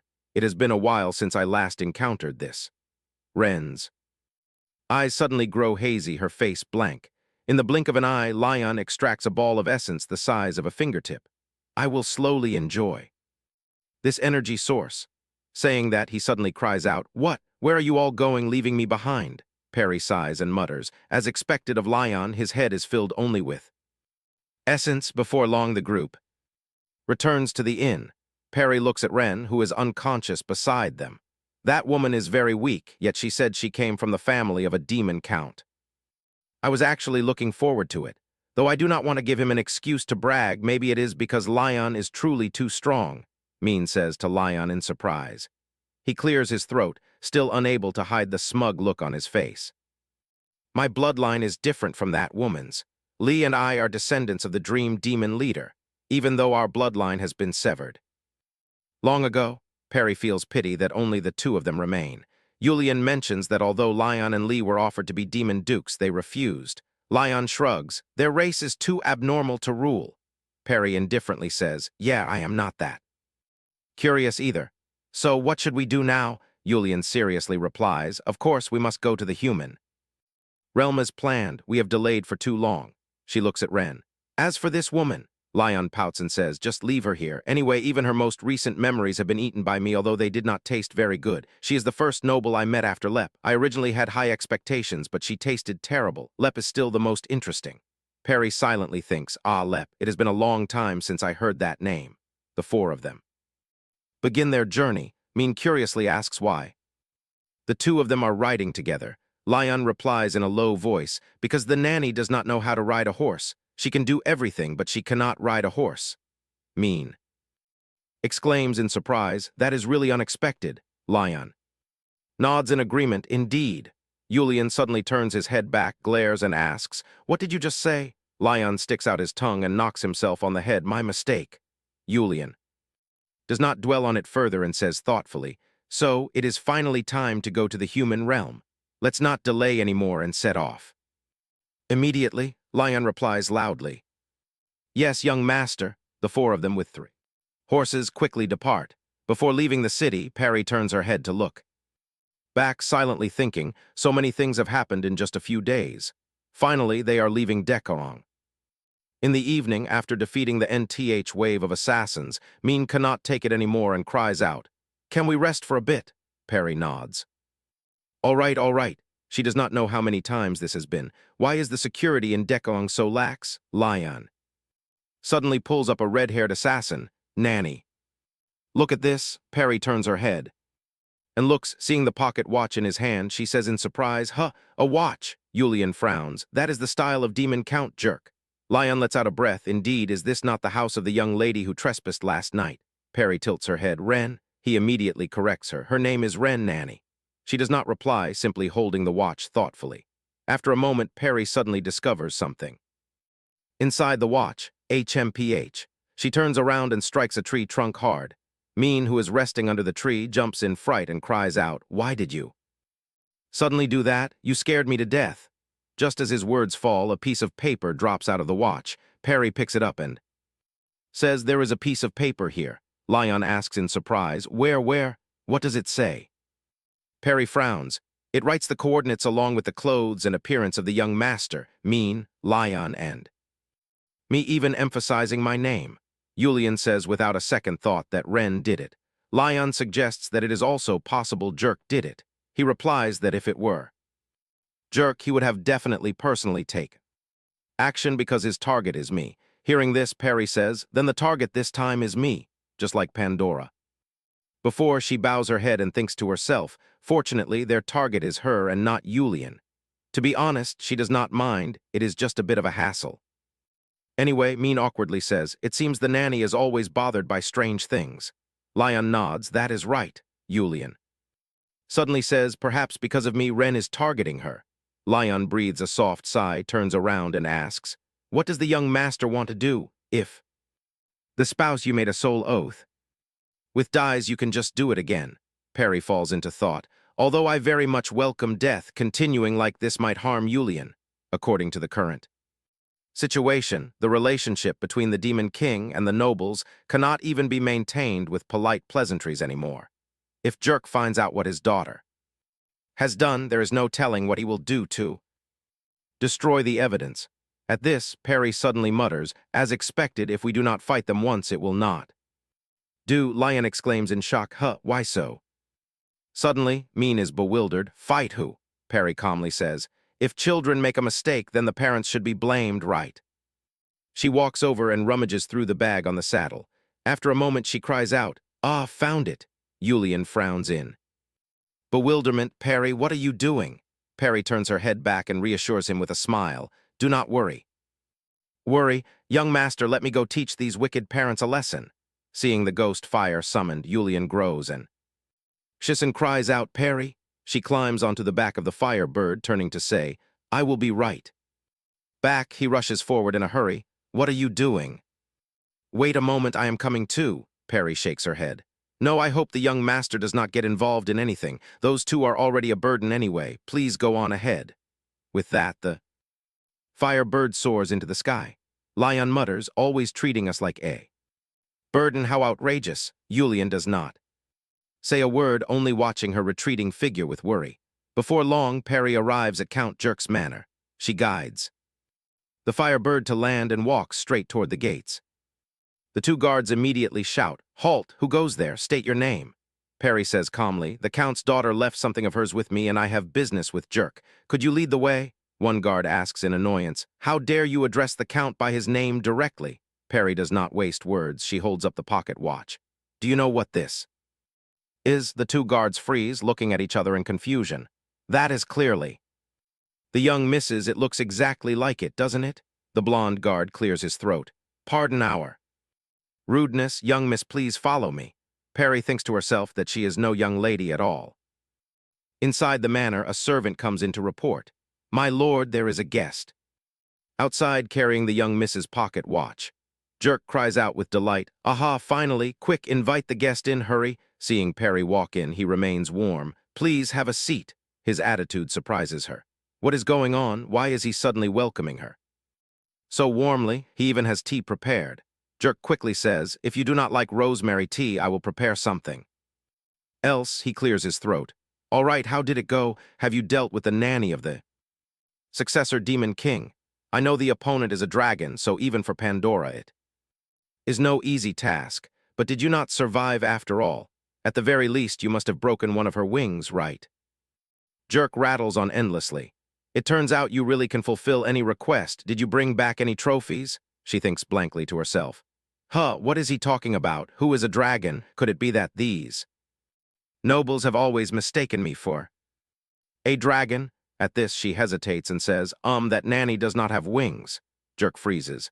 Oh, you know her so well, it seems you have completely taken care of her then. You truly live up to your reputation. If I had known, I would have entrusted everything to you. Perry nods in response. I hope this pleases you. The corners of her mouth curl up slightly as she thinks. So that matter was not caused by that foolish young lady. Jerk suddenly changes the subject. Let us not speak of this anymore. If we report this to the Demon Duke, both you and I can make a fortune. Perry thinks in surprise. Oh, so the Demon Duke is involved too. She feigns curiosity. I am not quite sure, but is there a problem if that nanny is a dragon? Jerk raises his teacup and takes a sip to wet his throat, smacking his lips. You do not even know this. Have the dragons and the demon race not signed a contract to not encroach upon each other's territory? If the Demon King violates that treaty, he will naturally be dragged down. Hearing this, Perry cannot help but think with a bit of pity. Jeddu is truly pathetic, isn't he? To think someone of this caliber is called a noble, yet we still have to let him be. She places the paper she took from the pocket watch on the table. Consider this a souvenir for you. Jerk frowns and asks, what is this? Perry replies with a bright smile, a description of the target's appearance and attire. He asks suspiciously, why are you giving me this? He looks at the paper and mutters, long silver hair, pale green eyes, fair skin. Reading this, Jerk suddenly freezes. See, could it be? Only then does Perry smile and say, it is not too late for me to introduce myself, is it? I am Perry, the nanny of the Demon King's castle. And just so you know, I am a doll. Jerk jumps up in shock. Guards, where is everyone? Perry raises her hand, a chilling smile still playing on her face. You really should not call for more people, he stammers. A D-dragon? Perry sighs and corrects him. I already told you I am a doll. Jerk backs away in terror. Do dragons even have this kind of ability? She gets slightly annoyed. I said I am not a dragon. After all, just then a blade suddenly presses against her neck. Perry turns her head. Behind her stands an assassin. If you dare move, you are dead. Jerk sighs with relief and yells loudly. Why are you only appearing now? What if I had been hurt? Perry is surprised, having felt absolutely no presence. His strength is indeed formidable, but this little toy cannot kill her. Just as she moves, the assassin swings his sword. Watching her head roll onto the ground, he exhales a breath. I warned you. As soon as he speaks, the assassin's eyes widen, his voice turning into a stammer. What is this? How can she? Perry controls her body to pick up her head and smiles. Ah, because I am a doll. The assassin gasps, a doll. Just then, the door to the room suddenly explodes. Jerk cries out in panic. The door, Perry calls out in surprise. Young master. Julian immediately turns to Perry, seeing the scene before him, his face darkens instantly, his voice turning ice cold. Which bastard did this? Perry points at the assassin. He did it. A blast of demonic energy immediately shoots forward. The assassin hurriedly leaps aside to dodge it. His gaze is instantly filled with terror. Perry is also stunned, thinking, is that the power of destruction? Jerk grinds his teeth with tears in his eyes. Oh, do you know how much those things cost? At this moment, several drops of blood suddenly drip from the assassin's shoulder. He quickly turns around, only to find his left arm completely gone and his entire body begins to tremble. Julian silently steps forward, his emotionless eyes looking down from above. The assassin takes a deep breath, desperately thinking of a way out. At the same time, his body swiftly darts away, picking up the sword from the ground along the way. He points the blade at Perry, warning in a low voice, if you dare move, this woman dies. Julian stops in his tracks, his pupils constricting. At this, Perry says, I will not die. Aren't you the one who knows this best? Keep going, young master, she urges, but his fists remain clenched, his face filled with hesitation. Perry shouts, young master. Jerk, however, sneers, ha, well done, kill her right now. The assassin clicks his tongue in irritation, saying loudly, Demon Count Jerk, my master is the Demon Duke. Jerk does not even bother to listen to the rest, cutting him off. In any case, just destroy them. Perry sighs at this. If they cannot even kill me, how can they kill a real dragon? She reaches out, grabs the blade, and gently points it at her own chest. Seeing this, the assassin cannot help but gasp. Before he can do anything, Perry squeezes hard with a sharp snap, and the sword breaks in two. She glares at Jerk, her gaze sharp as a knife, and flings the broken blade tip right at him. Jerk turns pale and screams. Ah! Seeing the blade embedded in the wall, he cannot hold back his tears at this moment. Perry says, young master, tie him up quickly. No sooner have the words left her mouth than the assassin lunges to attack her. Hearing the noise, she spins around. He is slightly startled, letting out a roar, "Die!" With a gentle wave of her hand, the assassin is slammed hard onto the floor with a loud crash, creating a massive hole. After tying them both up, Perry mutters, "They understand the situation far better than I thought." She bows her head in thought, finally piecing together what that woman from Pandora said. It seems because Jerk showed himself before the demon duke and even took certain actions. At the same time, Lion runs over, waving his hand and shouting, "Nanny," as expected. The young master is here too. Mean looks around in surprise. Did the nanny do all of this? Perry shakes her head. No. Lion throws them into the dungeon. He is stunned. Me, you are making me work the moment I arrive." She raises an eyebrow in response. "Then who else?" Lion is speechless, muttering. "How troublesome." Perry summons a spark of fire. "This little guy will lead the way when you return." Lion asks in confusion, "What is this? I still have to come back." She nods, "Of course." At this point, Yulian suddenly calls out, "Perry, are you all right?" Perry acts calm, saying, "Of course," looking at the cracks on her chest. Yulian still frowns with deep worry. At this moment, Mean also approaches. The nanny is very healthy and her spiritual energy is not leaking. Hearing this, Yulian finally lets out a sigh of relief. He sweeps Perry up in his arms. "Let us head out." She blushes and says, "I can walk on my own." Yulian asks sternly, "Why are you so reckless? I am extremely worried about you." Perry's heart beats wildly. She says apologetically, "I am so sorry, young master." He frowns and corrects her, "Call me Yulian." She hesitates, feeling that calling her young master directly by name is a bit. But he remains firm. "If not, just call me you." Hearing this, Perry can only sigh. "Yulian." He nods in satisfaction. Leaving the manor, Perry looks around and asks, "By the way, where did you tie the horse?" Yulian says guiltily, "I just left it there." She gets a bad feeling and asks, "And the luggage?" He holds up a pouch of money. "Here." Perry is somewhat speechless. "And besides that?" Yulian scratches his head, looking innocent. "I did not think that far ahead. I was only focused on chasing after you." Hearing this, Perry cannot say anything more. At that moment, Mean suddenly runs up. "The luggage, I have already sorted it out." Perry ignores it and looks up to ask, "By the way, how did you know I was here?" Yulian smiles and replies, "Because you have my demonic energy on you." Perry touches her chest, wondering if the soul oath can really do things like this, even if it is just a little. While she summons the ghost fire, turning it into a firebird and gestures, "Everyone, please climb on up. This place is about to turn into a sea of fire." That evening, after the two of them step onto the ground, Mean is still stuck on the back of the bird, crying out miserably. "Ah!" Perry frowns in thought. The ghost fire is affected by the mood of the one transmitting spiritual energy, and the fire she just summoned is excited, performing continuous somersaults in midair. Why is it so happy? Could it be that my mood is actually good? Am I actually feeling happy? Why? We were just attacked, and we have already retaliated. Fully, that is right. It is because Yulian rushed to my side, leaving everything behind because he was afraid I would get hurt because he was worried about me. While she is deep in thought, Yulian suddenly calls out to Perry. She snaps out of it and replies, He points up to the sky and asks, "That bird is a bit strange." Perry hesitates for a moment and then says, "It is just because my mood is good." Yulian turns to look at her, puzzled. In the air, Mean thinks he feels so dizzy. On the ground, Yulian asks with concern, "Are you sure there is nothing bothering you that you are hiding from me?" Perry answers, "There isn't." At the same time, she is lost in thought. "I thought that if I just ignored it, it would fade away on its own. That is why for so long I have been trying to suppress my constantly fluttering heart.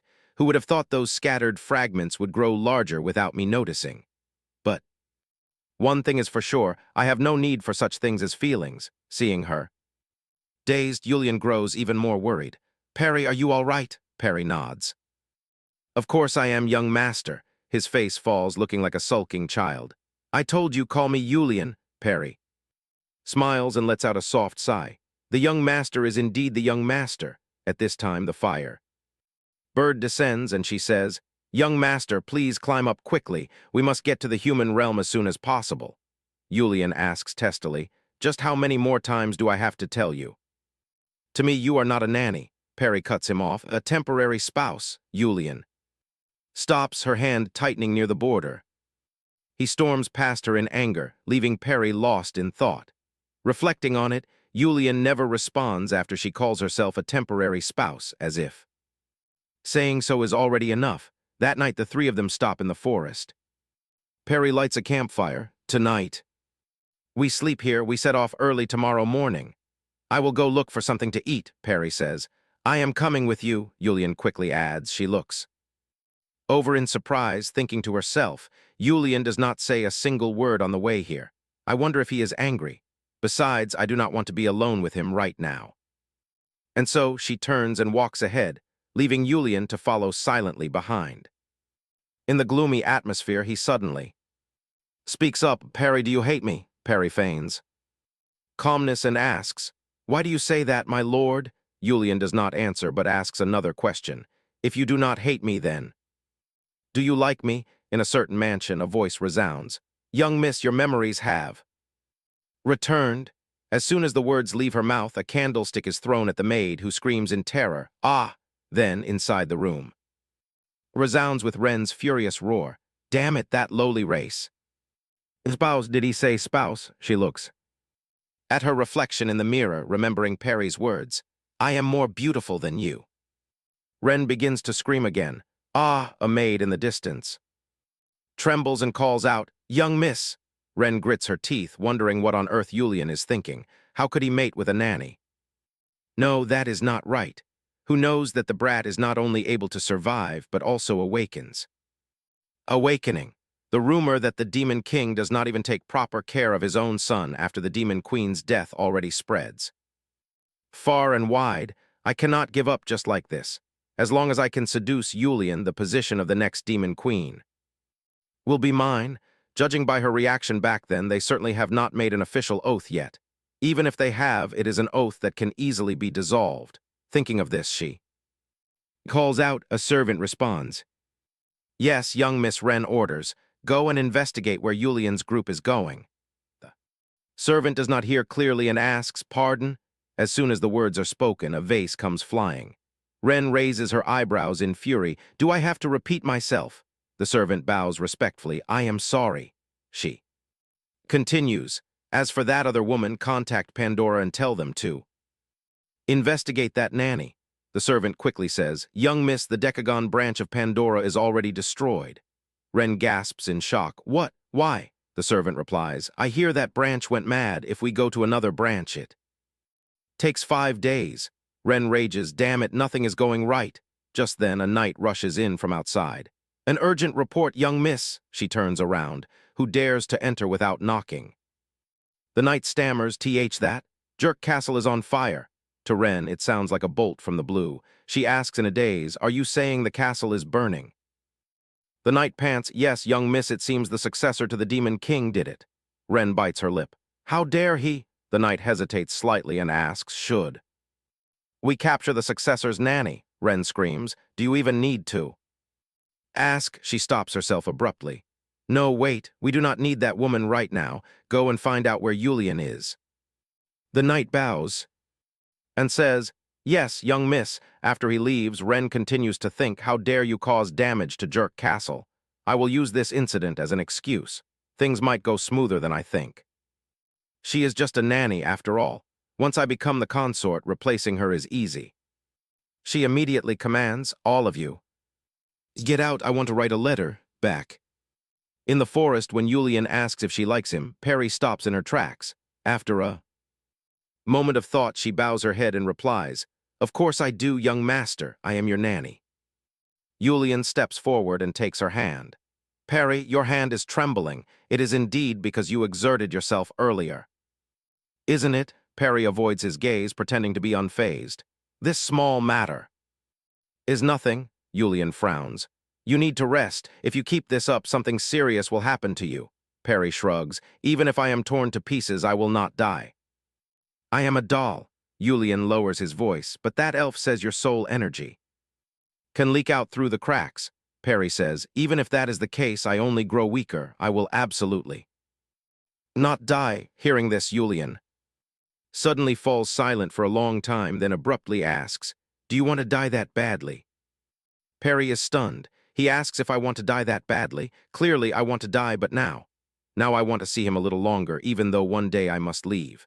At this, she says, "Whether I live or die depends on you, young." Master, Julian cannot help but ask, "Perry, everyone wants to live a good life, so why do you always want to die?" Perry turns her head, replying as if it is only natural, "Because I am not a living being." Julian suddenly grabs her hand and pulls her tightly into his embrace, his voice filled with sincerity, "To me. Perry, you are not just a doll or a nanny. My father once says I am incredibly obsessed with you, but my father is the same with my mother. In my memories, my father and mother live. Very happily, I also hope we will be happy, Perry." She hesitates before saying, "Only if you promise me one thing." Julian nods. "Whatever you say, I will agree," Perry says solemnly. "No matter what your feelings for me are, when the day comes that those feelings fade. Please destroy me." Julian looks straight into her eyes, nodding. "Very well, I promise you." In a cave, Track stands before an incredibly unique existence. A dragon with a massive body as red as blazing fire. It speaks. "So you are saying our dragon race broke the covenant 5,000 years ago?" Track replies. "Some people believe so. They think the new nanny of the Demon King's castle is a dragon." The dragon exhales heavily.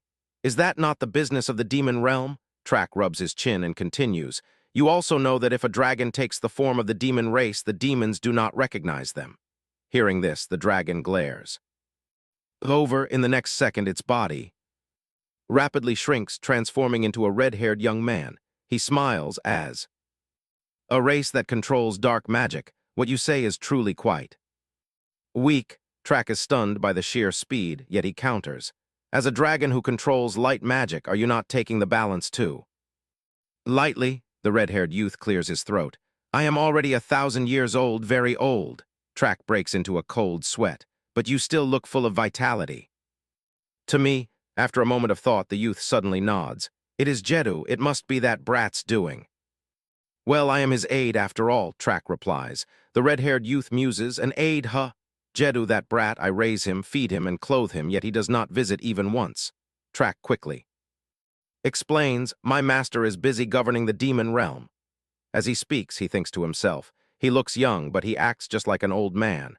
The red-haired youth speaks again. "Anyway, I even help him find his spouse, so being treated like this is truly too much." Track is momentarily stunned. This dragon helps Master find his spouse. Don't the dragons begin to disappear 5,000 years ago? The red-haired youth sighs again. "Your master is so stubborn. Even though I sleep, it is hundreds of years since I last see that child." Just then Jedu's voice rings out. "I know you will say that, which is why I am here." Track cries out in surprise, "Master!" The red-haired youth beams. "Oh, Jedu, long time no see." Jedu smiles as he steps forward. "You live for tens of thousands of years. 200 years is probably a very short time for you, isn't it? Is it? Because you are too busy traveling that you let those humans taint you. Those humans oppress and slaughter your kin. Thanks to them. The Demon King's mountain is in complete chaos now." The red-haired youth scratches his face in embarrassment. "True, we are a bit too quiet lately." In the blink of an eye, the three of them appear in a luxurious room. The red-haired youth gestures with his hand. "Have some food." Jedu shakes his head. "There is no time." Hearing this, the red-haired youth scolds softly, "Heartless brat. So you come to find me just to help you confirm if your son's nanny is a dragon." Jedu shakes his head again. "She is not." Hearing this, the red-haired youth is dumbfounded. "Doesn't the Archduke Demon always believe that the nanny is a dragon?" Jedu nods in agreement. "That is correct." The red-haired youth ponders for a long time. I cannot seem to communicate with this man of few words." At this, he beckons Track. "Over, you come and explain. And do not think of deceiving me. My moods are very unpredictable."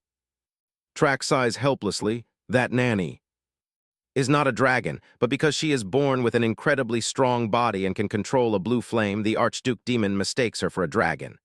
The red-haired youth asks in confusion, "A blue flame?" Track explains, "She calls it ghost fire." The youth frowns, "A power that controls ghosts and gods, what on earth is she?" This time, Jedu answers. She is a doll. When we met, she was sitting on the ruins of the magic tower, so I bring her back. The red-haired youth sighs. Humans make strange things again. Very well, I should go out as well. I must protect the safety of my family. Is there anything you need me to do? Track replies. Before coming here, we leak intelligence to them claiming that the nanny, Perry, is a dragon. Then we create a seemingly accidental situation to make them reveal this. When the time comes, you only need to clarify that Perry is not a dragon. The red-haired youth grows even more puzzled. Are you absolutely sure she is not a dragon? Jedu nods with certainty.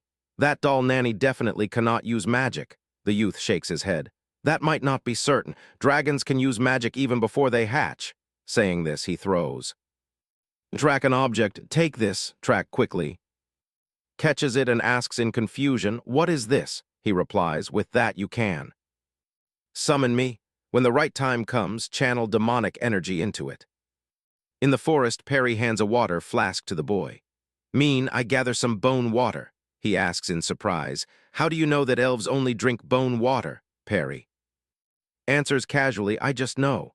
Mutters, even more suspicious. Last time is the same. You seem to know a lot about elves. No one answers. He thinks with a bit of frustration, it is too quiet. I'm already full anyway. Just then, Julian suddenly speaks up.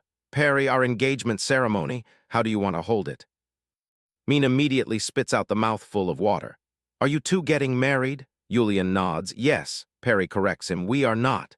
He instantly turns his head. Of course we are getting married because you are my spouse. Perry remains calm. Marriage is not a one-sided affair and I have no such intentions, she thinks.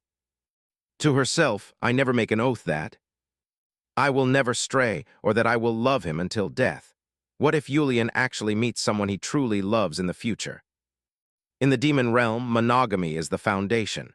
Marriage holds a sacred meaning, like an oath before the gods. Even if there is a divorce, the procedures are highly complex. Thus, anyone who breaks that oath to divorce certainly never receives a favorable look from society.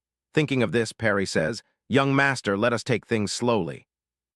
Julian frowns and asks, About what? She replies, The matter of being spouses and getting married is not a one-person decision. Therefore, we should try dating first. Julian's eyes light up. You want to date me? But dating easily leads to a breakup. What if you want to abandon me? Perry shrugs. If you only worry about this, how can we date? Everything must follow the proper order. Julian tries to persuade. She also knows he is impatient. Perry glares at him. I never taught you to be like this, young master. Julian immediately clarifies, the one who raised me is not you. Hearing those words, Perry cannot help but feel angry inside. Young master is truly, she sternly asks, who taught you to eat broccoli? Julian answers her. She continues, who taught you to distinguish friends from good-for-nothings? He continues to answer. Perry smiles and asks, who exposed the family of the brat who looked down on you and helped you awaken? His voice begins to sound a bit reluctant. It is Perry. She smiles. I do so many things for you. Does that not count as raising you? Anyway, Julian takes the meat skewer, eating while muttering, the one who raises me is not Perry. Perry immediately reminds him to finish chewing before speaking. Meanwhile, he looks at her as if deep in thought, watching her beside the campfire, which is still crackling. After Julian falls asleep while Perry patrols, suddenly speaks. The nanny's emotions grow stronger. She stops her steps and says, I wonder who it is, so it is you. He slowly walks over. I see you walking alone. Before he can finish, Perry says, I am on patrol. And the young master, Perry replies, he is asleep.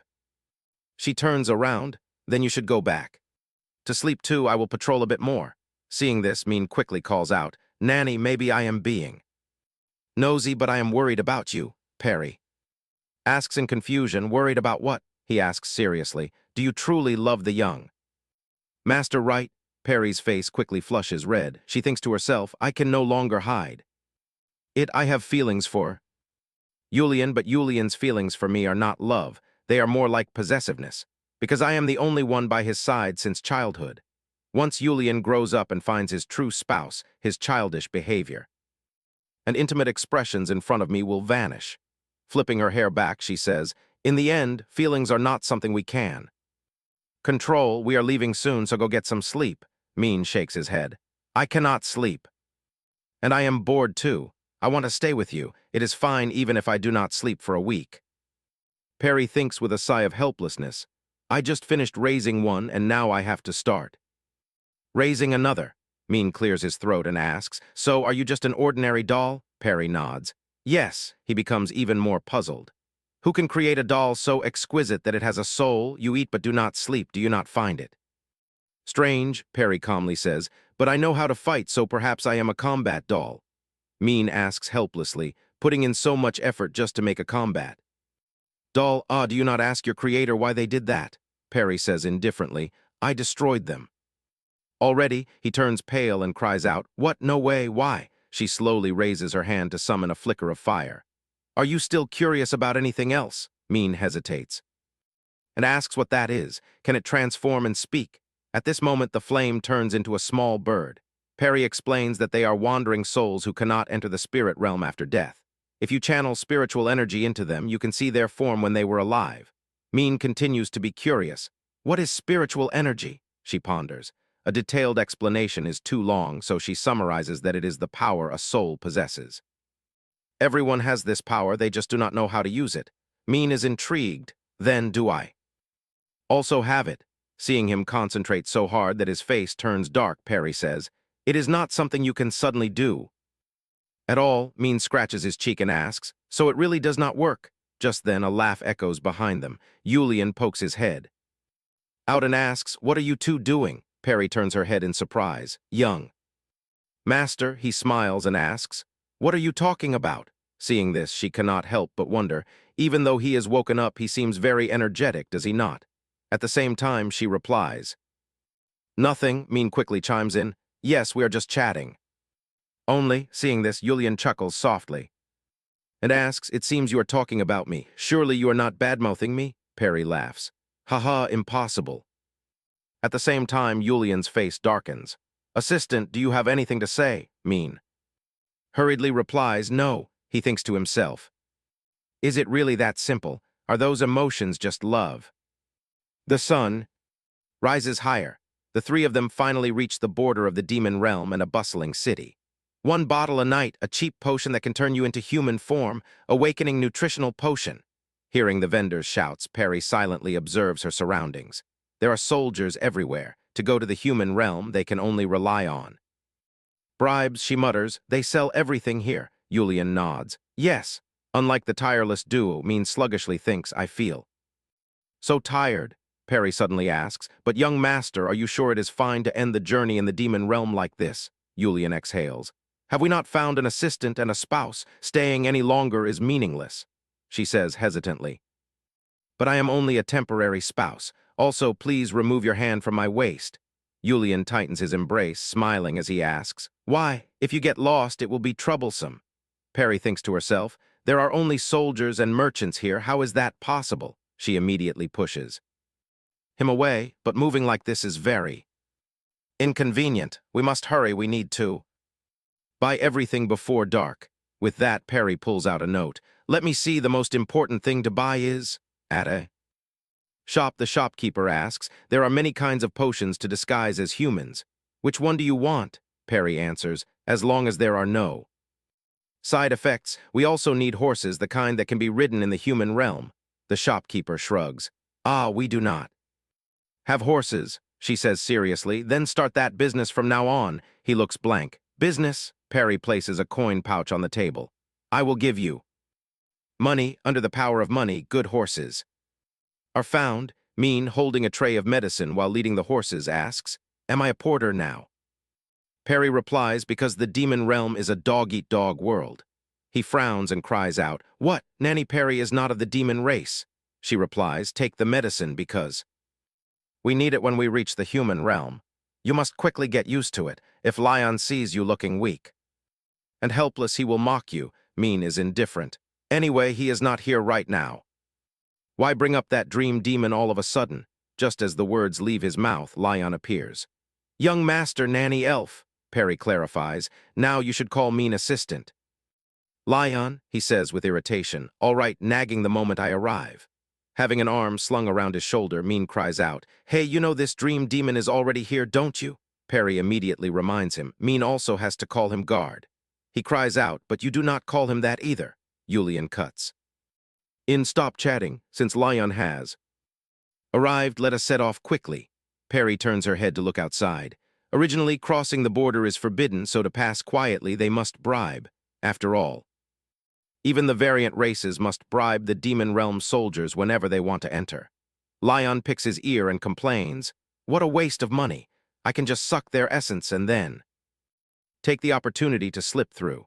Perry pauses. Oh, how can you think of such a genius idea? Min silently thinks, Lion, what genius, more like a fraud. Then let us make a plan. While the young master pulls out the bribe, Lion sucks their essence, and then we immediately cross the border and run. I will lead us through. Julian approaches the city gate. The guard looks up, smirks, and asks, what do you want? He holds up a gold coin. I have something to give. You, the guard sneers. You look like some young master from a very wealthy family. You know you have to pay a price for this, right? In a hidden corner, Min softly complains, I cannot see anything. Meanwhile, Julian hands the guard another bag of money. Take it. He raises his eyebrows, his face filled with annoyance. What is this all? You have, look again, green boy, what a mistake. If you think this is enough, you must at least bring me a girl. I noticed the one who came with you last time. Only a girl like that can satisfy me. Hearing this, Perry thinks, oh, it seems our plan is completely ruined. On the other side, Julian knocks that guard to the ground with a single punch. The other guard gasps, what is that? Who is it? Seeing that things are not good, Perry steps forward, not forgetting to remind, Lion, keep an eye on Min. Young master. Julian, what are you doing? He rubs his wrist and turns his head. The guards cry out, how dare you assault? Guards, you will be executed for this, Julian asks coldly. Since when does a mere guard have more power than me? Perry sternly warns, watch your attitude. This is young Master Julian, the only son and heir to the throne of Demon King Jedu. The guard gets up and protests, you are lying. We have not received any report about this. Perry chuckles. Then we only have to resolve this by force. Lion, Min, come on out. Lion slings his arm over Min's shoulder as they step out. Hello, darlings, seeing Min standing there, one of the guards cries out, huh, over there. Wait, is that not that damn elf brat? Remember, the one who came. Here, Perry continues, this is guard Lion and assistant Min. Hearing this, the guards laugh even louder. What? The Demon King actually takes someone of elf origin as an assistant. How ridiculous. No sooner does he speak than Perry knocks him to the ground for a second time. He cries out in pain, ah, I get hit in the exact same spot. She turns around and calls Min, seeing him standing there frozen. Lion quickly calls out to the elf. Perry continues to ask, what did these bastards do to you? Are they useless trash? Min finally regains his senses. She smiles and says, do you know the best way to deal with these cowards? You should torture them and use their bodies to plant some trees. Min hesitates. But those demons will die. Perry's face turns serious. That is exactly what I am telling you to do. You are no longer in the elf forest. Right now you are a citizen of this demon world, so you must act like them. Hearing this, Min trembles and raises his hands. Between his palms, a spark of light flares. Immediately after, the guards scream, what is this? From the ground, massive vines emerge, quickly wrapping around their legs. Then crawling upward, everywhere they pass, black smoke rises. The expressions of the guards are filled with agony. Seeing this, the leader's entire body begins to tremble.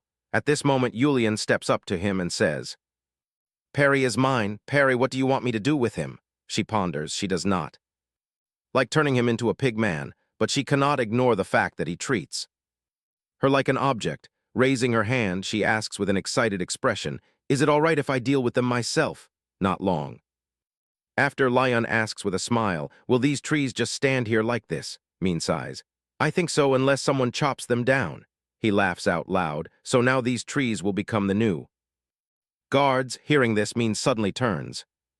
He walks to the side of the trees, silently contemplating what it means to become a citizen of the demon world.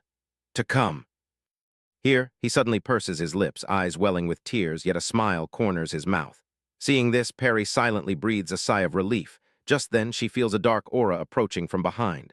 Startled, she calls out to the young master, "I have already apologized so many times." He says in a low voice, "If you knew you would have to apologize for this, you should not have done it.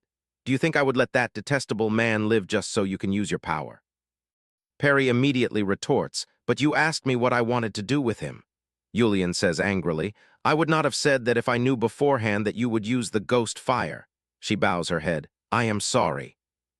Young Master Julian. Internally, she wonders just how many more times she has to apologize. Seeing her expression, Julian says, "I want you to promise me 3 things." Perry replies, "Yes." He then says, "First, you must not use the ghost fire more than once until you are completely healed. Second, if you are forced to use it again, you must ask for permission. Third, you must let me kiss you whenever and wherever I want, because we are spouses after all." Perry steps back and asks, "Just now you said I am yours." Julian replies with a bright smile, "Did you hear that? Am I yours too?" With those words, he pulls her into his embrace. Perry blushes and cries out, "All right," just as Julian plants a kiss on her cheek. Lion suddenly yells out loud. Julian and Perry are kissing. He raises his head and barks, "Shut up." Perry glares and mutters, "Lion, drop it." Julian pulls out a potion bottle. "Everyone has their human disguise potions, right?" The crowd replies in unison. "Yes." Julian tilts his head back and drains a bottle, and Lion follows suit. Mean hesitates for a moment before drinking it as well, then touches his hair and screams, "Oh my goodness." Ren pays no attention, stepping forward to say, "All right. It is time for us to depart for the human realm." After arriving in the human realm, Julian says, "We need to find the dark mage." Perry is stunned. "A dark mage?" she asks herself. "What? I thought he wanted to heal me. Why is he looking for a dark mage?" Julian looks over as if understanding her thoughts, smiling as he plants a kiss on her cheek. "Don't worry, I will handle everything, however. You are not allowed to use the ghost fire until I find the dark mage." Perry frowns. "Young Master Julian, I only used a tiny bit." Julian nods. "I know, but I still cannot stop worrying." Seeing the intimacy between the two, Lion quickly clears his throat. "But why are you looking for a dark mage? There are so many of them in the human world." Julian answers, "We might not know, but my assistant certainly does, the one who branded the mark on Perry's body." After that, Mean has to lead the group to find that person with a very reluctant face. Seeing him still deeply paralyzed by fear, Perry comforts him. "Mean, calm down a little." He replies in a low voice, "All right." Lion also notices that something is wrong and quickly advises, "If you are tired, let us rest for a bit." Just then Mean suddenly falls off his horse. Lion cannot help but cry out in shock. He catches Mean. "But the dark mage does not need anything from you, right? Why are you losing your composure like this?" Being lifted up into the air, Mean replies, "He does nothing. My family is slaughtered just to brand me. The slaves in Mitran are the same. If the dark mage had not sold that tool, it would not have left such a horrific mark. That bastard knew that the tool he created would be used for this kind of purpose. The slaves in Mitran and the dark mage are even collaborating." Hearing this, Perry asks, "Do you want to destroy them?" Mean nods. "Yeah." She continues, "If you want to destroy them, then do it. But only after our work is done, then you can destroy them whenever you want. Do you really still want to show mercy to a human who betrayed, slaughtered, and enslaved your people? Think carefully, Mean." That afternoon, the group arrives at a town. "This way," Lion asks curiously. "Do we really need horses? Don't you think it would be easier if we travel by hiding in the shadows?" Nanny Perry has yet to answer when Mean speaks up. "We need to ride horses to look more like customers." Lion frowns in confusion. "Customers? How will they react if they see us not riding on horseback?" Mean softly utters the word merchandise. Seeing Lion fall silent, Perry cannot help but feel surprised. Is he being cautious? I am glad he is not the type of dream demon who only intends to drain other people's life force. With that thought, she asks, "How long will it take us to get there?" Mean replies, "If we ride, about a week." Lion is also curious on horseback. He shakes his head. "I don't know." Julian impatiently says, "That takes too long. Show me our final destination on the map." Mean clumsily takes the map, opens it, and says, "It is here." In the blink of an eye, the entire group appears in the middle of a gloomy place, and the surrounding people immediately scream. "Who are you?" Julian smirks. "What a rude way to welcome customers."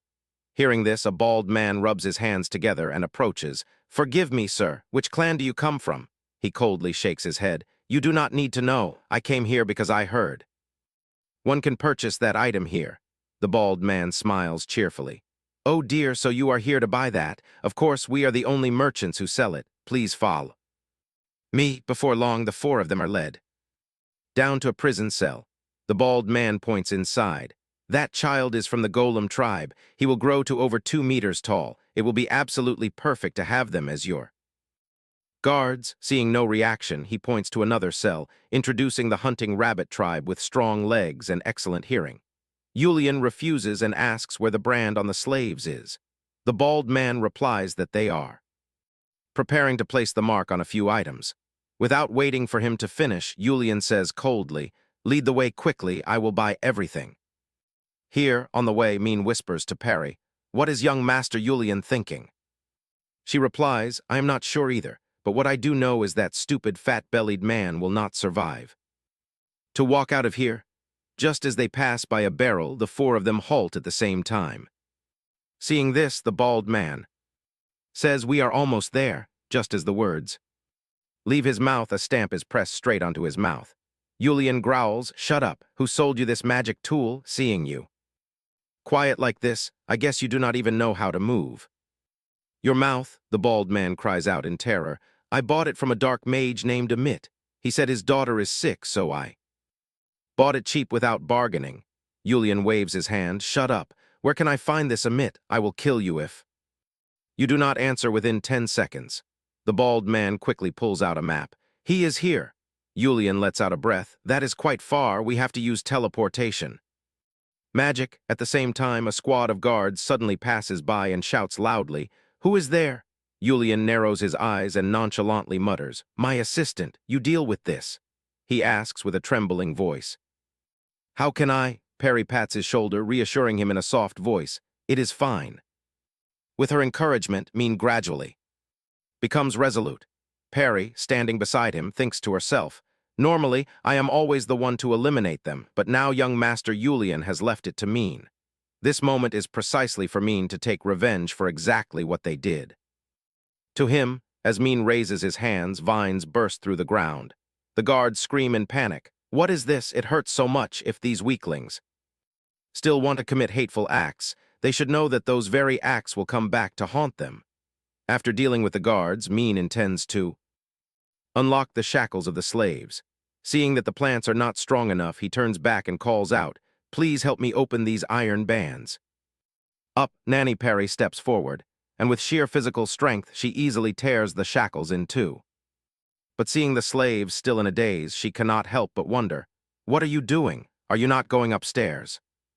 The group of slaves does not understand and asks back, "Pardon?" Perry smirks and reminds them, "Your strength has returned."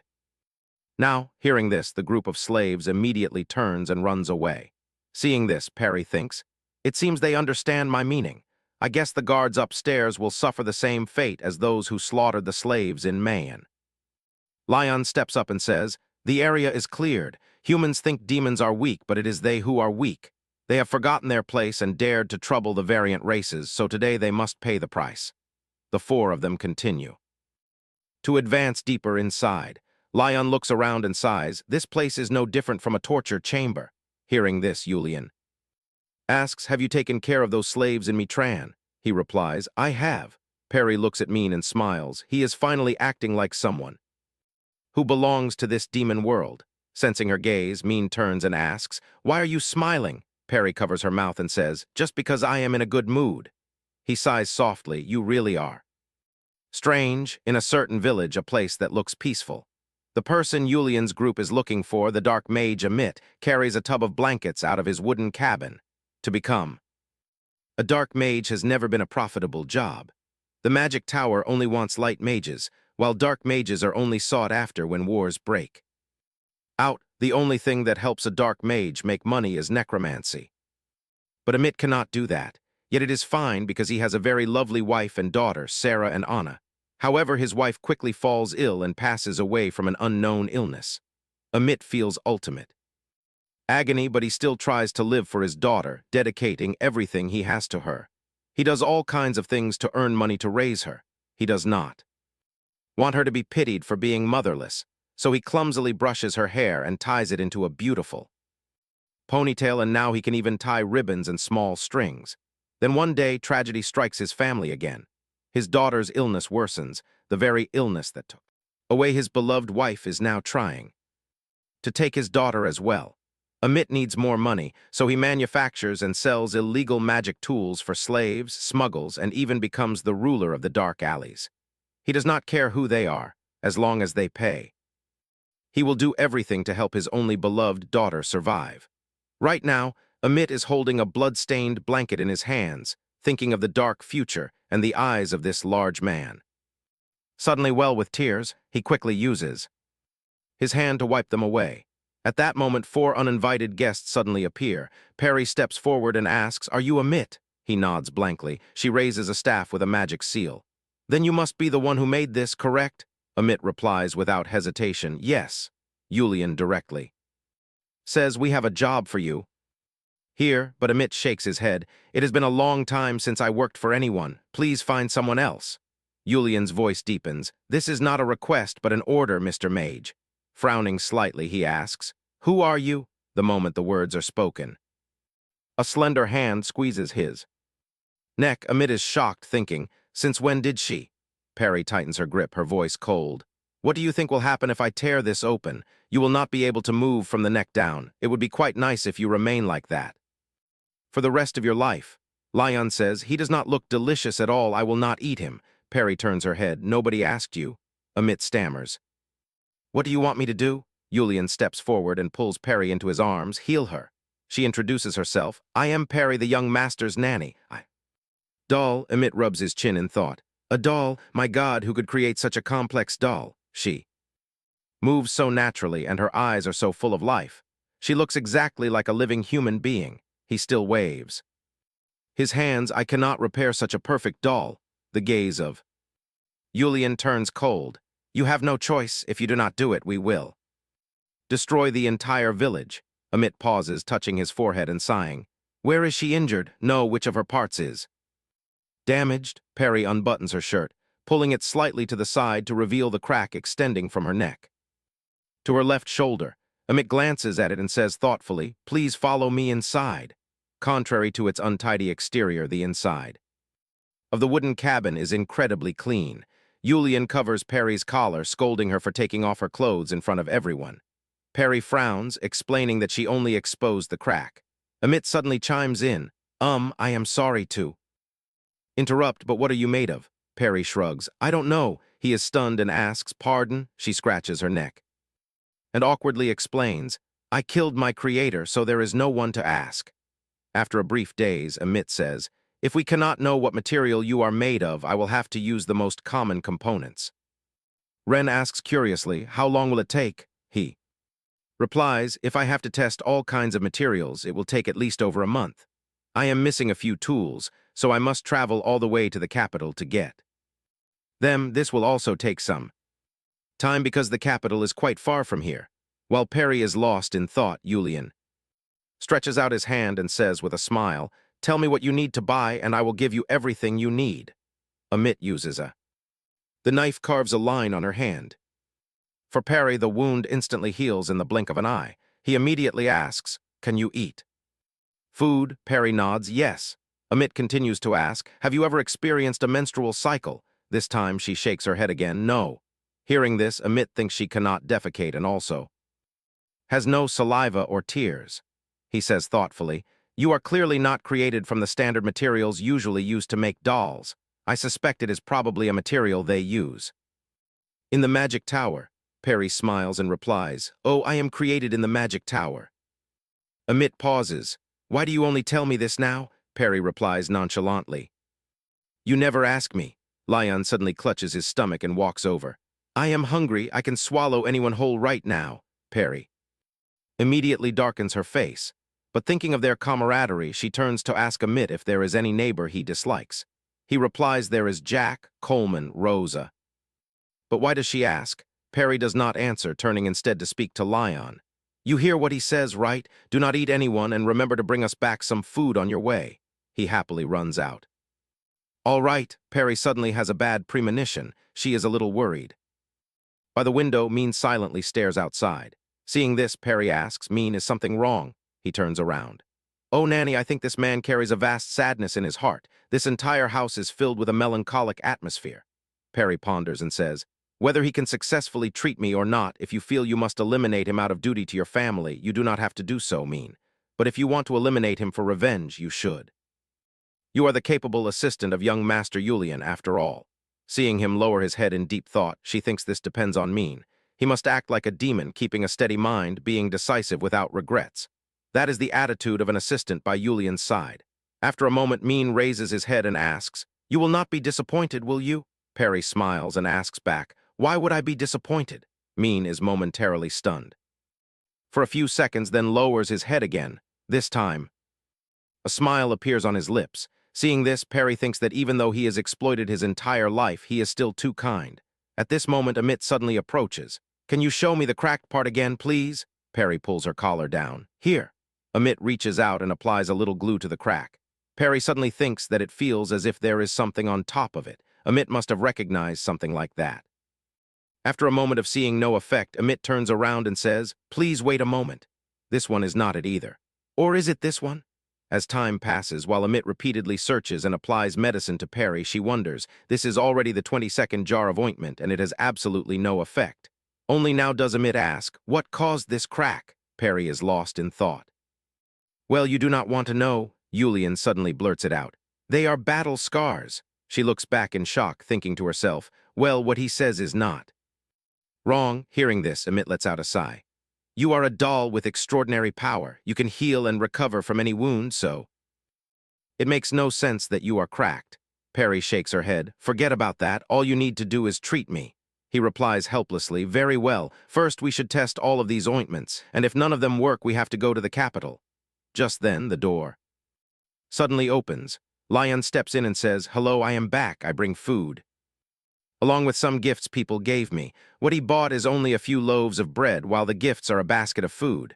Perry cannot help but feel surprised. People gave this to you? Lion nods, recounting excitedly. I only bought bread. The people here are so friendly. All I do is look into their eyes and they begin wrapping all the food up for me. Perry silently thinks, so the people of this place are also weak against handsome men. She sets out the food.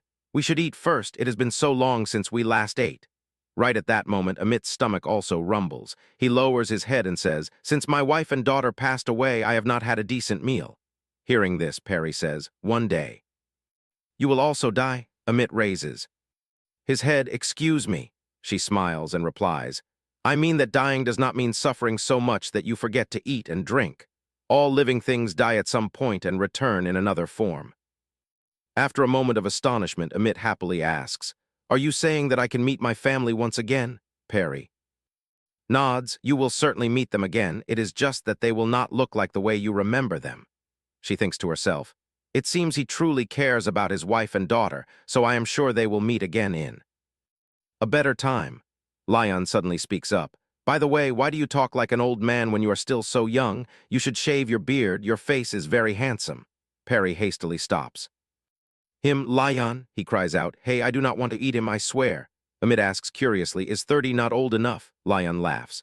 Only 30? You are still a child. I am 5,000. Before he can finish, Perry gives him a knock on the head. Stop talking nonsense. She draws the knife from her waist. Amit cannot help but stammer. What are you doing? Perry grabs his chin and brings the knife close, holding him still. After a moment of feeling no pain, Amit slowly opens his eyes. At this moment, Perry is still reassuring herself. I am a doll, I can shave easily. Maybe I should do this somewhere else. Then, to avoid Julian's gaze, she pulls Amit to the side. Go over here. Not long after, Perry says loudly, it is done, you can open your eyes now. Amit opens his eyes once more. Lion immediately exclaims, oh my, you are truly handsome. Outside in the hall, Perry flatly refuses, no.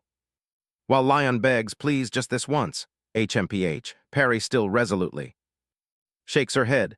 I say no, and I mean no. She thinks to herself, I do not care how handsome he is, but basically, young Master Julian is still slightly better.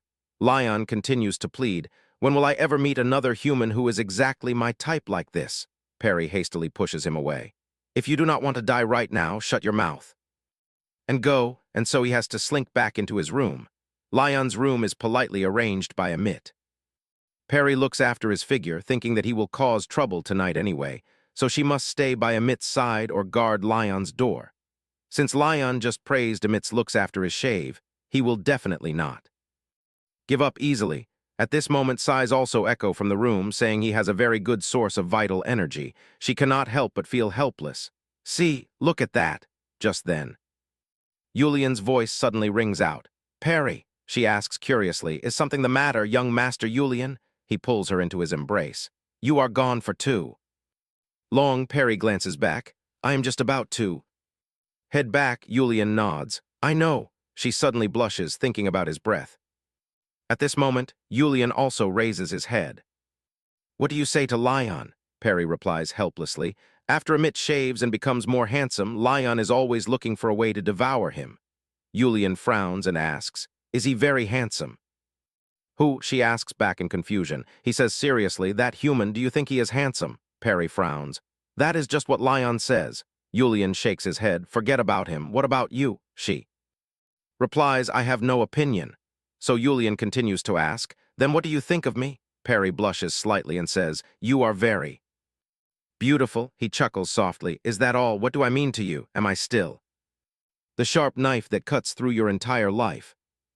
Perry nods. Yes, and you are also my current spouse. The relationship between him and me is very precarious. It could shatter at any moment. I hope that these genuine emotions do not simply end in regret. From the next day on, Yulian embraces her at all times, as if marking his territory. He and I have been like this since the villagers stopped by Amit's house and left. At that time, those people kept marveling. Oh my goodness, Amit, do you want to find a new wife yet? Please care for him more. After that, Yulian pulls her into his embrace and whispers, we must make it clear to anyone who looks at us that we are a couple. Not long after, Amit says hesitantly, well, I am trying to use all the materials I can find, but none of them are useful. I think they used substances made with rumiel. Yulian questions him, and he replies that it is something only found in the capital. We cannot buy such material in a small village like this. The room door suddenly opens. Lion walks in. Hello, handsome, are you done with your work yet? Suddenly, a white shadow flashes past. Lion immediately clutches his head and screams, ah! Perry glares and says, stay away from him. At this moment, Mean rushes in, pulling Lion away. I am sorry, I tried to stop him. Perry shakes her head. It is fine, thinking to herself that Mean is not strong enough to stop him. He pouts and mutters, but I do not have any time to look at my handsome man's face again. Hearing this, Perry rushes over to snap him out of it. Since when is he yours? I told you to stay away. She reminds him that Yulian restricted him from clinging to Amit since yesterday, while Mean secretly thinks that he always wants to be punished. Before the chaotic scene, Amit chuckles softly, haha, I do not really mind. Yulian stands up and asks, so we must go to the capital? He replies, yes, but I do not know if those arrogant light wizards will sell to a dark wizard like me. Lion chimes in. Come on, for a human, you look like you do not understand how other humans work at all. Money can buy everything you want, is that not right, Nanny? Perry does not answer, but Yulian speaks instead. Obviously, we will provide you with money. Is there anything else you need? Amit suddenly asks, do you have horses? If we ride without stopping, it will take us 3 weeks to get there. Yulian nods, that is true, but we cannot wait that long. Amit hesitates, but before he can finish speaking, Yulian says, 1 minute. We only need 1 minute to get there. Amit asks blankly, excuse me? And then with a whoosh, the entire group arrives at the capital, appearing amidst the crowd in a bustling square. Amit is still in shock. Who are you? At first I thought you were nobles. Yulian curls his lips. We are entities of a level higher than humans. Hearing this, Amit has a bad feeling. If I keep asking, I will get into trouble. He turns to the side. Oh, it looks like there is a festival going on in the capital. Just then, a blind fool suddenly grabs Perry's hand, pulling her into the middle of the street. He smiles and says, dance with me. Perry immediately shakes his hand off. No, the man asks back in surprise, do you not think I am handsome? Yulian steps forward and says, you have a crooked nose, and you are not tall enough to boast about your height. In fact, everything about you is only slightly above average. How dare you desire my person with such mediocre looks? Perry wonders, how long will I remain young Master Julian's person? No, perhaps it is no surprise that I still think of him as that sharp knife. The other man exhales. Who do you think you are? Julian blurts out. I am the son of the Demon King. Perry quickly cuts in. He is my lover. Seeing this, the other man leaves, not forgetting to scold them. Ha, what a pair of pests! While Perry is reprimanding. Julian, young Master Julian, what are you saying? If you say you are the successor to the Demon King in front of these humans, it will only lead to war. He replies, that guy is a demon. He is probably trying to make you his spouse. After playing with you, because the moment you make a soul oath with your spouse, both of you will share half of each other's lifespan. Perry is stunned. What are you saying, we? Share half of our lifespan. Julian also suddenly remembers. Oh, did I not tell you? We share half of our lives with each other. However, I am not sure whether the original lifespan is given to me or you. Thank you for watching today's video. So we have reached the end of Season 1 of this captivating series. See you again in Season 2, where the story promises to be even more dramatic and surprising. Don't forget to press like and subscribe to the channel to support us and not miss any new videos. Sincere thanks to you all for watching. Hope you have a wonderful day.